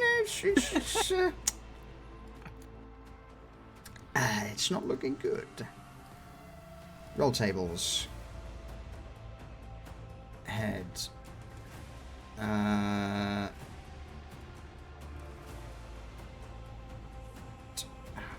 Come on, game. Why is it sometimes just so difficult to find what you want? Sorry, I'll just put that in for now, and then we'll worry about the effects later. So the bleeding's gone. Yeah. You're not under the effects of fatigue because you've got 10 minutes of adrenaline left. 10 minutes of adrenaline left. So, okay, there we go. We're good. We're admin's working. All right, Sariel, you are dying. You first need to make me a fortitude pain check to see whether or not you stay conscious. Probably gonna be a no. We'll go for challenging.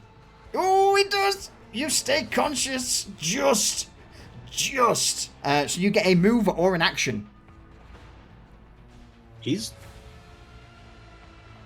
prone right now, isn't he?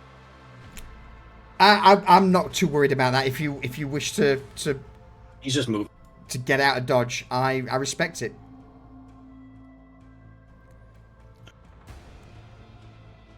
He's gonna crawl around down this way. He's piping the bottom of his cover. Does he get the 2 for just moving, or just the 1 move? So you've moved in your own grid, and you get the movement into the next grid. So yeah, you don't get two moves. 'Cause you've only got an action or a move. Gotcha. So moving another region would be classed as an action. It'd be a run. So save me, Tom Cruise. Yeah. Head ringing. You just crawl around the corner, Seriel. Past Midas. Underneath this Dracari word. Kronk, you're up. Kronk is not liking the look of the current situation, and having heard we need to get the fuck out, he is going to take off with a full bolt into the next area. Okay. He's going to then use his action to sprint towards this exit here in the back. Okay. And try and get to it as quick as possible and try and be ready to just bolt. To bolt. All right, beautiful.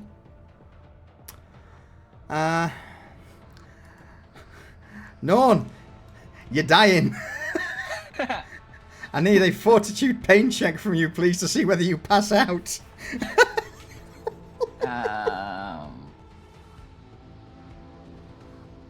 How do I do a pain check? Because it's just doing toughness. If you don't have pain as a specialist skill, just roll fortitude. Fortitude, okay.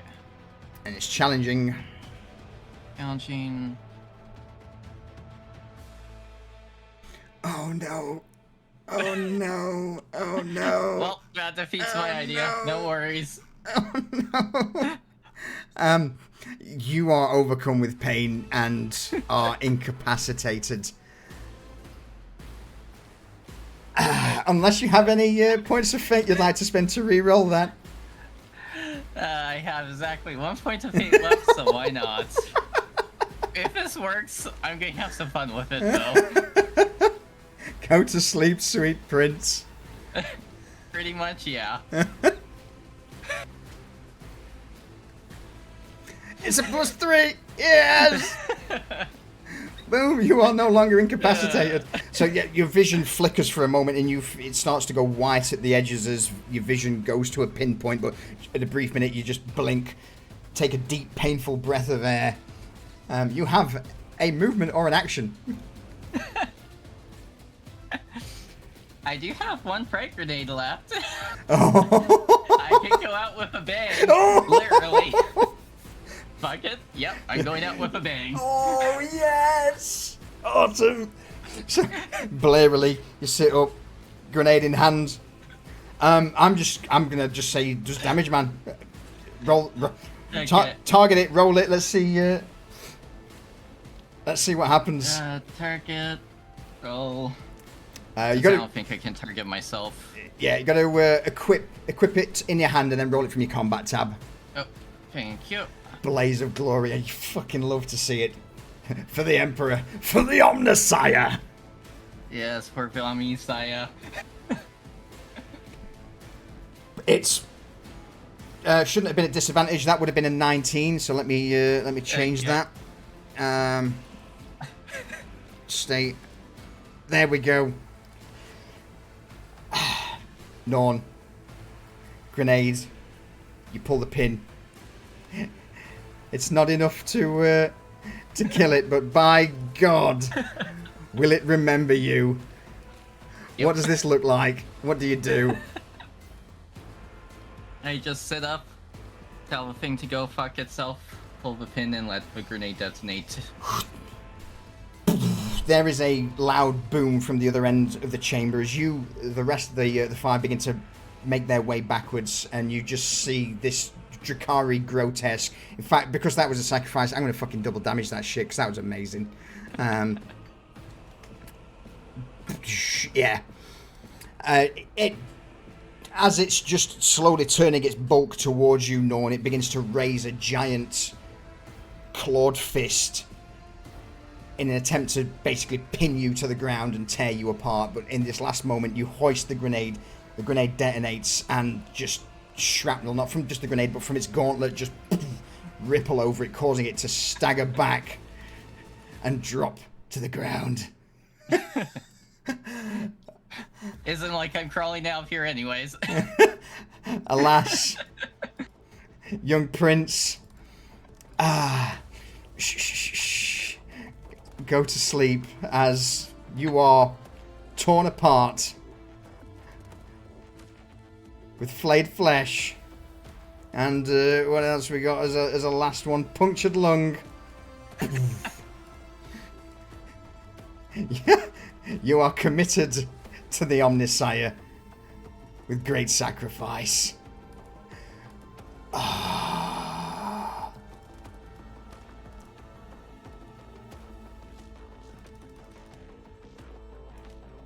going to launch you back a little bit. All right. Chef's kiss. Top of the round. At this point, when it gets to your turn, gents, you can attempt to flee the battle as your action. But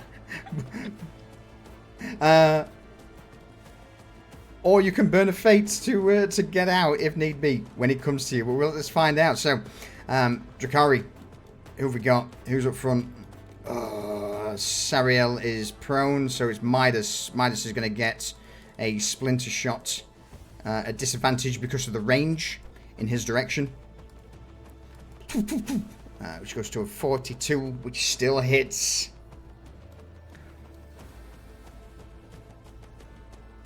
Midas, what do you do? Yeah. Oh. Oh, 8 damage. You are hit in the side with literal shards of pain. And just immediately your immune system goes into overdrive as it starts trying to fight off the poison.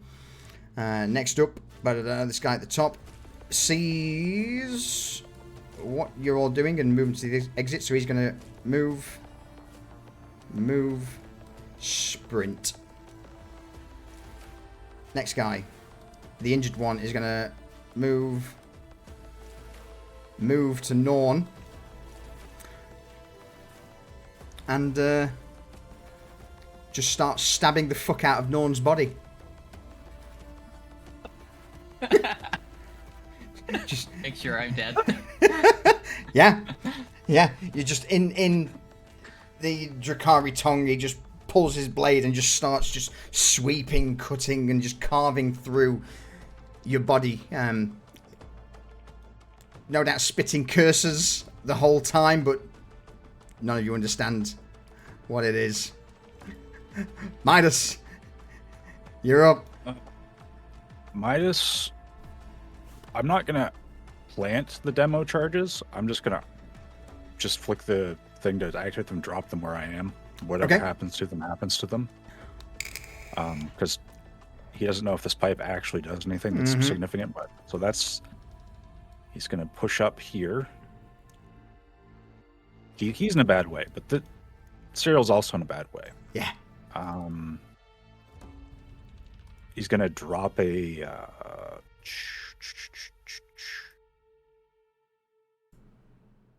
what's it called? The exact name here is. So he's got his bag open. He throws the demo charges out, and he's gonna just keep moving. Yep. He's gonna drop a stim in front of Serial. All right. It's on him to use it if he can get to it. I've added it to his inventory, removed it from yours. And he's going to move. So he's going to lose his cover. He's going to move into this zone. I've got one last question. Do you drop the stim, or do you drop the stim with the injector? It would have been the next one loaded in there, probably. So it's probably in an injector. Okay. I shall remove your injector from you then as well. Good lad. Yeah, and this guy's like, yeah, we're going. He sees that he's putting the demo charge there, and so he's gonna try to buy him a little bit more time, make sure that everybody has a little bit of time to get out of here before shit really goes entirely. Okay. Where's the weapon? Here we go. This is poetic. He's gonna throw so I'm taking demo charges off my inventory. I'm equipping. Yep. A choke grenade. Nice. That I bought off of Jake for this. He's going to toss it into this zone. For this guy. That's exactly my plan. He's going to throw a choke grenade right there. Beautiful. Send it. And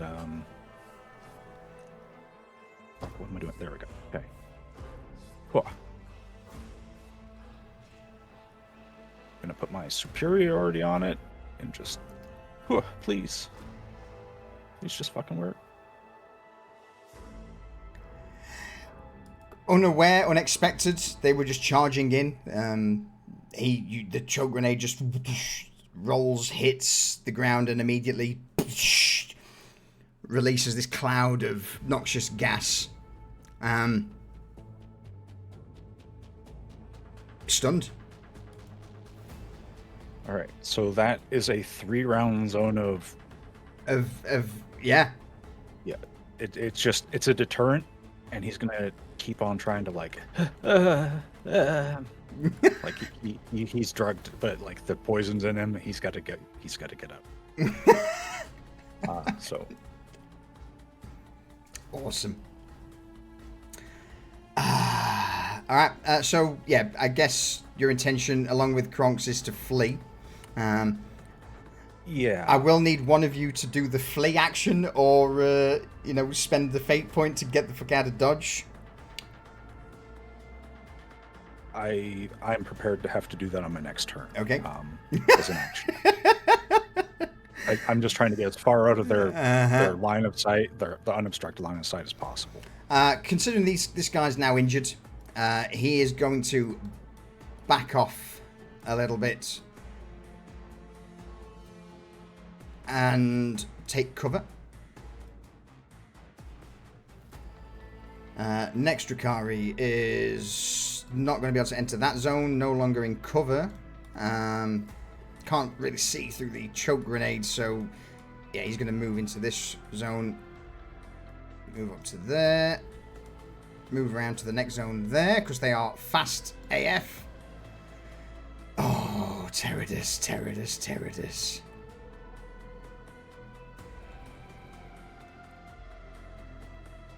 Do you feel lucky?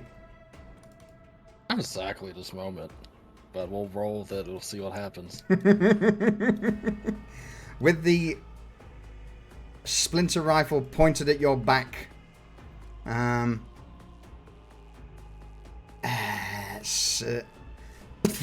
shot rings out,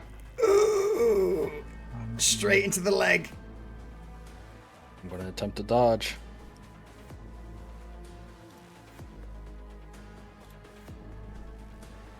It's not enough. It's not enough. Do you have any fate left? Do you have any fate left to burn? I have one fate left. You're taking 8 damage. Oh, never.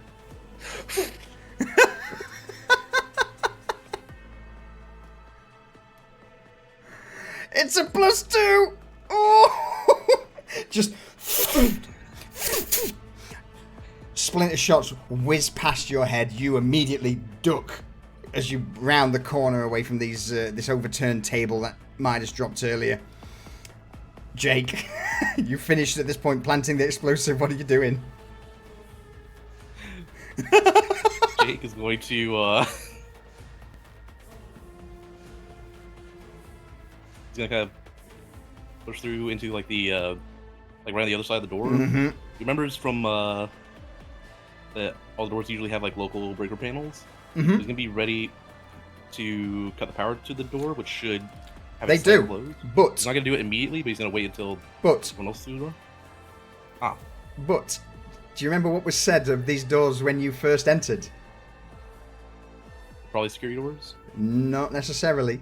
The panels Xeno doors. are Xenotech Panels on the doors. I thought it was just on the equipment here.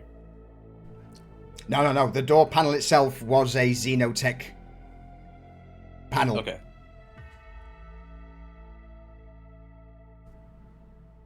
In that case, he's going to. So here's everything. So he's going to kind of peek around. Uh-huh. And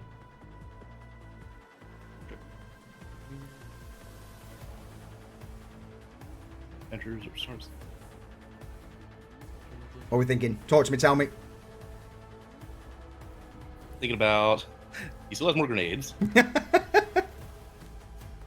Yeah. And hindering is probably better than directly hurting. Absolutely. So let's see. Nails web gear.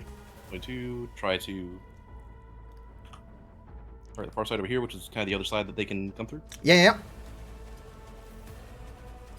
So you can just target one of the workers for as your destination if you wish. No, he's gonna be this Ender Drakari over here. Oh, okay. Yeah. That's the other like reasonable entryway. Yeah. Over to our side.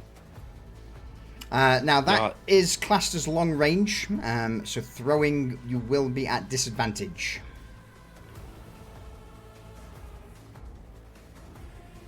Long range, disadvantage. Add the SL or the superiority. Yeah, yeet. The grenade flies out, clatters against the floor. Man, want to spend a fate point to reroll, or do you want to see what happens? I will, in fact, be spending a fate point to reroll that. Oh no! Yikes! As it sails through the air, instead of hitting that one guy, it rolls past him, and I will say, normally it wouldn't do anything, but I will be a generous DM and say that it lands in the square behind for these two guys. So they need to make a fortitude check. As they start, it was meant to be hard, so they would have failed. And the other one, also hard, -20, would have been a +0, so he just makes it. So that guy is stunned, and this guy needs to get out of dodge, or he's going to be stunned. And then, yeah, you just book it towards the exit. Result, stops people getting into it. There are still a couple. Terrorists. Yeah, I'm running full sprint. Okay. All the way. Running allows me to go all the way. It does indeed. 2 zones. Yep. I'm getting out of here. We're leaving. And a pay point lead. Alright, yeah, that's basically it. You just set off for a full sprint, jump past Sariel, who's on the ground, fucking moaning, groaning. The grotesque at this point, his action will stand up, roar, and just take a couple of steps forward in the direction of Norm's body. Where it is no doubt going to tear the poor adept to pieces. Drakari warrior at the back, can't advance, can't see anyone. It will just move up and hold overwatch, and that action will be, if it sees anyone moving, he will shoot them. Sariel, over to you. Oh no.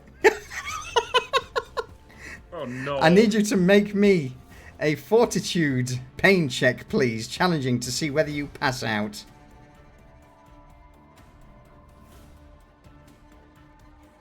Got a lot of faith in this. Oh!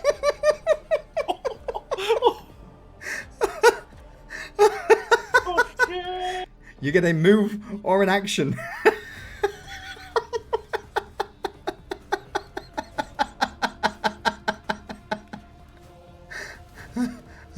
Oh, this is tough.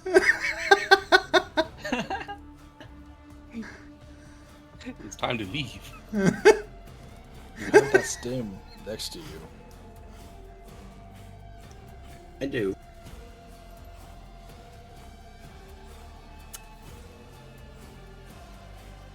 He's going to take the incendiary charge out of his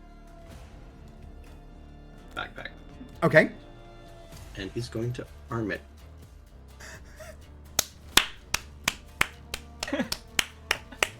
Oh my god. Yes! He's going to look back at the group and just say, "Get the hell out of here!" And then once they're safe, he's going to detonate it. Yes! Amazing. So yeah, sorry, you just slumped at the edge of this Xenos planter, back to the wall, panting, breathing, excruciating pain, incendiary charge in hand. Oh, beautiful. So yeah, basically, Kronk, it's on you to. Yeah, I'm gonna be doing a flee action on my turn. Yeah. Yeah. Fucking beautiful. So yeah, immediately, Kronk, I'm going to allow you to take Midas, Teradus, and Jake stumbling with you as you cross under a few pipes, dip, dive. The slugs and shards from the splinter rifles follow you as the Drakari start. On the way out, can I just have a demo charge, because I still have one left, just have it quickly set and just throw it, I don't care, behind us. Absolutely. It goes off. Yeah. Setting off a demo charge behind us to cover our exit. Absolutely. So you're in the process of doing that. Meanwhile, Sariel sat alone, sound of boots patting behind you on Rockcrete as 3 of the Drakari step up, surround you, and look down condescendingly at your broken body. One of them takes a knife from the pouch at his side, takes his helmet off, and there is this sadistic, wicked grin that's pointed at the edge of his lips. Doesn't notice the incendiary charge that you've probably tucked beneath you or holding close. And at that, 2 of the other Drakari also begin to make their way around. One squats down, takes out his blade, pokes you in the cheek with it. As you bleed, he brings the blade to his tongue with the helmet removed and just delectable. You will make a fine plaything, monkey.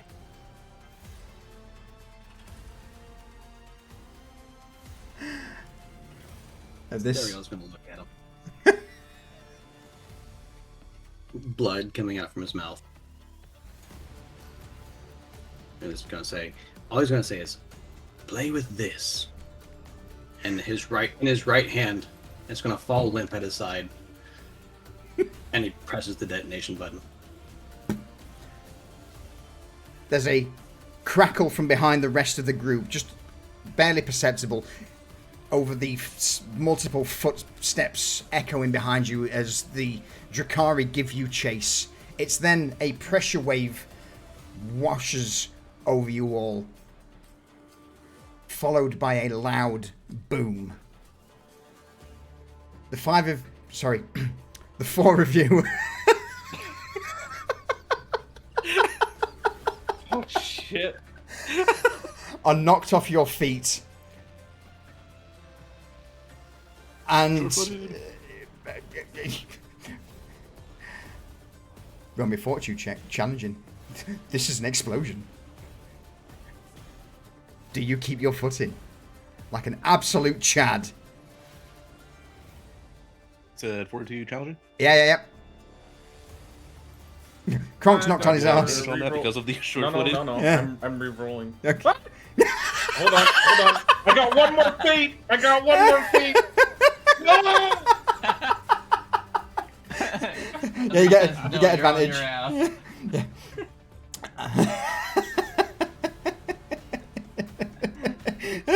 Midas, let's have a fortitude roll. Okay, it's a disadvantage because I'm poisoned. Yep. So apart from Jake, who is probably the first one to hear the boom, he steadies himself for a minute. The rest of you, weak and wounded, are just knocked forward, hit the concrete below. A couple of scuffs, a couple of bruises, but it's followed shortly after by just this loud rumble, and you know that's Sariel 2, along with Norn, now rest with the Emperor. What do you guys do? Was that both the incendiary charge and, I'm assuming, the 2 demo charges? Who knows? You just hear the boom behind you. Just going to click the detonator just in case. Yeah, click. It doesn't go off, and you assume that the pressure wave and the ensuing force was the whole lot just going up. Duke's gonna radio ahead to the guard to be ready. They're coming out through the roof. Pilot, warm up the engines and drop the ramp. Aye, sir. Consider it done. It crackles over the box as you four set off at the briskest pace you can, some brisker than others, towards the roof. Go on, Midas. Midas is going to use his detox that he bought. He bought 2 of them. He's going to use one on himself, and he's going to stick Jake with the other one, because they were both poisoned, as far as he knows. So yeah. Just to clear that up, so we're not, like, getting to the ship, and then... Yeah. If something happens, we're not poisoned. Kronk doesn't have any, like, detox for Teradus, but he's gonna... Kronk is fine. Besides that falling over, he's plenty fine. Nothing really wrong with him besides the stem's probably wearing off soon. So he's gonna take Teradus and then kind of have one of his arms over his shoulder and just help him along, trying to move as quick as possible. Yeah. Midas, you gave your stim injector to... Yeah, I already moved from my... You gave it to Sariel. You gave your injector to Sariel? I did. The thing that I am using is not like one of the inhaler cartridges. It's like a thing with a little needle on it. Okay, yeah. Oh no, that you need. So basically, the stims require an injector to use. So like Okay. the stims, the Detox also require the detox, injector separately? yeah, all Medicaid, so stims, injectors, detox, anticoagulants okay. all require an injector to use because they're just the I thought ampules. this was like a tier rat. Okay. All right. Good. Then we're just But yeah. I mean, messed up and making. Yeah. No, as I say, do you want to give him? Do you want to give him my injector? that's fine. I would say it's just a thing for future, just in case it becomes up. But yeah, basically, you hop the injector from Kronk around Jake, detox, Midas, you're good, and you begin to make your way up the stairwell towards the landing pad. It's at this point that as you break through the last door onto the landing pad, you hear these footsteps getting closer and closer. It seemed for a while whilst you were making your way up. At this point, your adrenaline, the stim, worn out. You guys are just... In fact, discipline check from everyone. Let's see. If you're running for your life, I would say this is a relatively easy discipline check to will yourself to get to the very end. Jake never took the adrenaline. Would he have to do that as well? No, you wouldn't.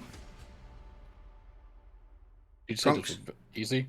Yeah, an easy discipline check just to physically will yourself.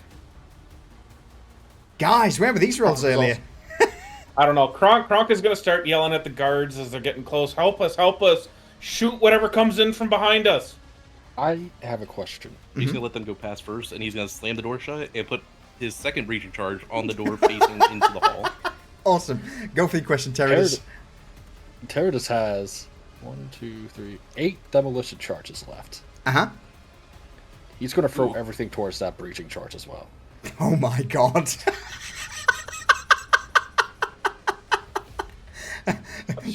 The 6 guardsmen, the sergeant's like, what are you... Shoot it. Men! 2 arms, get these aboard the... fucking... flying piece of shit. Rest of you, las guns, door, now! As all of the guards point their weapons in, they see this breaching charge slam on, followed by a weary Teradus just empty the last bags of demolition charges on the ground. And the sergeant's like, oh, it's one of those. Understood. Go. Sergeant grabs you, Teradus, and as Jake starts running back, Jake, you get to the to the ramp, and it's at that point you hear some bangs on the door, followed by click. As the lander starts, as the cargo freighter starts to lift off from the landing pad, there is just this almighty. From below, you just see this raging fireball erupt out, causing the door and all of the panels in basically that entire wall to just buckle inwards, splinter, and break. Whatever was behind that door, whatever was behind those walls, is no longer there. The pilot. Let's have a look at, since he was the one immediately taking off, before you jump in the seat, does he have the skills? Piloting is not bad at it, is not bad. As the shockwave ripples out, oh, I saw the 90 there. Oh.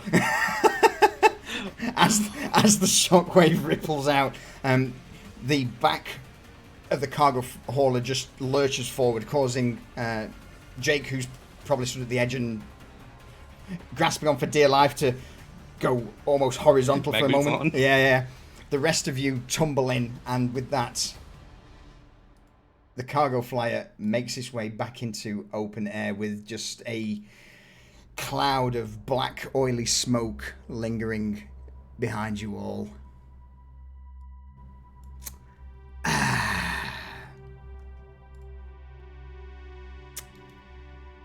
And I think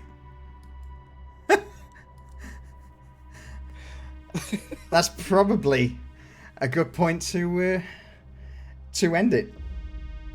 Who's critically wounded? Dario.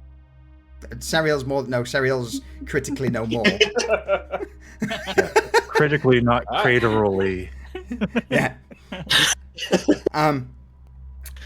Folks, episode 6, Ashes of the Faithful, and out of that, 2 stood above all as faithful to the Omniscient Creed. Let us pour a drink out for Adept Norn and Sariel of the Adeptus Mechanicus. Well done, gentlemen. Poor Norn, man. Man, he got done dirty. Yeah. One shot and he went down, and it was just. Oh no, that was Sariel that went down in one shot. Yes, I was like, nah. Oh my god. I will. Sariel, Delkelda looks at him and he's like, nah, I will fold like a wet paper towel. Man,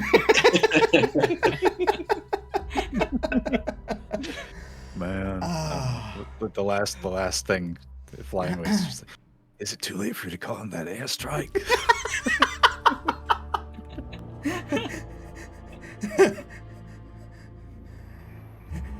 I don't think it's going to be useful anymore.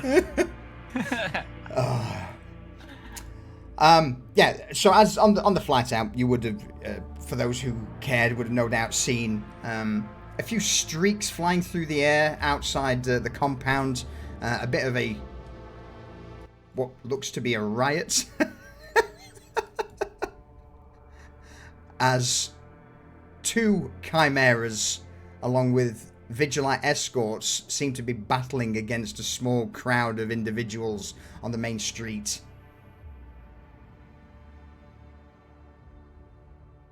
God. Congrats. Mission-wise, XP, 100 XP for everyone.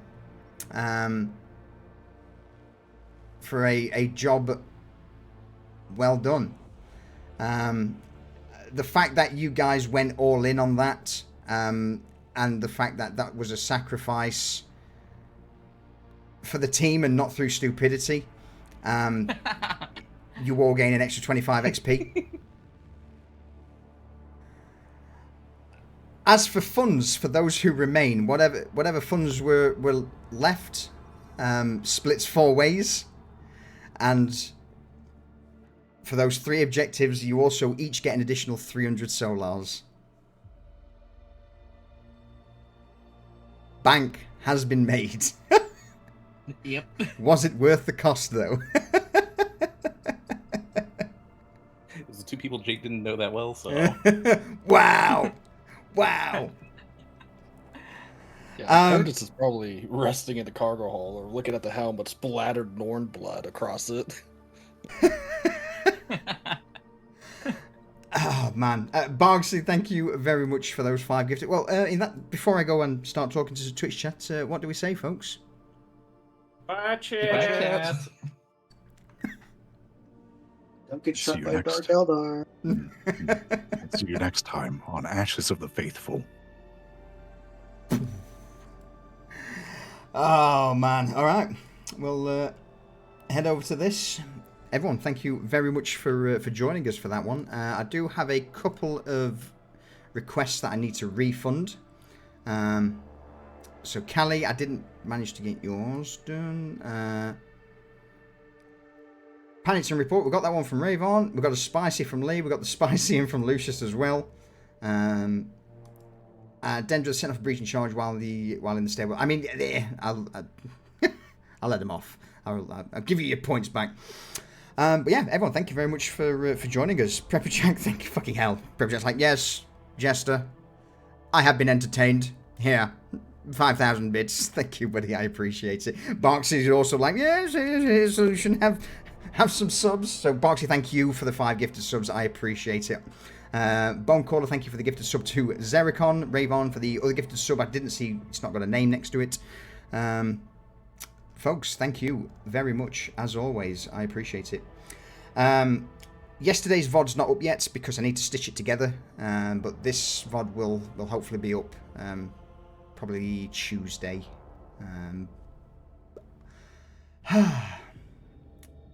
3 3 dead. We shall see what characters return on next episode. Yeah, as for further streams, we're back tomorrow, 8 PM GMT, for Corsairs of the Rift, our D&D 5th edition sci-fi piracy campaign. After that, probably going to be another Friday, Saturday next week of Ashes of the Faithful. So, thank you, as always, everybody, for your support, for tuning in, and for enjoying the bullshit that I drag people through. 'Tis good times. I am going to raid our good friend Rayvon, also known as Duke, who survived yesterday. And Lee, you finally spent some points. Huzzah! We'll ramp up the music, show Rayvon some love, and I'll see you all very soon. Ta-ta for now. And of course, always remember, the Emperor protects.